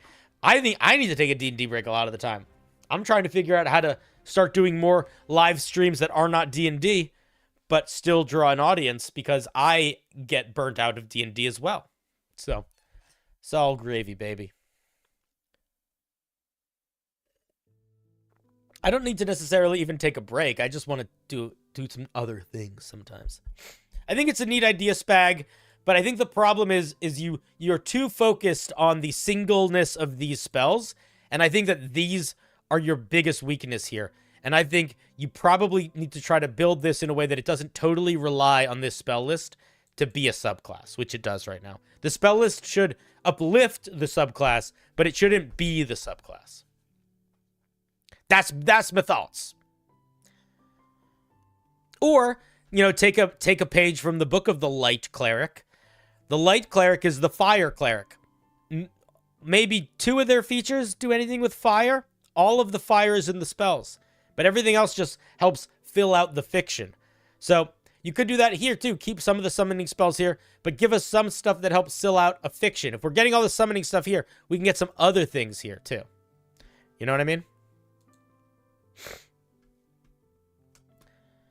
All right, let's give a round of applause to Spag.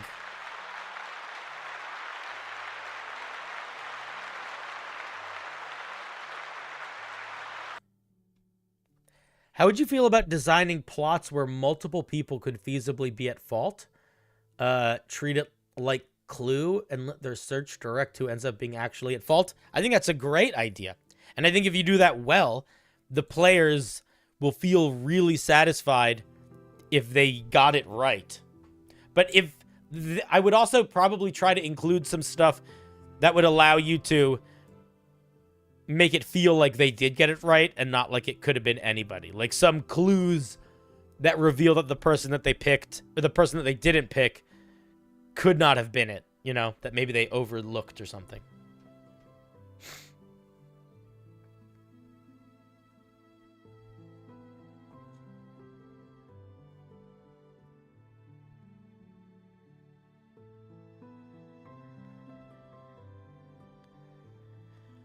Cinder, I have a problem where I have a player much smarter than me and it's tough for me to keep her engaged. Ideas?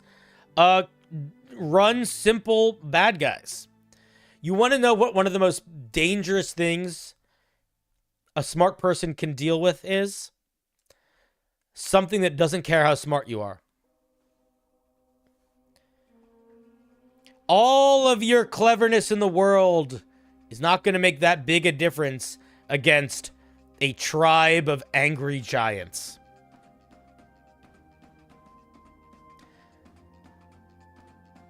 Or a tribe of orcs. If you have a player that's much smarter than you, don't try to do super clever, twisty plots.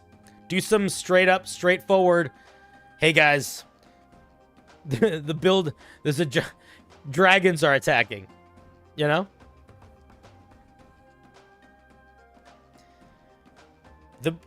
Dumb power is a great foil to intelligence. Dumb power. Dumb power that can't be easily persuaded. Dumb, stubborn power, I should say.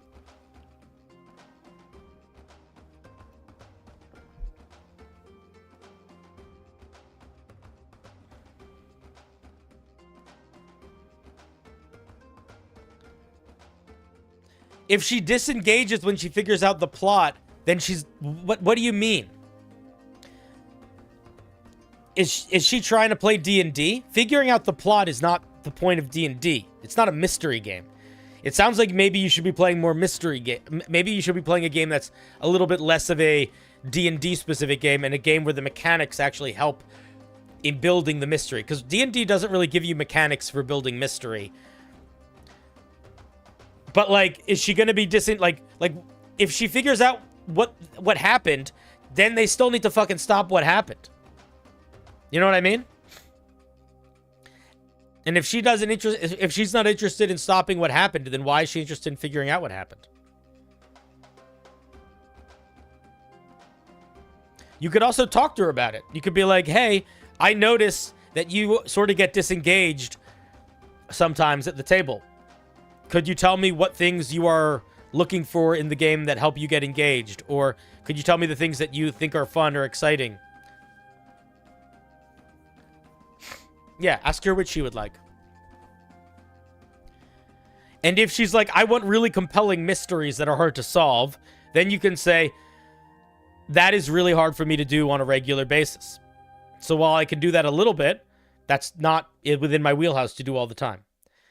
So what are some other things that could help keep you engaged? Because if that's what you need, it just might not be, you're just going to be, you need to figure out how to be engaged with other things because that's not what I can provide all the time. And I can help you with that. We can work together to find things that are engaging for you. But if you need to be enthralled in compelling mystery every session, I don't have the time to plan that. And you just talk. Just be, talk human. Just share feelings. And if she's understanding, then great. And if she's not understanding, why are you worried about making a game fun for her? If she's not understanding enough to, like, hear that it's not something that's in your wheelhouse to do, you know?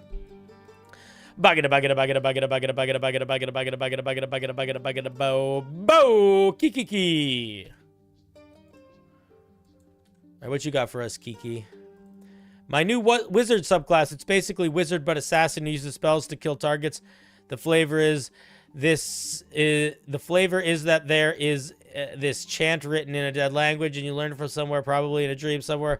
I only finished it 30 minutes before stream, so it isn't very polished. There may be weird sentences. Okay, we're just gonna...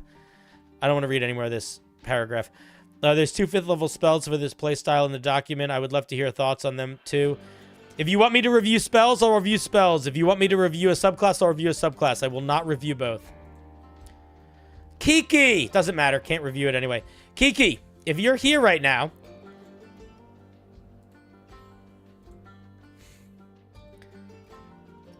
Alright, guys. You know what this means.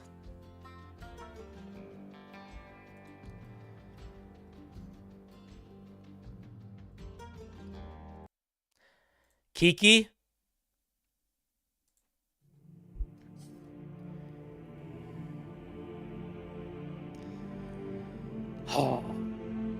friends, today is a day where there are some clouds in the sky.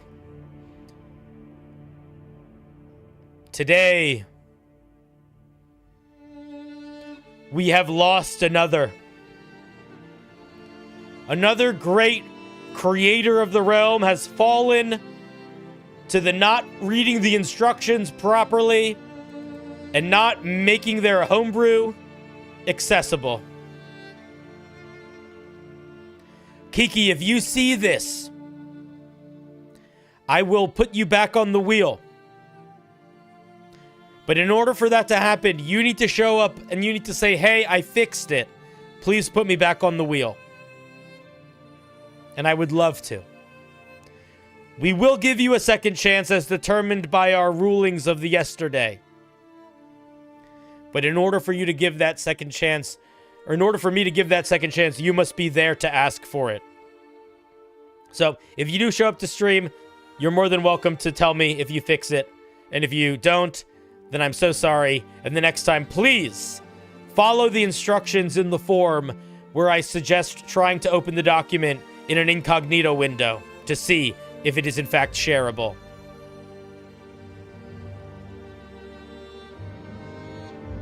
But until then, we will miss you! And we wish you well in your journey to darkness. May you find the light to guide you back to us. And if you can, we shall welcome you with open arms, dear brother. And we shall find power together. Goodbye. Off the wheel. Oh, a sad day. Well, it's not really a sad day. Sad moment. All right, Kiki. Sorry about that, buddy. A word to the wise, everyone else. Try opening your link in an incognito window, as mentioned in the form, because it makes it easier to know if it's going to work or not.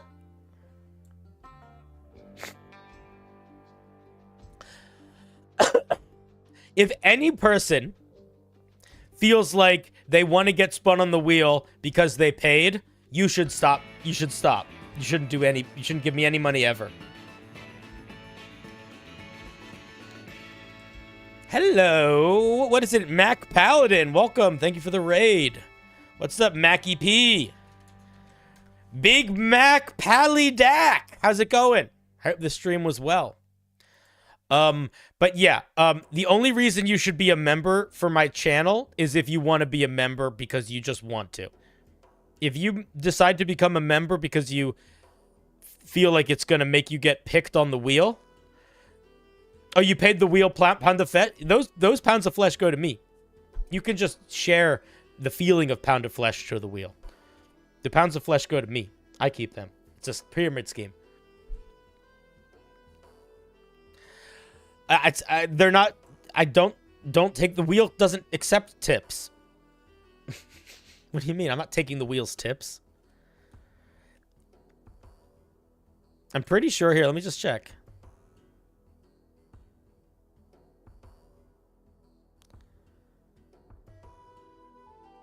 Yeah, placing your flesh upon the pyre is for me.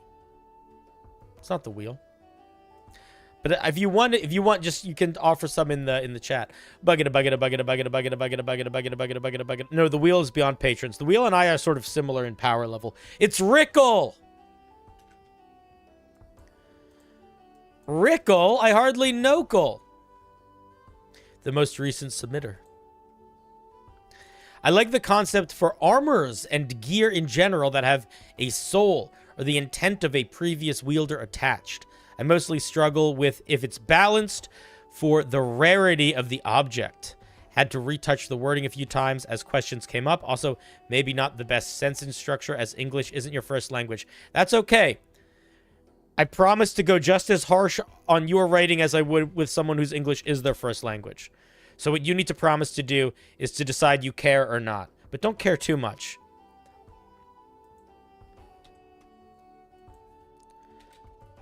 Here we go. We got some on the YouTube. We got some on the Twitch. Armor of the Faithful Companion. Plate armor, very rare, requires attunement. What's it like juggling 2 chats? I don't love it. I'll be honest, streaming on YouTube and Twitch at the same time is not fun. It is much easier from my end to stream on one platform than on 2 at the same time. But it is not the end of the world either. The first paragraph being 1 sentence, this is not a excuse for English not being your first language. All languages have sentences. Unless you're writing like Aramaic or maybe Old Latin. The armor was recovered from a knight fallen in combat. Period. And I wouldn't say the, I would say this. And then I wouldn't say the legend says, I would say legend says that standing beside the knight, a dog was found who never abandoned his master in okay, I'm going to read this whole thing, and then I'm going to help you translate it into English. The armor was recovered from a knight fallen in combat, okay? The legend says that standing beside the knight, a dog was found who never abandoned his master in battle, even standing on top of his unconscious body to defend him, and even when the injuries sustained took his master from to the other life, the dog kept guard day and night, waiting for him to stand in vain. Okay, so here's what you're gonna say. Copy paste this, highlight all this, and hit backspace. Say, legend says that this armor was recovered by a fallen knight with a faithful companion, a dog who never abandoned his side, even in battle. Period. Some say the beast even stood on top of his unconscious body to defend him in death. Period. And just cut the rest out. Something like that. Simple, straightforward. Definitely need to have multiple sentences. A lot of your wording here is kind of jank. Dogs don't keeped, they kept. This would be the past tense would be EPT, PTED. You could say the dog that you could say sort of what I said, where you could say, legend says the knight had a dog who never abandoned his master in battle, period. Some say, even standing on top of his unconscious body to defend him, put a period there. And then I would make this a new sentence. And then I would say something like, some say that the dog kept watch over his body, waiting for him to return to life, even in vain, something like that. But cut this up. The first thing that you're going to do, if English is not your first language, to make your sentences better in English is to make them shorter. The longer you make your sentences in English, the harder it is to make them sound good. Especially, or rather, no, that's literally, the more challenging it is to make them sound good.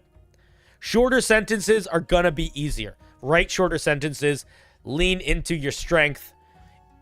Shorter sentences. You'll find power in them. The soul of the dog now follows whoever wears the armor of his former master and protects him as such. I would just probably say something like, the soul of the dog now protects whoever wears the armor, period. Grammarly could also help. I don't know what Grammarly is. I'll admit, I see commercials for it sometimes. I have no idea what it is, but I know it's like an app or something.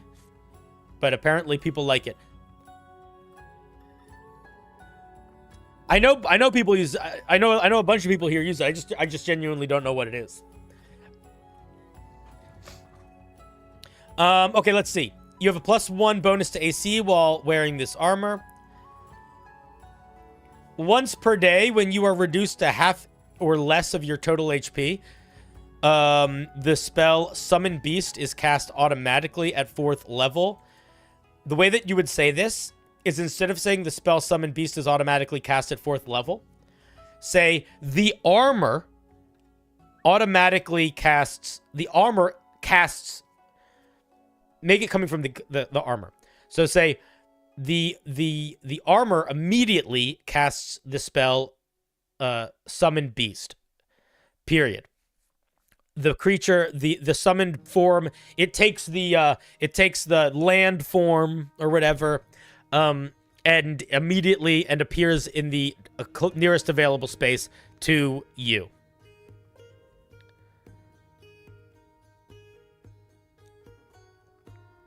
The ability recharges on dawn of the next day. Just say it would say the ability recharges.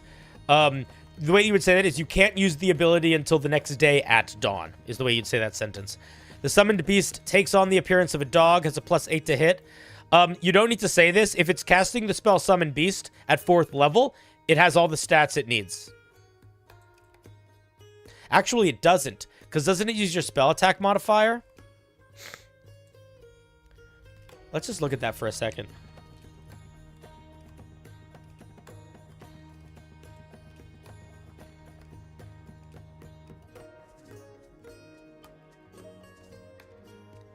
No, it's just the spells level. It's all the spells level. Everything is the spells level.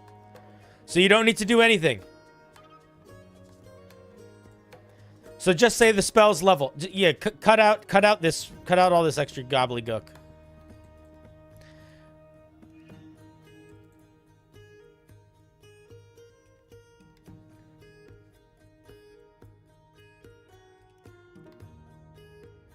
I don't think it should be set to +8. I don't think that makes any sense. I disagree with your reasoning.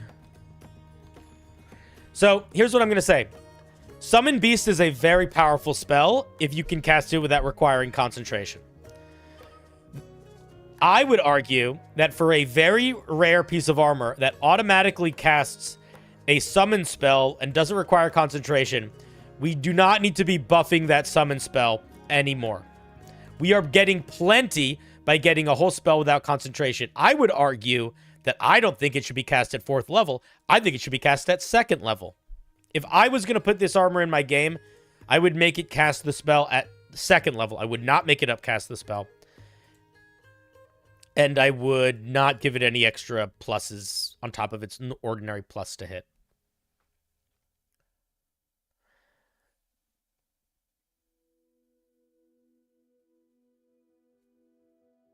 Because I don't I think it's you're putting too much icing on the cake.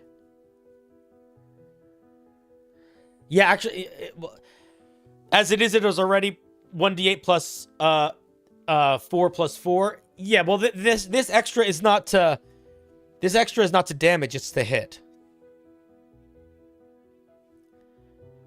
It doesn't use spell attack modifier. I thought it uses the level of the spell. Oh, I see. It uses your spell attack modifier. I see. I was being dumb.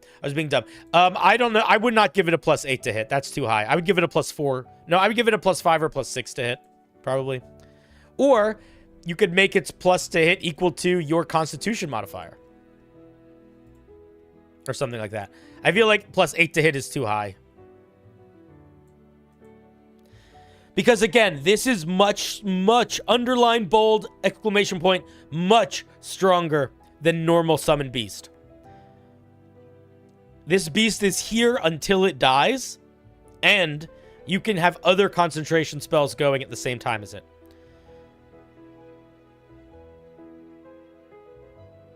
So I agree. I see the logic of giving it a plus to hit, but I think +8's too high. At main feedback, lower this to 2nd level. Make its bonus to hit something like +5 or +6. Or you could change it entirely and make it what Tradosio is suggesting, where it's Find Steed, but you pick the Mastiff. And that way you don't have to worry about concentration or anything anyway. But those are my thoughts. I think it's a neat idea. The biggest issue with your English is you're writing these really fucking long sentences. Your English is going to get so much better when you start to shorten your sentences. Your English is probably fine, also. You're writing better in English than half the fucking English speakers do. The reason why I feel like this is a particularly powerful feature is because this is the equivalent of the Fey Wanderer Ranger's 11th level feature. In fact, it's basically exactly their 11th level feature. You get a special casting of Summon Fae, but it only lasts a minute, and it doesn't require concentration.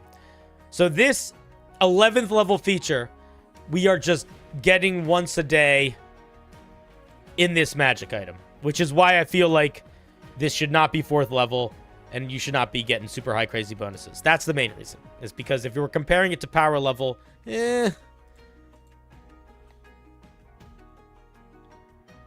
Yeah, and the 11th level feature doesn't even do a 4th level spell. It does a 3rd level spell, yeah. But I think it's a cool idea. I like what it's doing a lot.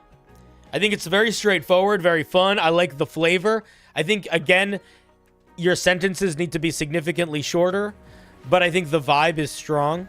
I just think it's too... I think you just amped up the power of it too much.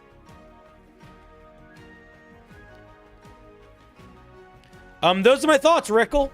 I don't really have more to say. I think it's pretty straightforward, pretty cool. I could see a lot of players in my game wanting to use this type of item.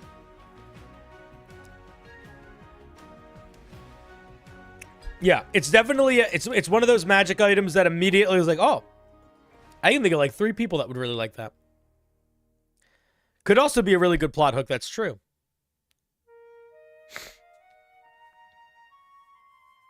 Everybody loves a ghost dog. Yeah. I think both YouTube and Twitch, everybody's in agreement. The vibe is very strong here. Also, it's mechanically very simple, which I love.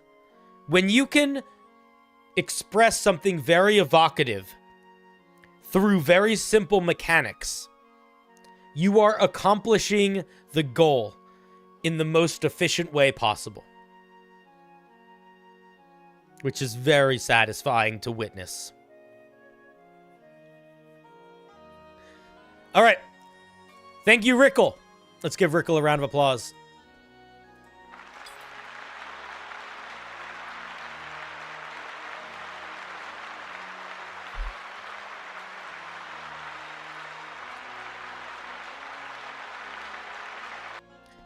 Also, dude, whoever it was that was complaining about me being harsh to people that speak English as a second language, I think that this piece definitely has some weird wordy shenanigans happening, but if you turn half these commas into periods, it kind of just moves stuff around. I thought it was better written than a lot of the... It was fine. I don't think I was harsh on it, but I also think that it had less to be harsh towards than a lot of other writing I see. I also think that I do pretty good at judging people based on their abilities who I've read their stuff of before. Yeah, but Bildo, I've read your stuff before. I have been harsh on people today. I was really harsh on you, and I was really harsh on Databank specifically. But why is that okay? Because I know that you're a good writer, and I know that Databank is a good writer, and by that, you're all good writers, okay? I'm not saying that some people are good writers and some people are bad writers, but I know where I don't know where you're at, but I have seen what you're capable of. So when I feel like you're not getting what you're not striving for what you're capable of, or you're not quite getting there, I want to fucking nail it in. But if it's something like Rickle, this is the first piece of homework I've ever seen by Rickle, so I don't really know what they're capable of. So it's not really fair. It's not really a language thing. It's more like if I don't know your writing yet, it's kind of not fair for me to like jump down your throat unless you're like really fucking shit up in a way that you need to get, you need to get an awakening. You need your eyes opened. All right, Rickle, thank you very much.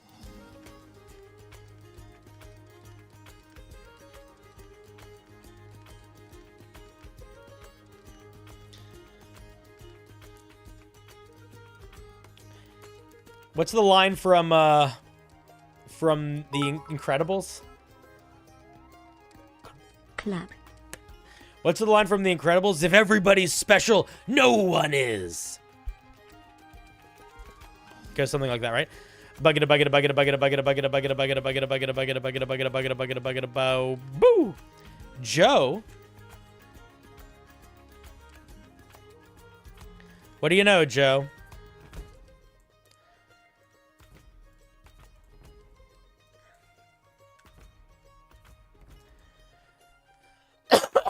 Excuse me. Trying to get as many thoughts on this as I can before I move on to the next edit. Sure. Ooh, we're getting a barbarian. A giant beast rider barbarian. Ooh.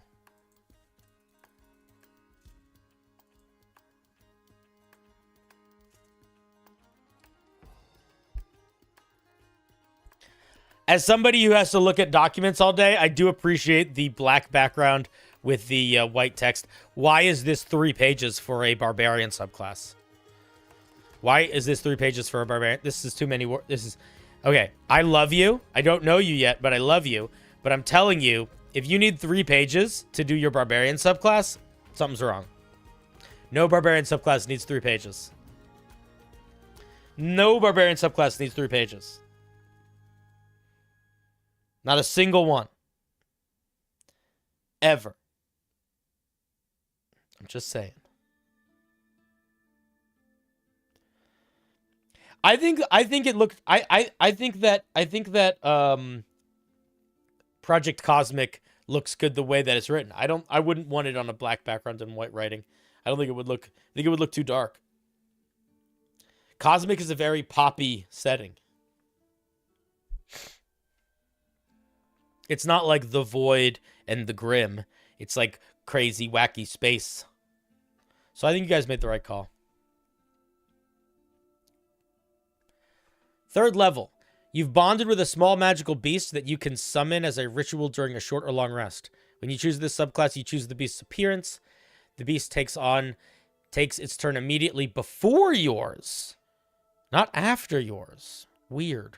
And can use its movement on its turn as well as yours. Why? That doesn't make sense. Why? Chat, can you explain to me why?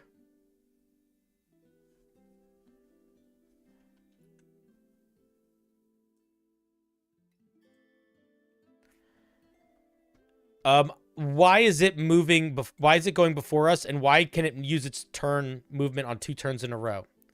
I don't like that. Also, it's large. I don't think it should be large to start. That's too big to start. The idea, I'm guessing, is that you want to be able to mount and ride it. But that's probably the idea. But then just treat it like a mount. Don't do these fucking shenanigans.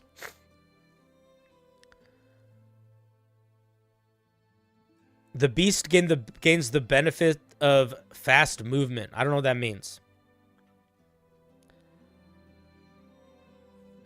So to move, you just need its move first.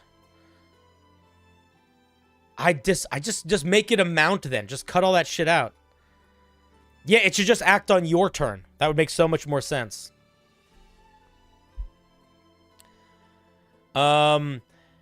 It's got a really good AC, a really good hit points, really fucking fast. Once per rage, your beast can take one of the following actions. You also need to tell us how it takes actions. So the first thing that you should do before you do anything else is you should look at either the Drake Warden or the Battlesmith or any of the other newer subclasses that get pets, because they almost all have this exact language to explain the interaction with the pet.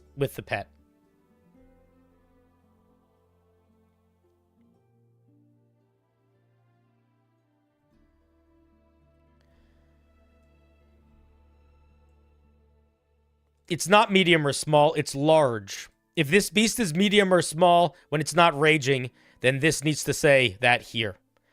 This, whatever is written on the stat block, is the form the monster is in its normal state. If you're going to change it, you put that in the mechanics in other places. Hey, what's up, Jameson Horton? I just said your name, and you used to watch me on videos, and now you see me live. How's that? Is that weird? Is it weird? Is it weird? Does it feel weird? Does it feel weird? Does it feel weird, Jameson? Does it feel weird, Jameson? I hope it doesn't feel that weird.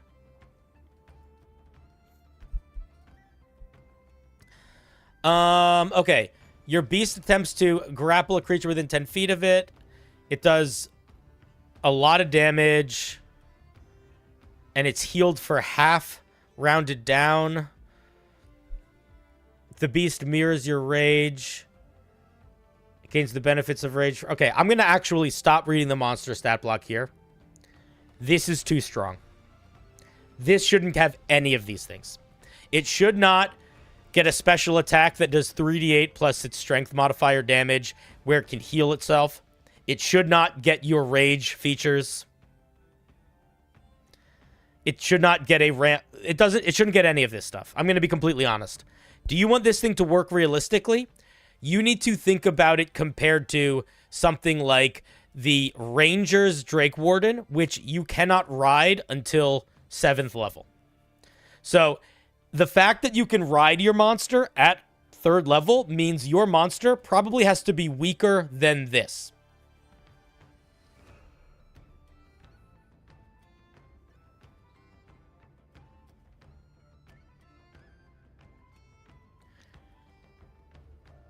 Oh, Muddled was talking about me, Tradosio. Muddles, I think, was talking about...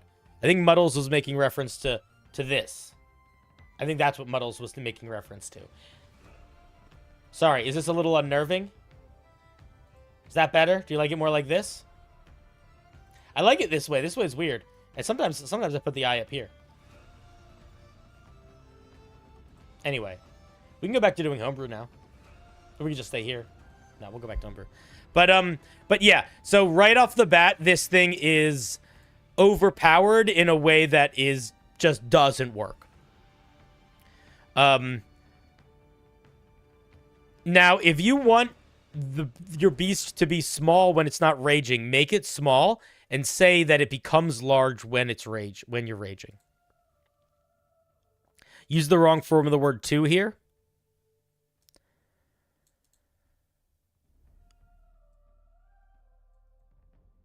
If you or your beast force a saving throw, the DC equals 8 plus your Constitution mod. Okay, that's fine. Okay, so this needs a pretty... Realistically, Joe, I'm going to give you feedback throughout the rest of the piece, but if it is in reference to the stat block, we're mostly going to kind of have to give vague feedback because this is a total rewrite stat block. Total rewrite, I would say. Maybe you can keep some of these stats, but all the features completely gone. You could incorporate these features into the other things. Like, you know, at 6th level, your creature, your creature can use its, you're at 6th level, when you rage, your creature can share your rage mechanic. At 10th level, once per rage, your creature can do this maul feature, something like that. Like, that could be a way that you included these features if you wanted them to come in later. But right now, this is just busted. Again, you got to compare it to something like the Drake Warden. This is the Drake Warden. The Drake Warden, to give you some reference point here, is the beefiest of all of the minion subclasses. This is the strongest minion. This is beefier than the Drake. This is beefier than the Battlesmith guy. This is beefier than the Creation Bard's weird little contraption. This is beefier than the Beastmaster's pet. This is the beefy one. Let's look at 6th level. Harpoon. When mounted on your beast, you can make any of your attacks with a barbed spear on a rope. What? Where do you get it? What does that mean? You are proficient with the spear. It does 1d8 plus strength. Spears do 1d6. When you hit a creature up to one... You are Joe. There's a lot of features here that are quite similar to features that already exist in the game. Emulate the way they're written. So, let's take this one, for example.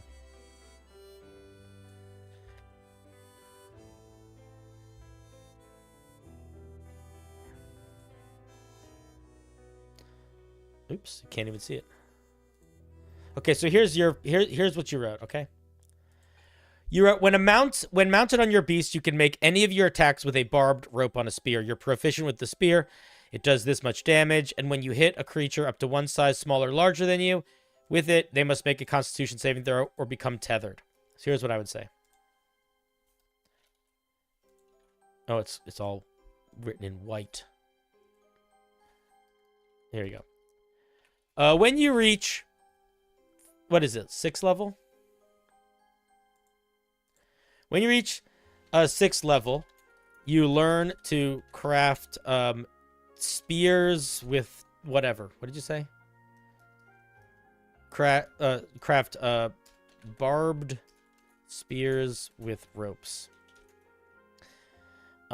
These deal 1d8 damage. When you hit a creature that is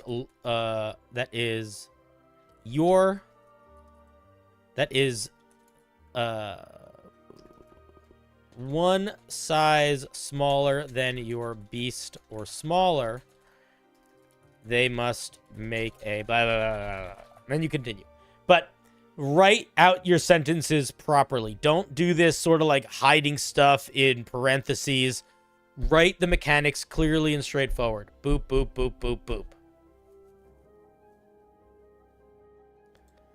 Because it just turns into gobbledygook when you're like putting fucking parentheses and stuff. While a creature is tethered, you can use a bonus action to move it in a line 15 feet towards you. I'd say pull it. Dealing more slashing damage, and they cannot willingly leave. Okay. Everything after the pulling the creature, you should get rid of. Repeating the saving throw is fine. All this extra damage, get rid of. Anything that has to do with the spear should be in the same spot. So if you're talking about the spear doing different damage and shit, talk about its range up here. You get a spear with a special ranged attack with a range of 60 feet. It does this, this, this, and this. Yeah, look how Tradosia wrote it exactly like that. But I'm not even going to read the rest of what we're getting here because it's too much. The other thing that I want to point out is normally as a barbarian at 6th level, you get a utility feature, not really a damaging feature. If you want the utility feature to be that you can like harpoon people, then make that the thing. But cut out all the extra fucking damage stuff because you're getting lost in the weeds with the mechanics. The best thing to do to help there is to cut out this unnecessary stuff and focus in on the main thing. And the main thing that this is doing at 6th level is you're lassoing something. So just keep that part. Get rid of everything else. At 10th level, your bond has strengthened. You decide your beast's diet, which grants it a set of respective traits. You can now take a second beast action per rage. Don't know what that means. Additionally, your beast's attacks and whatever count as magic. Your beast's attacks counting as magic could probably happen at 6. I have no idea what a beast action is, unfortunately. It's not really a definite thing you've defined earlier in the piece. So we're just going to ignore that part because I don't know what that means. The carnivore, you get multi-attack. And you get roar. You can do wisdom saving throws or frighten creatures for a minute. This feature is basically the Berserker Barbarian's 10th level feature all on its own. Just keep that in mind. So if you're going to be doing a area of effect roar as an option, that's the only thing you should be giving them. Also, how often can they do this?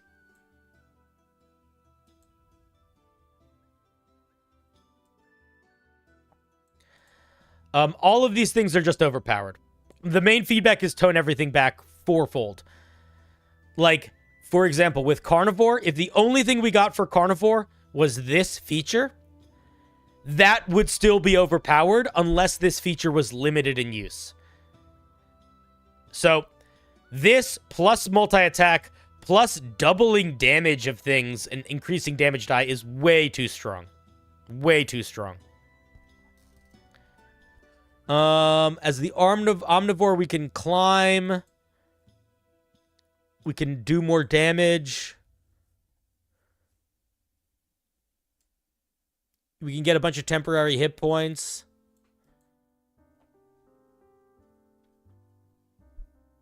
Didn't our beast already get resistance from the rage feature? Oh, don't call a feature rage if it's not being if it's not the rage mechanic. That's fucking confusing. Also, if we're getting a key beast feature that's about damage mitigation, don't give us another beast feature that's a different type of damage mitigation. That's too much.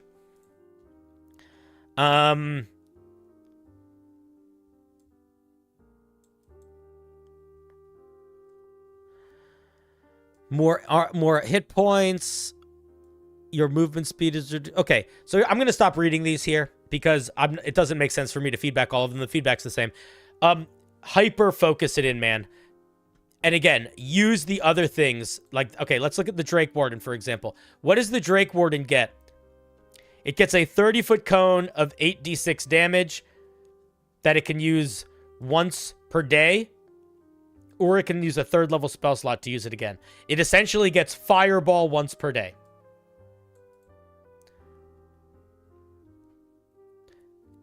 So, this is not a ranger, and you don't want it to build it like a ranger, but that's going to help you with your power scaling, because this is just doing 1,000 things too much. And then at 4th level, we get something else. Once per long rest is an action, you can summon 2 giant beast rider barbarians for an hour. No, that's also too strong. I would not have you summon 2 CR6 monsters. It's just too strong. It's just for an hour? That's crazy too strong. And then there's other things happening too? Okay. You got to decide what you want this subclass to be. Is this subclass about you and your beast fighting together? Great. Make it that.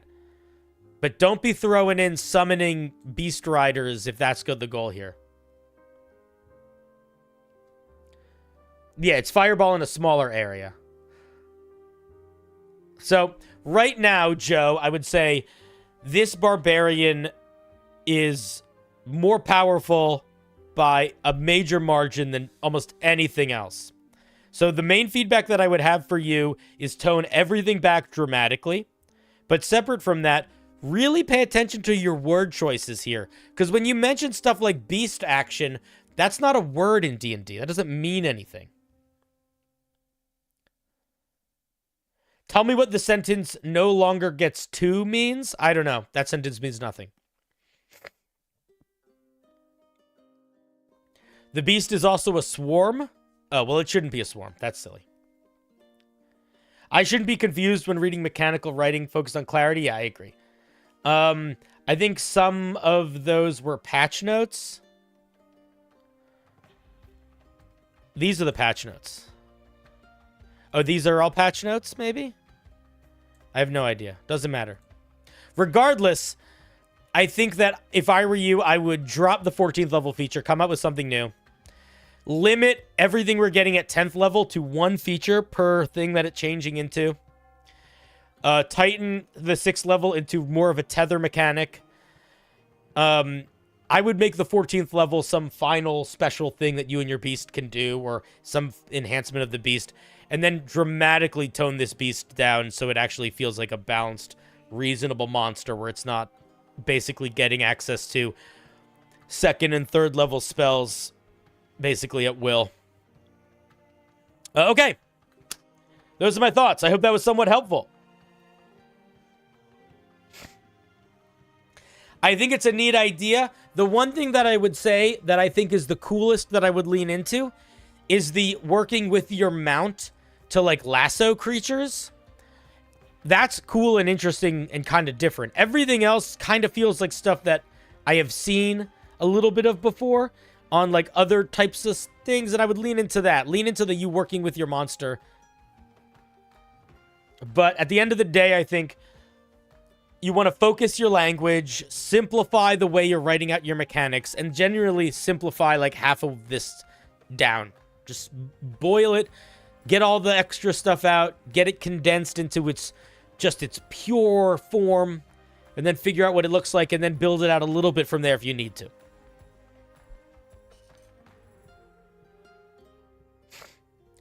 It's a cool idea.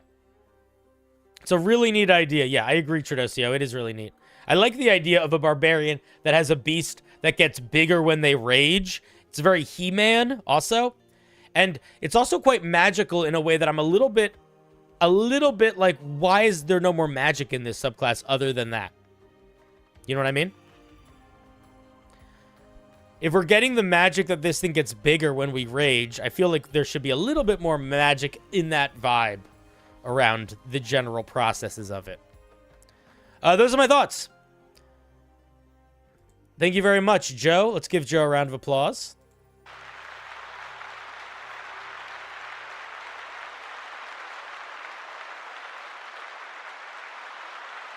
It might benefit you, actually, Joe, to not just make it a giant beast, but to pick a thing. You know, make it a warg.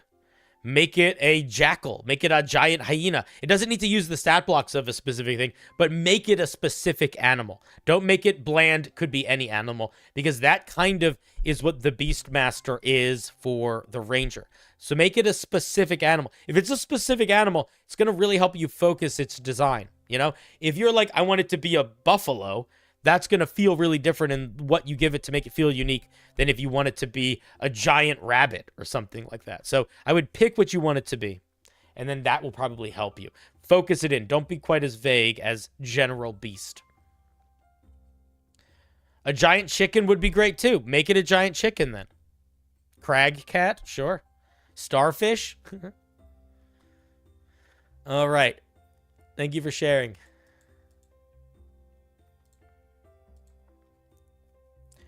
You were a starfish barbarian? I am a starfish barbarian.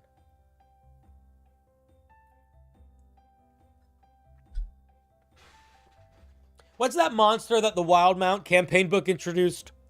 That's a beast, but it has a movement speed of like 70 feet. Boo,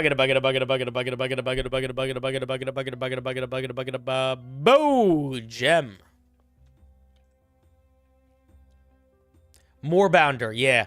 Moorbounders are a monster that feel like they're not designed with a druid in mind. Always remember to have a laugh. After all, where would we be without humor? Probably in America. Hey, I'm in America. I have humor. I have humor, Gem. Gem, you want to come on? I can grab you. Give me 1 second.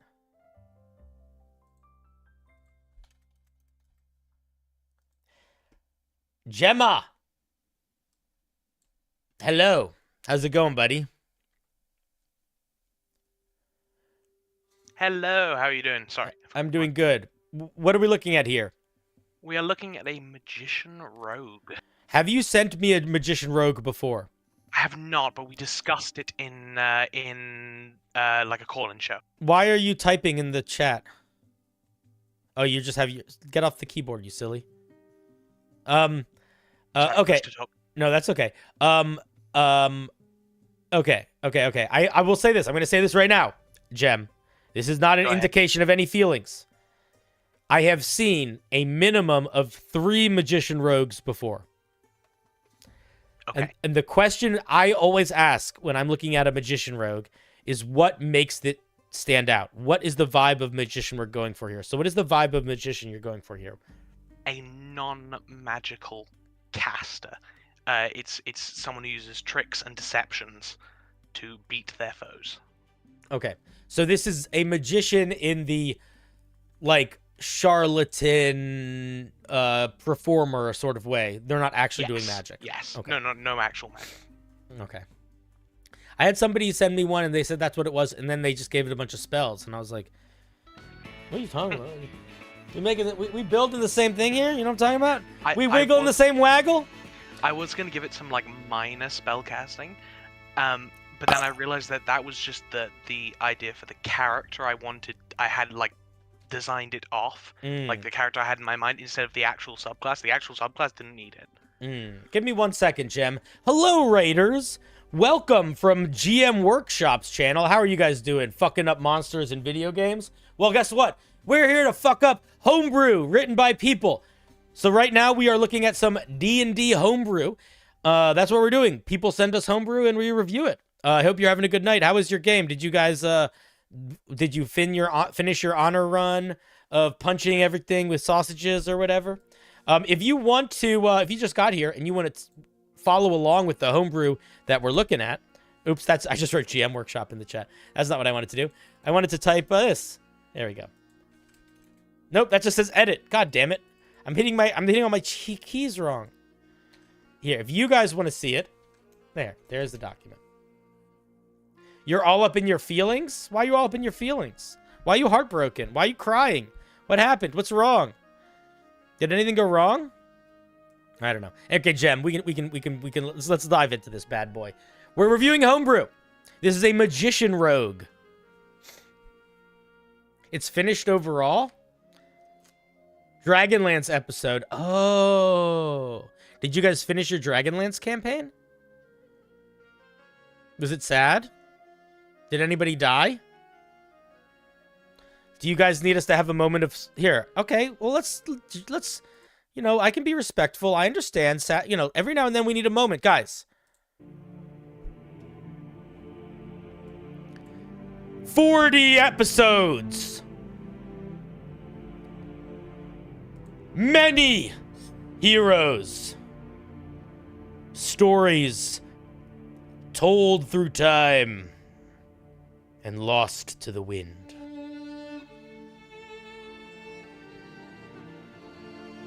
Gone but not forgotten. We hope that we might rise up. But at the end of the day must end. And then we are left with a choice to make.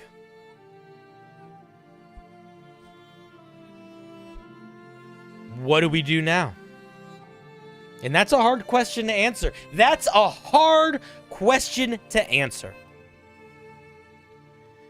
And maybe we think, maybe we reflect, maybe we take action. I think what matters most of all is not what we do, but that we do something with intention to hold those feelings of the long goodbye. To respect not just the time we've spent on our adventure, but the time that we shall spend thinking about it, reflecting, remembering. All right, was that enough? That was enough. All right, let's look at some fucking homebrew. Anyway, I hope it went well. I hope it was good.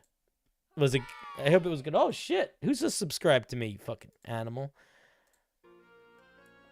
Who just subscribed to me? Pinky! What's up? Just finished session 1 of my group. It was great. Now I'm left with a question. What do I do? Do I sleep? Do I watch CinderBlocksally live on Twitch? You do whatever you want, baby. Anyway, I hope that your campaign went good. We're looking at some rogue stuff now. And we have Gem Jar on the line who's been very patient. Very patient. Wiping away a tear. Yeah. Sadness of many. Magicians are the weakest spell weavers, but they are the only wielders of true magic, the kind that leaves an audience breathless. Not all practitioners of magic are gifted with the potential to warp the universe. Some can only achieve more moderate feats or none at all.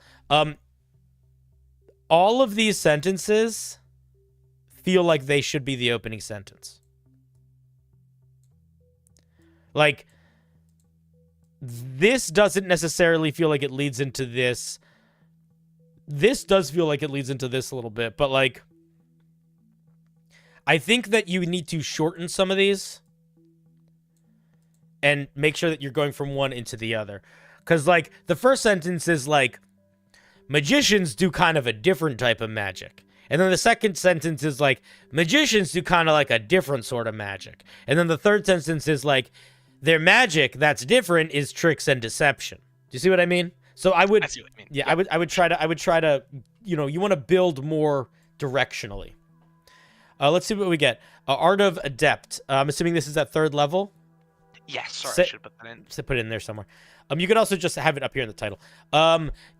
You may not be a powerful caster, but your magic is as real as it gets. Apart from when you're faking it, of course. This is too much flavor text. Where's the actual mechanics? Using your specialized training, you can create prop effects and add to your performance. Where's the actual mechanics? Whole paragraph of flavor text. We don't need a whole paragraph of flavor text in the mechanics. You gain proficiency with Tinkerer's tools if you do not already have them. In addition, as a bonus action, you can create non-magically recreate any effect of the prestidigitation spell. I would say that is hard to do without magic. I might limit that beyond any effect of prestidigitation, or I might pick a spell that isn't prestidigitation that could maybe lend itself more to looking like magic tricks. Like, how does that affect cleaning things or making things dirty or changing the way things taste? I feel like this would be better for thaumaturgy. I feel like this would be better for thaumaturgy, which is like opening and closing doors, changing the color of your eyes, lighting and snuffing out candles, which all is kind of magic-y, but it's, I feel like, more magic trick-y. Oh, that's a good point. I was kind of writing it out, and then I realized like 3 of the abilities I'd just written out were the prestidigitation spell abilities, and I was like, do I just put it in? I mean, you could do that if you want to, but I do feel like I do want to point out that if your subclass is solely built on the idea that you are a magician, quote unquote, but you're not doing magic, I don't know if the very first feature should be you can cast prestidigitation, wink, wink, because that's what it is. So okay. I will, yeah. You know what I mean? Like I do know what you mean. Like, it's, for all intents and purposes, it's not, we just get prestidigitation as a bonus action. I understand that it's not magical, but does that sell the flavor of a non-magical magician, or does that just make your... That's a good point. You know what I mean? All right. Let's see what we get at 3rd level. Also at 3rd level, you learn tricks that are fueled by special dice called pluck dice. You learn 4 tricks. Okay, so this is Battle Master. Are we Battle Mastering? Is that what's happening here? Yes, but there are a couple of stipulations. Mostly you can't use more than one on the same turn. And when you use a trick against another creature, you can't use it against that creature again for 24 hours, regardless of whether it succeeds or fails. Okay. Interesting. The once per turn is not really a big deal because you're a rogue. You're not getting extra attack anyway. But the 24-hour thing might become a thing, might not see. You have 3 pluck dice. And you use them. Okay, so these are your Battle Master Superiority die. These are your Battle Master Maneuvers. Yeah. And how many do we get? We get... Where does it say? 4. And then we get 1... We get 5, 6, 7. So we have a total of 7. We start with 4. And how many of these dice do we have? 3. And we always have 3? No, it increases. You get another at 9th and then 13th. So 5 total. Okay, so these tricks probably should not be much stronger than a Battle Master maneuver. If they are, they got to be toned back. I don't think most of them are. When you make a weapon or spell attack on your turn, just make it a weapon attack. Don't make it a spell attack. You're not a spellcaster. Oh yeah, I don't know why that was there. I'm probably not gonna read all these, but I'm gonna skim them. That's fine. That's fine. Make a deception check contested by the target's wisdom's check. If you succeed on the check, you can add a bonus to the attack roll equal to 1 roll of your pluck die, and the attack can benefit from your sneak attack feature even if you don't have advantage on the roll. Okay, I like that one. Misdirect. When you deal your sneak attack damage to a creature, you can expend 1 pluck die and choose an ally within 5 feet of the creature. That ally can use its reaction immediately to make a single weapon attack. Don't copy Battle Master maneuvers. This is just a Battle Master maneuver. Don't give them a Battle Master maneuver. Is it? Yeah. Oh god. No. Whoops. It's not exactly, but a reaction to make to let somebody else use a reaction to make an attack. That is, the first part isn't. The second part is. This is a Battle Master maneuver. Okay. Cool. I'll remove that one. I would go out. I would make sure. I would go through the Battle Master maneuvers and try to avoid them in general. I think mostly it has, but yeah. You can make a deception check against a... you can expend a die to add to the check. You can use this die. That's also a Battle Master maneuver, just so you know. You could probably keep that one. Skills, though? Yeah, I think so. Damn.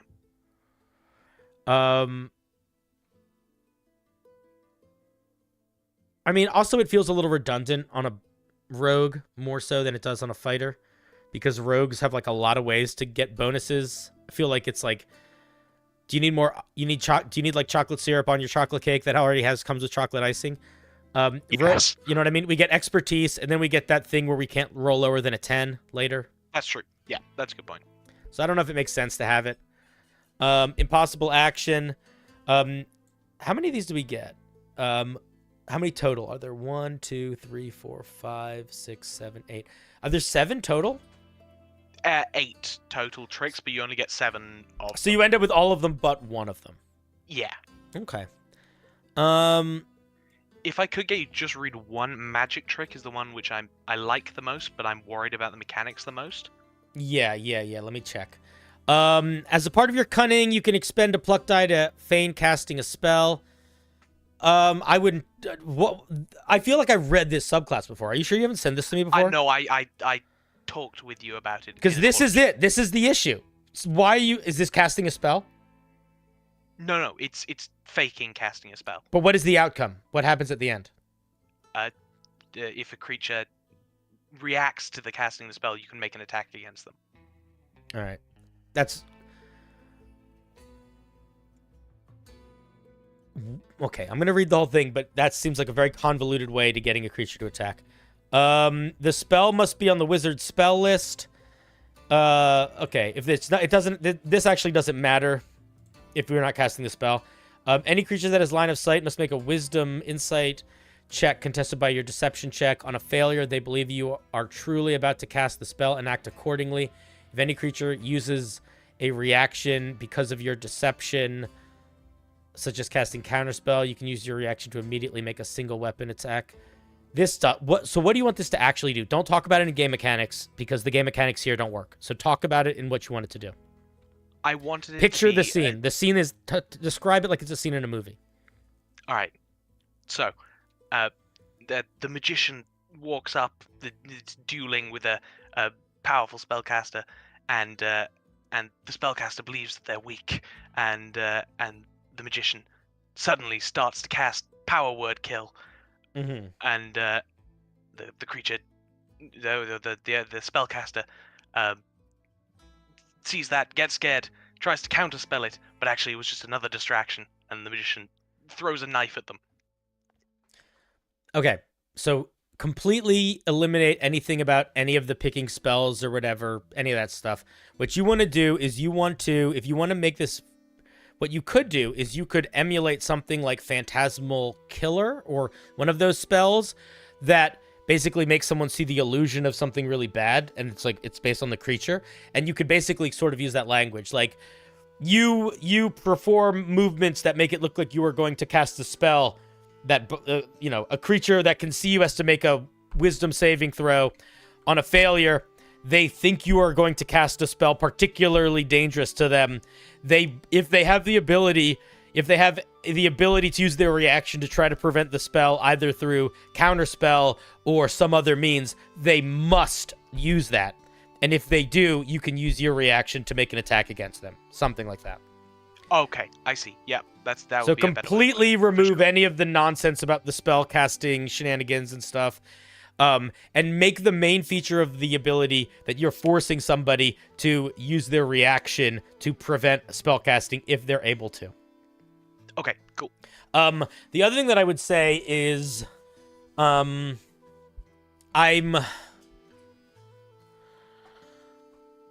don't know if I agree with all of these things being based on skill checks. I think it makes them too strong.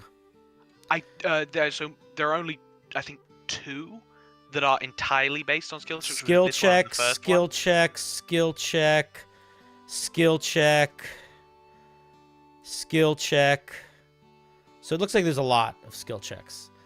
One of them is a skill check and then also a saving throw. Yeah, but which one is this? Regardless, Trump card. All right. Well, regardless, the reason why no rogue is designed that way is because of expertise. It's essentially like rogues have a thing built in that if skill checks would replace saving throws, rogues would have a built-in ability where they can decide to add, +4 to their skills spell save DC, just casually. Absolutely, for sure. Which is why the ones that I made affect kind of like other creatures in a negative way instead of the rogue in a benefit way. Have a saving throw, which is just literally that one ability. and the other ones, they're either like really niche, in which case the spellcasting one is really niche, or it's kind of just the other one where you just basically get a free sneak attack even though you don't have advantage. Okay. Okay. You can keep it if you want. I would move stuff around. As a bonus action on your turn, you can expend a pluck die. Make a dexterity sleight of hand check contested by a wisdom perception check. The next attack you make against that creature gains a bonus to its damage roll equal to 1 roll of your pluck die, and they have to make a wisdom saving throw or be stunned. I'm not a fan of stunned. This is just the strongest feature then. I don't know, man. I'm going to be honest with you. These tricks, none of them actually feel like tricks. Like, the only one that feels like a trick is the one called Magic Trick. The rest kind of just feel like Battlemaster maneuvers, but a little bit complicated. Like, if I were you, I would lean into the flavor a little bit more. I don't know. I'm struggling with these tricks. I think Feign Attack works, but I think maybe. Yeah, I don't know, man. I don't know. I'm struggling to feel like these feel. I'll tell you the problem that I'm having with them.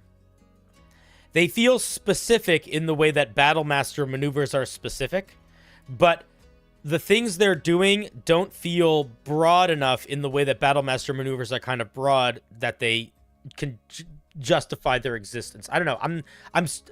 If you like them, great. I'm struggling to find the flat, like the excitement in them. They seem kind of long in the tooth. And the outcome of what they're doing is always very simple compared to how complicated it is to like get to that outcome. Yeah, I feel that. Yeah. So I would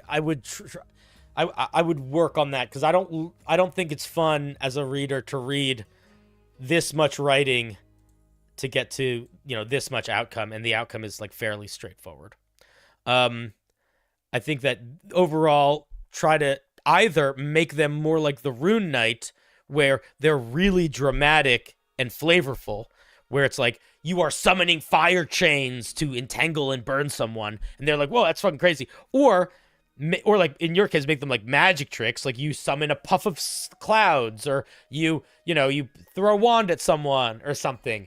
But if you're gonna make them basically just add damage or give you sneak attack for the most part, then they need to take a sentence to say. I see what you mean. Yeah, I see what you mean, for sure. The outcome of what they're doing is very basic. We don't need this much writing to get that out. And I also worry that that's not evocative enough. Like, the only reason why it works on the Battlemaster is because they are all very specific things that can express themselves very quickly, that are all very intrinsically linked to you being a very skilled fighter. Like, it's all very mushed and compact. If you were to stretch it out, it wouldn't work. Right. Let's take a look at the 9th level feature. Can I volunteer? At 9th level, you can select another creature to become part of your performance during combat. As a bonus action, you can make a persuasion check contested by the hostile creature's insight check. Another check and not a saving throw. Fine, but too many of them. The creature must be able to hear you, and you two must share a language. If you succeed on the check, for the next 2 rounds, you no longer have to expend a pluck die when using tricks against a target, and you can use the same trick multiple times against your volunteer. If you're going to be doing the same structure as a Battlemaster, you got to stick to that structure, or at least be very thoughtful about when you break away. If you look at the Battlemaster, they don't get any subclass features other than their Battlemaster maneuvers and one feature where you can study something for a minute and learn a little bit about it. That's all they get. What we're getting now at 9th level is not a new feature, not an improvement of our tricks, but it seems like a way to just do a shit ton more tricks / eliminate the issue that we got earlier. And I don't feel like there was a reason to get the issue earlier other than maybe balancing, but I feel like taking it away is, we might as well just not have it. I don't think the 9th level feature should just be, you know how we limited your tricks, now they're not limited. I think I see that. I question the mechanics. I think it's a little bit it's too much of the same thing more, and not in a progression that I think is balanced based on the progression system that you established earlier at level 3. Okay, cool. And I don't really understand what it's doing. You're picking a creature and you're tricking them, and then you can do shit to them for free. Yes, in essence. Yeah, I feel like is I don't know, It's kind man. of quite similar to the Swashbuckler's like panache feature. Well, yeah. I see it more like the Inquisitive Rogue that can do insight check to get sneak attack on you for a minute. Yeah, it's kind of similar to that as well. I just think that if you've built a whole system of resource management and limitations, I would not make a feature that just throws that away. I would just yeah. I think I kind of justified it by the dice not increasing in size and you getting less of them, but I understand what you're saying. Let's look at superior reflections or reflexes, excuse me. At 13th level, you always have at one last trick up your sleeve. When you start combat, if you can expend a pluck die and add it to your initiative roll. Okay. Again, sort of just feels like we're getting a new Battlemaster maneuver. What I would probably do at 13th level is if you don't have any pluck dice when you roll initiative, you have a pluck dice. Right, I was going to do that. Didn't want to steal it from the Battlemaster, but I understand what you mean again. Because it does sort of feel like at 13th level, you get another... It sort of feels like what's happening at 13th level is we now get access to a new trick of the trade that we have to pick, and it's this one. Makes sense. Yeah, I get that. Initially, I had it. You could add your charisma modifier, and I realized that's literally just the Swashbuckler feature. Also, ambush. Also, this is also literally a Battlemaster maneuver. Oh, what? Yeah. God damn it. If you're gonna be listen. This is not meant. I'm saying this more to the audience than to you. But if you are taking mechanical inspiration from something that already exists, make sure you familiarize yourself with that thing. Otherwise, you might end up just sort of remaking it unintentionally. Yeah, that is a very good point. The show must go on. At 17th level, you learn the magician's signature trick. The ability to defy death. When you are reduced to 0 hit points by a hostile creature but not killed outright, you instead drop to 1. In addition, you can use your deception to immediately make a charisma deception check contested by your attacker's wisdom check. If you succeed, the creature believes you to be dead, allowing you to startle it. Until the end of your next turn, all of your attacks against the creature have advantage. Once you use this feature, you can't use it again until you finish a long rest. Can I make a suggestion for this? I would drop the first part. I would just say, whenever a creature hits you with an attack roll, you can make a deception check. That is a good point. So just make it so you can do it as a reaction, so you can do it when they hit you once. You don't have to actually be at 1 hit point. That is much funnier. So I'd probably do something like that for the 17th level. Honestly, I feel like that could work for 13th level. And then for 17th level, you could have the pluck dice all go up. Because normally what we get at 17th level as a rogue is more damage. Not all the time, but most of the time. Okay. Sometimes it is we get more damage on a sneak attack. Sometimes we get the ability to attack more than once. Sometimes we can take 2 turns in the same turn. There's all sorts of weird things. But I feel like that would be the move. So here's my main feedback. My main feedback would be to pull farther away from the Battlemaster. And give yourself some tricks that no way could they be Battlemaster maneuvers. Like, lean into you have a deck of cards, you have some tinsel, you have a thing you have a scarves you're pulling out of your mouth, make it a magician. And you could, I think that will help distinguish it from the Battlemaster, and also will help so you won't have to feel like you're doing this weird balance to make these things unique versus not unique versus the Battlemaster in terms of like resources or scaling or anything like that. Like, take those shackles off and try to lean hard into making it its own thing. That would be my main feedback. Flash paper, the fucking, what is it called? The ring that zaps people. There's all sorts of stuff you could do. But that's what I would lean into the gimmicky of it.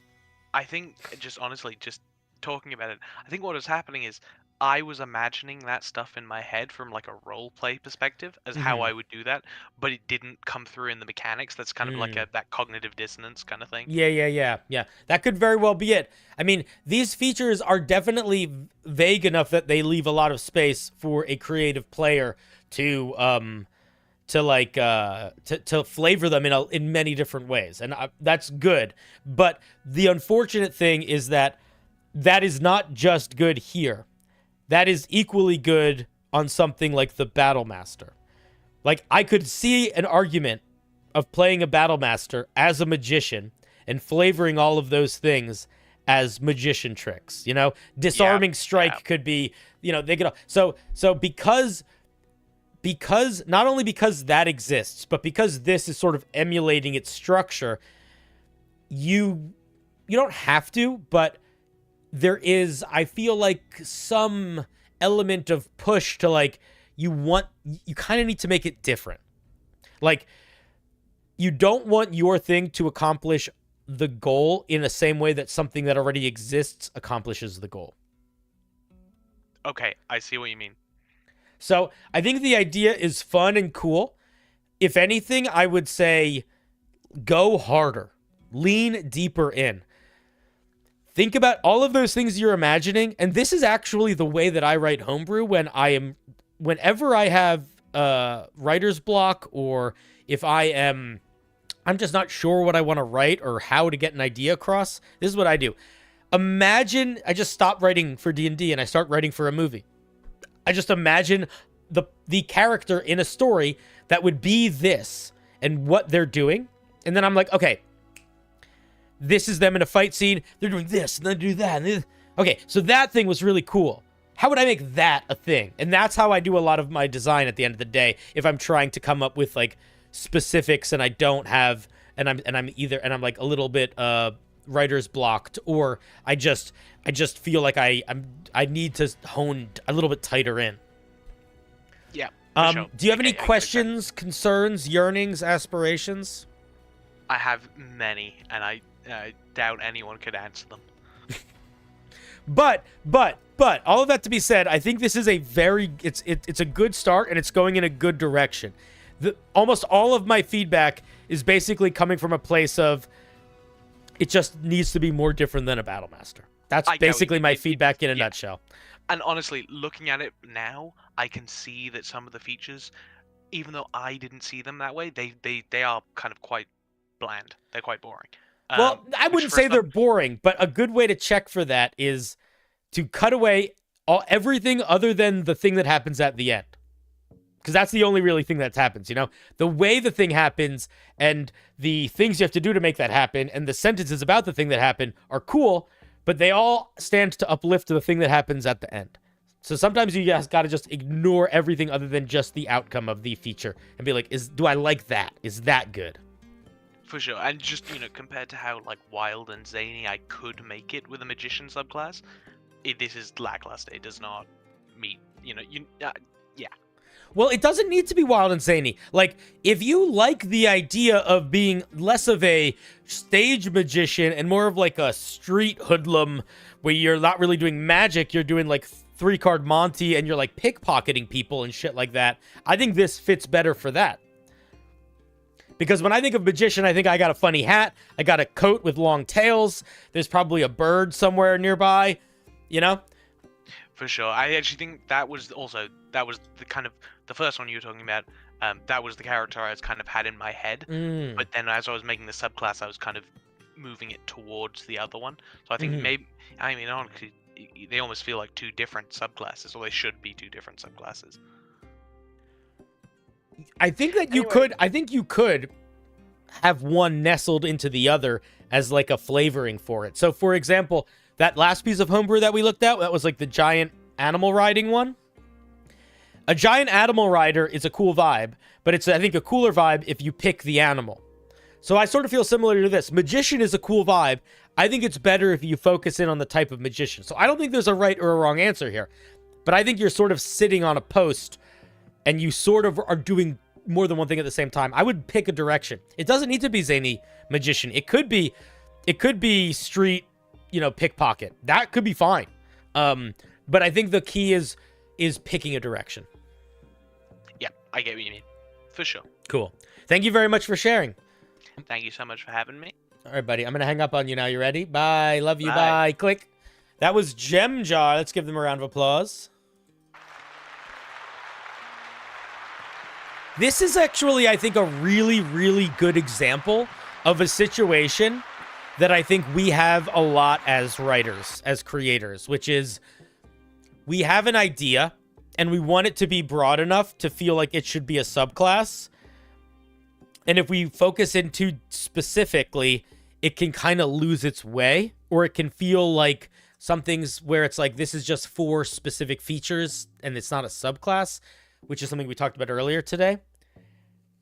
I think the key to that is not necessarily having super focused mechanics. I mean, you want to have super focused mechanics to a certain extent, but having super focused flavor and making sure that the mechanics, whether they're super focused or not, they do very much uplift that super focused flavor. I think that's the key to making homebrew that can be used in a larger general way, but also can feel very grounded and inspirational for someone else to use, Focus in on the flavor and let that be what guides the mechanics. And then I think you are going to find yourself in a pretty good space for making sure the things you're making feel distinct, but also worldly in like who could use them. That was a great idea. Honestly, a lot of the mechanics were cool too. I just thought that there was a little bit of a jumble in their execution. Oh my god, it's already almost midnight. Holy shit. This stream fucking flew by.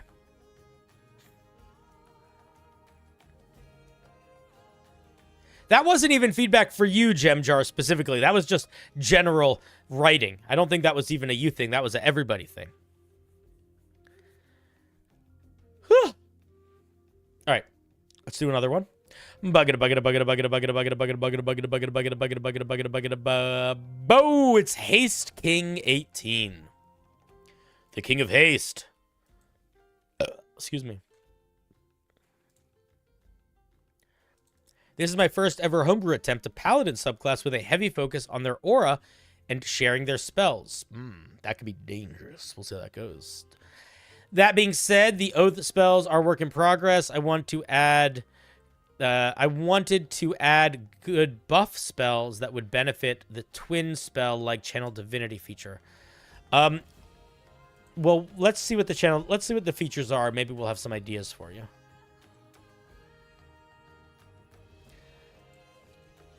It is public, yeah. They did it right. Is there going to be a stream where it is creatures at some point soon? Yeah, we did one 2 weeks ago that was creatures. We'll probably do one next week. I am perpetually trying to figure out the types of streams that I want to run so that I don't burn out. Because if I just review homebrew open-ended every day, it just won't be fun for me. I just will stop caring, and I don't want to do that.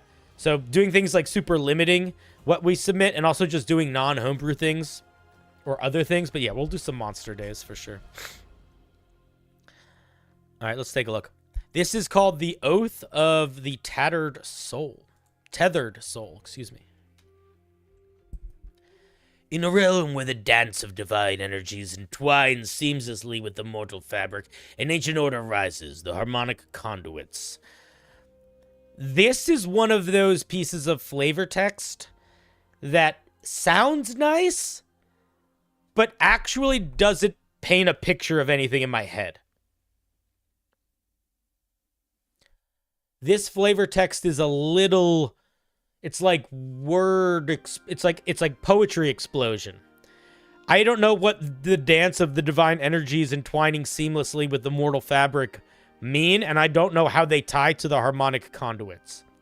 So there's a vibe that you might be trying to get here. I don't think it's landing. I would just be more specific.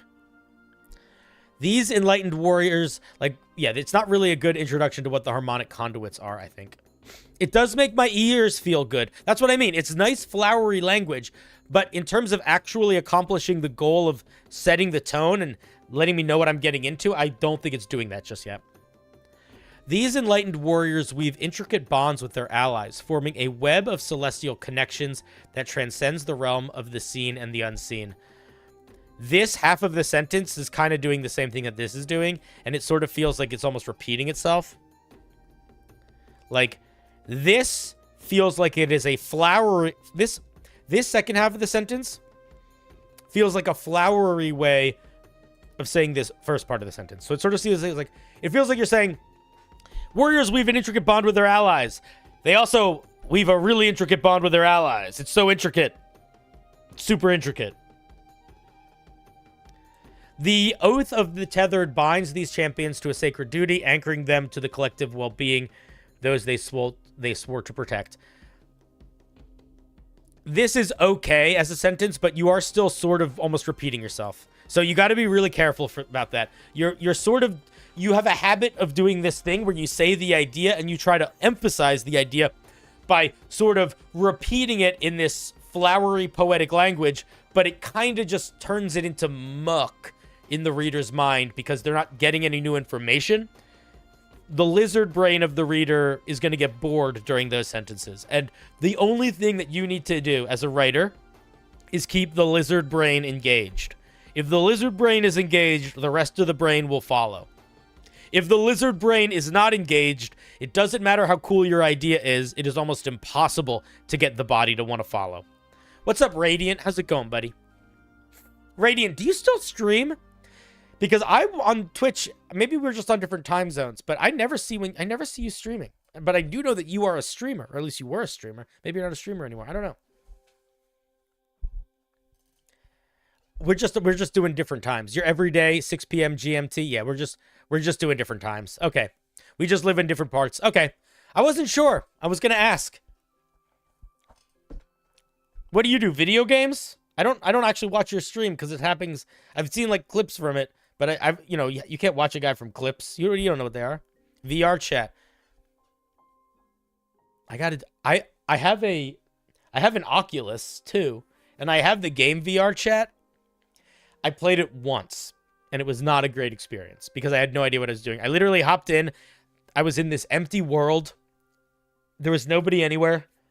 And then I went into a chat room, and then there were two people having phone sex. And then I left it. And that was my experience with VR chat. But VR chat seems really cool. I would like to try it one day. But my experience with it was I wandered a cold, empty world and then stumbled upon two people kind of in a little bit of a personal space. And it was a little cringy. I know what it is. I just don't know how to enter into it.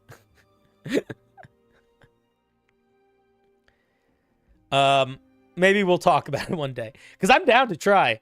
I think it'd be fun. I made a little VR avatar for myself once. Like a little... One of those guys. You know the little things that sort of move with you and talk when you talk? The oath of the Byron is all blah, blah, blah. Okay. As a conduit of harmony, you radiate a guiding beacon of unity and safeguarding, threading ethereal connections. Every single one of your sentences does this. You say the thing... comma, and then you keep going. You say the thing, comma, you keep going. You say the thing, comma, you keep going. And then you say the thing, comma, and then you keep going. Change your sentence structure up. It doesn't matter the words anymore. It really doesn't. If you write your sentence structure exactly the same on every sentence, the lizard inside your brain that comes from ancient times that would help you survive and is constantly looking for things to pay attention to because it's in defensive mode all the time, it's going to be totally lax. It's not in defensive mode. It's not looking for shit. It's going to be dragging every part of your brain into not reading or paying attention because it's going to be like, this pattern keeps going. You don't need to pay attention to it. But if you change your sentence structure up, if you change up the flow of your writing, if you make some sentences long and poetic, some really short and punchy, that lizard brain is thrown off. It's like, whoa, everything's changing. This sentence is so short.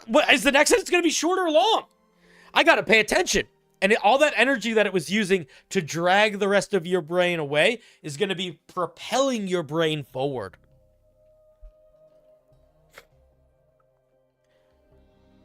Change up your sentence structure. You don't have any tenants also. Like, I don't understand what this is. I genuinely, and I'm saying this, and I'm saying this in a, I'm not trying to be harsh. I'm just being very honest here. I genuinely don't know what the fuck this is supposed to feel like. And I just read both paragraphs. So, you don't know what any of these grammar words mean? I'm not using complicated grammar words. Oh, they are using grammar words. Yeah. Subordinate clause. A subordinate clause is basically like a part of a sentence that doesn't really work on its own, but it works if you like link it onto a bigger sentence. But if you keep using them, you create run-on sentences. And if you use them too much, you create shitty patterns. But I don't know what this thing is supposed to feel like. I guess the vibe of this is that you help your allies. I don't know why I would put Armor of Agathis on that. I don't think I would not give them Spirit Guardians. I don't know why we're getting Fire Shield. I don't know why we're getting Enlarge Reduce. I don't know why we're getting Flame Strike. I would get rid of Flame Strike, Fire Shield. Both of these, probably. Armor of Agathis. And Enlarge Reduce. Spirit Guardians is too powerful, is too much to give a Paladin, I think. There might be Paladins that get it, but I would worry, I would hesitate to give it. Oath of Crowns gets it? Yeah. But I think they're the only one. I don't know. I also wouldn't give it End Haste. These are like the two most powerful spells you could give a Paladin.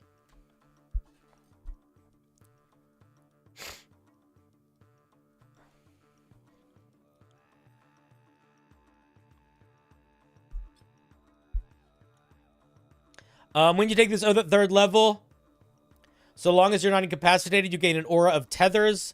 The aura extends 10 feet from you in every direction, but not through total cover. As an action, you can select allies inside your aura equal to your charisma modifier to tether to. If an ally leaves your aura, they're no longer tethered. Additionally, you gain the following 2 channel divinities. I'm going to make you so sad. You can't give an aura at 3rd level. If this subclass needs an aura at 3rd level to work, this subclass don't work. What you could do is you could make the ability to create a minor tether that lasts. So here's what let's see what the channel divinity does. But yeah, we're just going to ignore this. It doesn't exist. When you cast a single target spell on yourself, you can use your channel divinity to cast this spell on an additional tethered ally within your aura. If the tethered ally leaves the aura, the effect ends. You can do this whole feature without adding an aura here. Here's what you do. When you cast a single target spell on yourself, you can use your channel divinity to duplicate the spell's effects on a creature that is within 10 feet of you. So long as that creature stays within 10 feet of you, the effects last for the duration of the spell. Something like that. Done. So cut this whole part out. It's extra steps. We don't need them. Is that too close to Twinned Spell? It basically is Twinned Spell, but with a little bit more of a limit. I don't know if it's too close. It's really different because it's on a Paladin.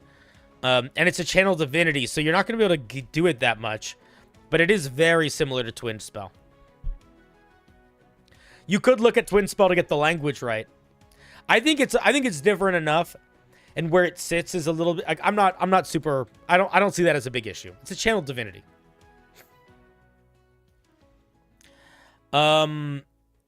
double branding smite is crazy. Yeah, but it would only be done once, right? Because it's like, it's only one spell. It's boom and done.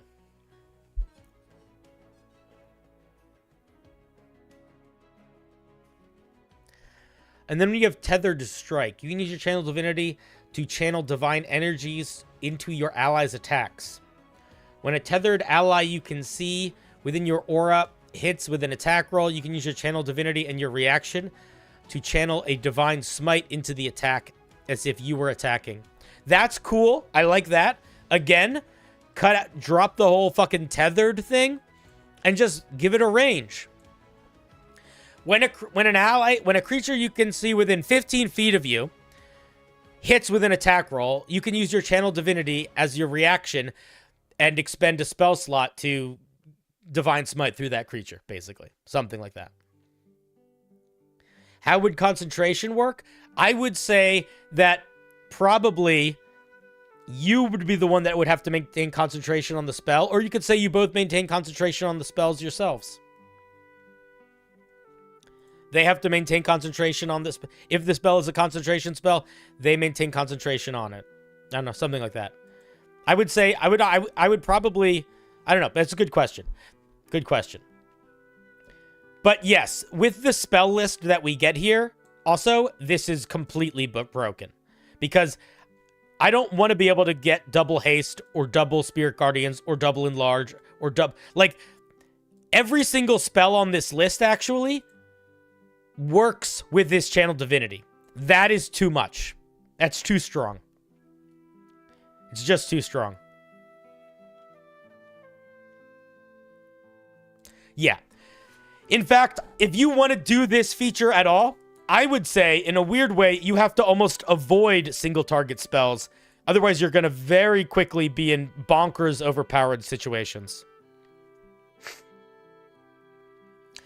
Too strong means great character? I would not say that. I would say too strong means hard to implement in-game without making Dungeon Master have a hard time or players have a frustrating time. I would say too strong means less likely to be used.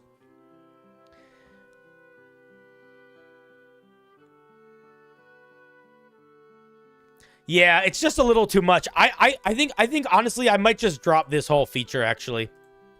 Because I'm realizing that in order to make this balanced, you would just have to completely eliminate these. And I would basically be like, any of the spells you're really excited to use wouldn't work.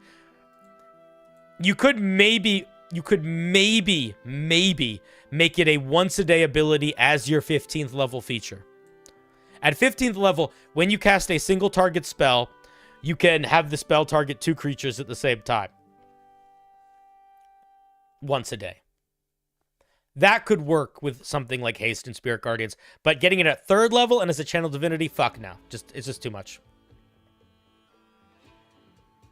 Some support spells would make a lot of sense. Lesser Restoration, Revivify, I agree.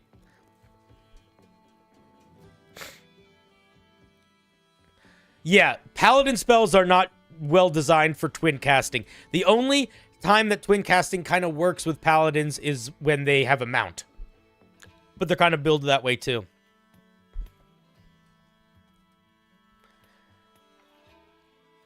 Yeah, what if you did that? What if your Channel Divinity at level 2 was... What if your Channel Divinity at level 3 was... When you use your Lay on Hands feature, you can use the Channel Divinity to target 2 creatures at the same time. That could be that.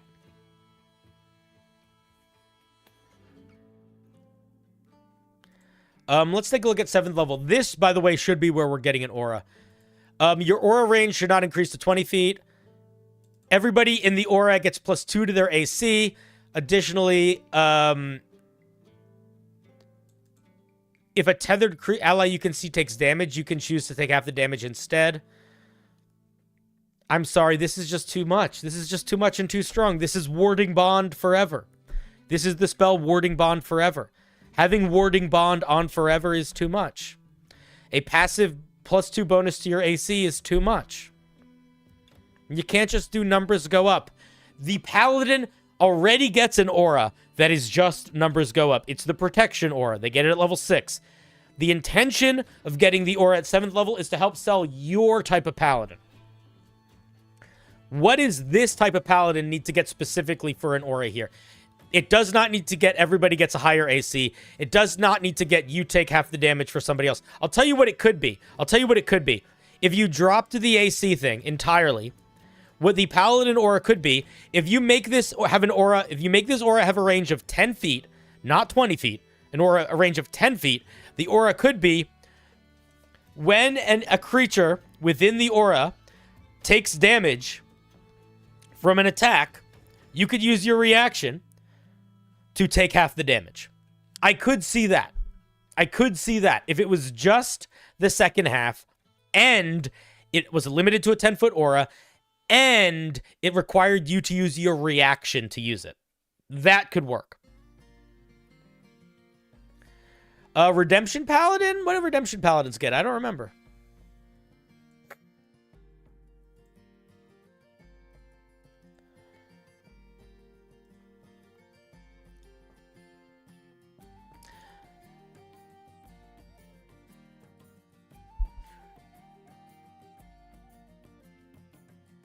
When a creature within 10 feet of you takes damage, you can use your reaction to magically take that damage instead.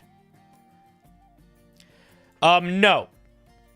It's very similar, but you're just taking all the damage. In fact, because it's so similar, but you're just taking all the damage, I would say what I just said probably should not be the feature that I just suggested.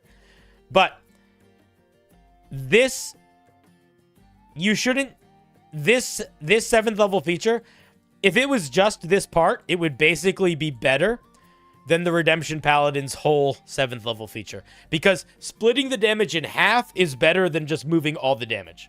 Because it makes everybody live longer. So, the sub-note of your feature is stronger than the whole other feature. So yeah, I would just, you got to come up with something from scratch. This could be where you start introducing tether mechanics, but even then, it's like, I don't know what they would be exactly yet, but yeah, so something new here, please. Tethered Aegis. At 15th level, you gained heightened vigilance when defending tethered allies. When a creature declares an attack on a tethered ally you can see, you can spend your reaction to teleport yourself to the target tethered ally, swapping places, and you gain resistance to all damage types. You can't do this you can't just be giving us resistance to all damage types and you take the attack. You can't just do this. You can't do this. This essentially means this feature, another way to say this feature is as a reaction, I can always redirect an attack to myself and choose for that attack to do half damage. This doesn't step on the Oath of Ancients. Oath of Ancients at level 15, they get the thing where they come back with 1 hit point. But it's just too much. It's just too strong. You got to focus it in. I'll tell you what. Totally reasonable would be this. When a creature that you can see attacks a creature that you are tethered to, you can use your reaction to teleport next to that creature. That's fine. But that would need to be all it was. The 7th level Oath of Ancients is you have resistance to spells, I think. But that would be it. Just the teleport to next to an ally. I wouldn't even have it prevent any damage or redirect the attack. If you want to be able to teleport to an ally, that's very strong. Because you are a paladin, you have auras, and those auras affect things based on where you are. At 20th level, as an action, you can become a super thing for a minute. Your tethered aura increases. You can target all tethered allies with... okay. Too much. So everything that you're doing here is too much.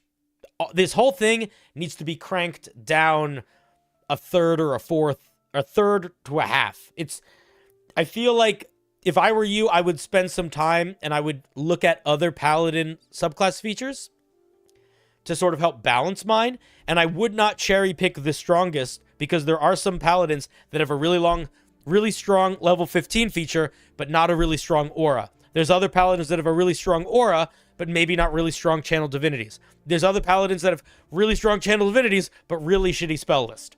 Right now, everything is overpowered, and it's mixing with itself in a way that makes that overpoweredness exponential. So I would burn about half of this away, and I would spend some serious time thinking about what the fuck do I even want this thing to be? If your goal is to create a paladin that binds souls together, how can I express that in a way that isn't completely going to overpower things?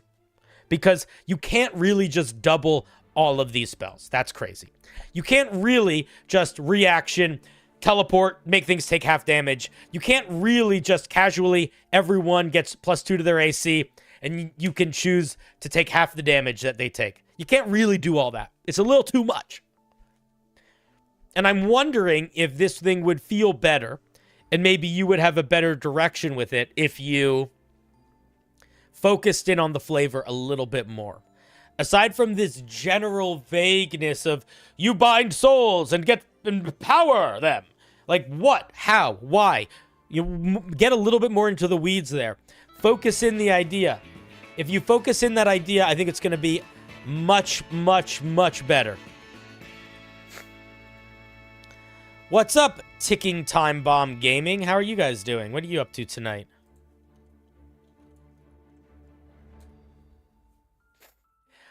Well, that's the thing. This paladin doesn't have warding bond. They have permanent warding bond, which is the problem. You should just give them warding bond as a spell. I agree.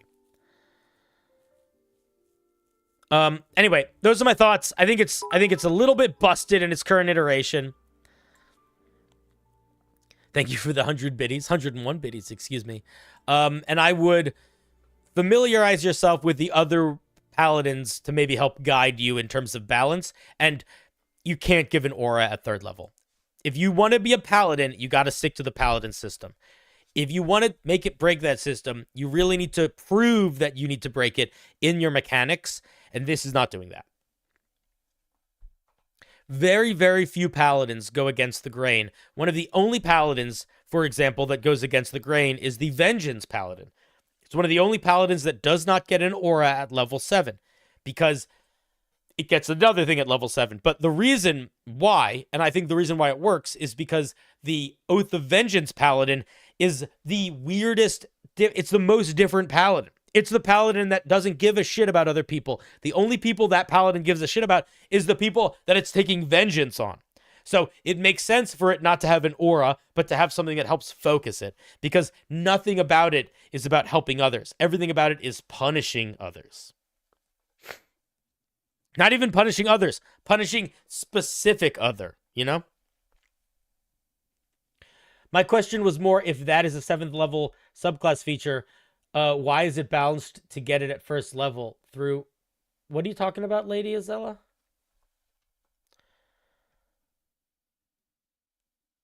I don't know what you're talking about. Sounds like you guys are figuring it out yourself. Great. I love it.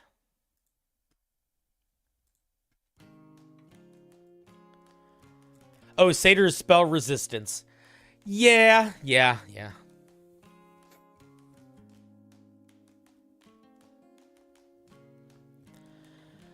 Even if the idea was that the aura scales in size, even if it's only a certain amount of creatures, like how many creatures is it? It's your charisma modifier. So it's going to be 2 or 3 allies. If 2 or 3 allies are getting all these benefits, that's too much. It doesn't matter how far away or close they are. It's too much. Tone it down. Tone it back. I believe in you. All right, let's give Hot Haste King a round of applause.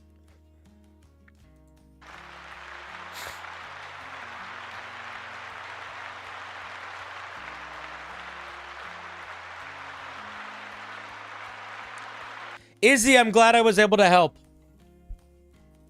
Thank you very much, Haste King, for sharing your tethered paladin.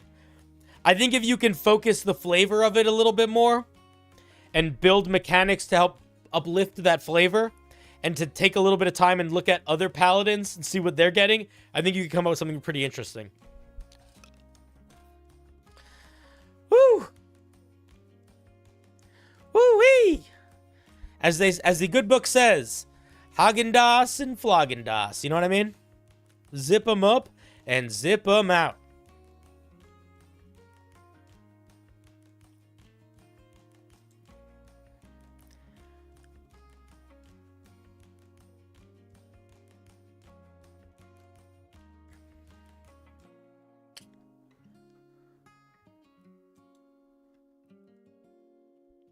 All right, friends. I think maybe we got one more in us. Maybe. I don't know. I think not, actually. I'm tired. It's past midnight. It's 12:30. I think we're going to wrap up. Friends! Friends! Neighbors. Countrymen. You guys are absolutely amazing. I am so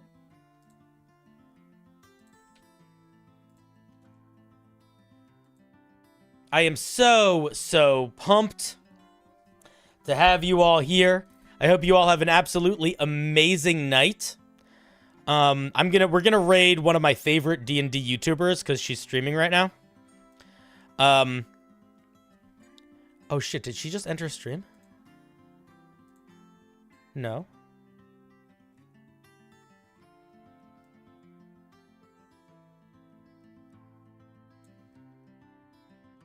Why can't I raid?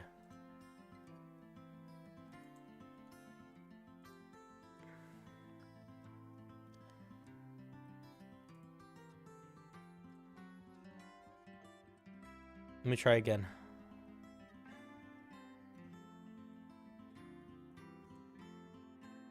They're not able to raid.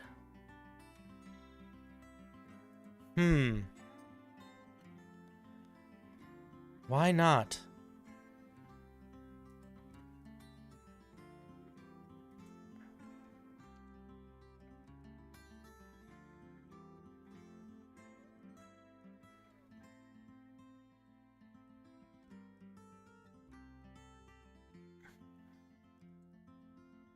Oh, weird. I wonder why I can't. They might have raids turned off. Oh, maybe.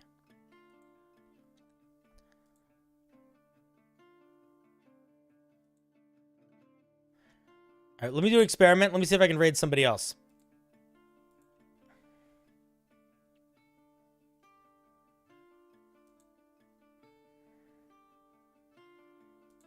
We're just going to do an experiment.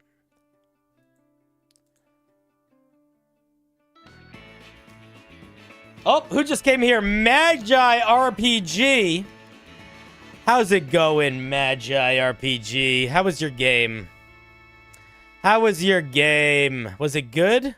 Was it excellent? Was it everything you wanted it to be and more? Guys, my name is CinderBlocksally. Welcome to the channel. I review Homebrew and do other sorta silly shenanigans. That's my life. It's my living. What did you guys do on stream today? Anything weird?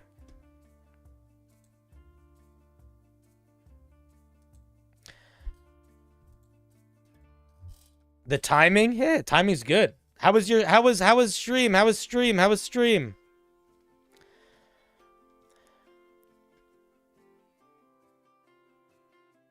Was it good? Craig, what Werewolf of the Apocalypse. Guys, Craig is one of my D&D buddies. Well, we spent most of the night reviewing D&D Homebrew. Which is what I normally do. People send in Homebrew and I review it.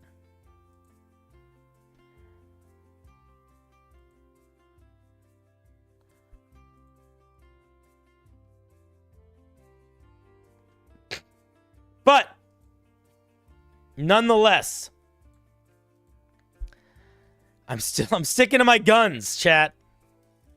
I have laser guns coming out of my elbows.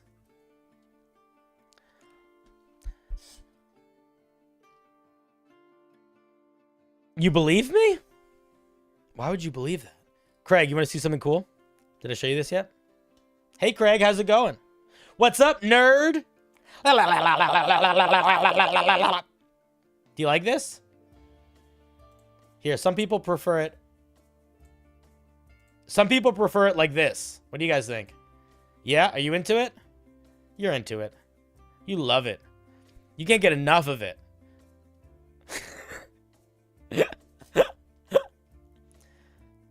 Oh, I'm so annoyed. I can't raid the person I want to raid. Guys. The Eldritch Horror is back. The Eldritch Horror never left, friends. We are the shadow. We reach through the closet and we burn it to the ground. You know what I mean? We're wiggles and we're woggles.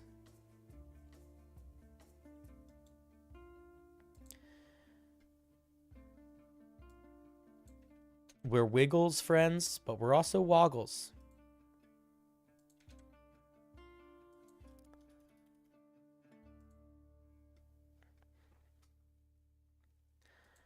All right, friends, we cannot raid Dale, but I want to raid Dale. So I'm just going to send you her stuff in the chat, and we're just going to raid by all of us going over there, okay? So here's what's going to happen, guys. Chat, we need to do this together, okay? This is going to be teamwork, dreamwork. I'm going to spam her stuff in the chat. You guys just all go there, and you say, CinderBlocksally says hi. CinderBlocksally sent us. We couldn't raid you, but hi. Okay, does that sound good? Can we do that, please? All right. There it is in Twitch. Everybody go over there, quick.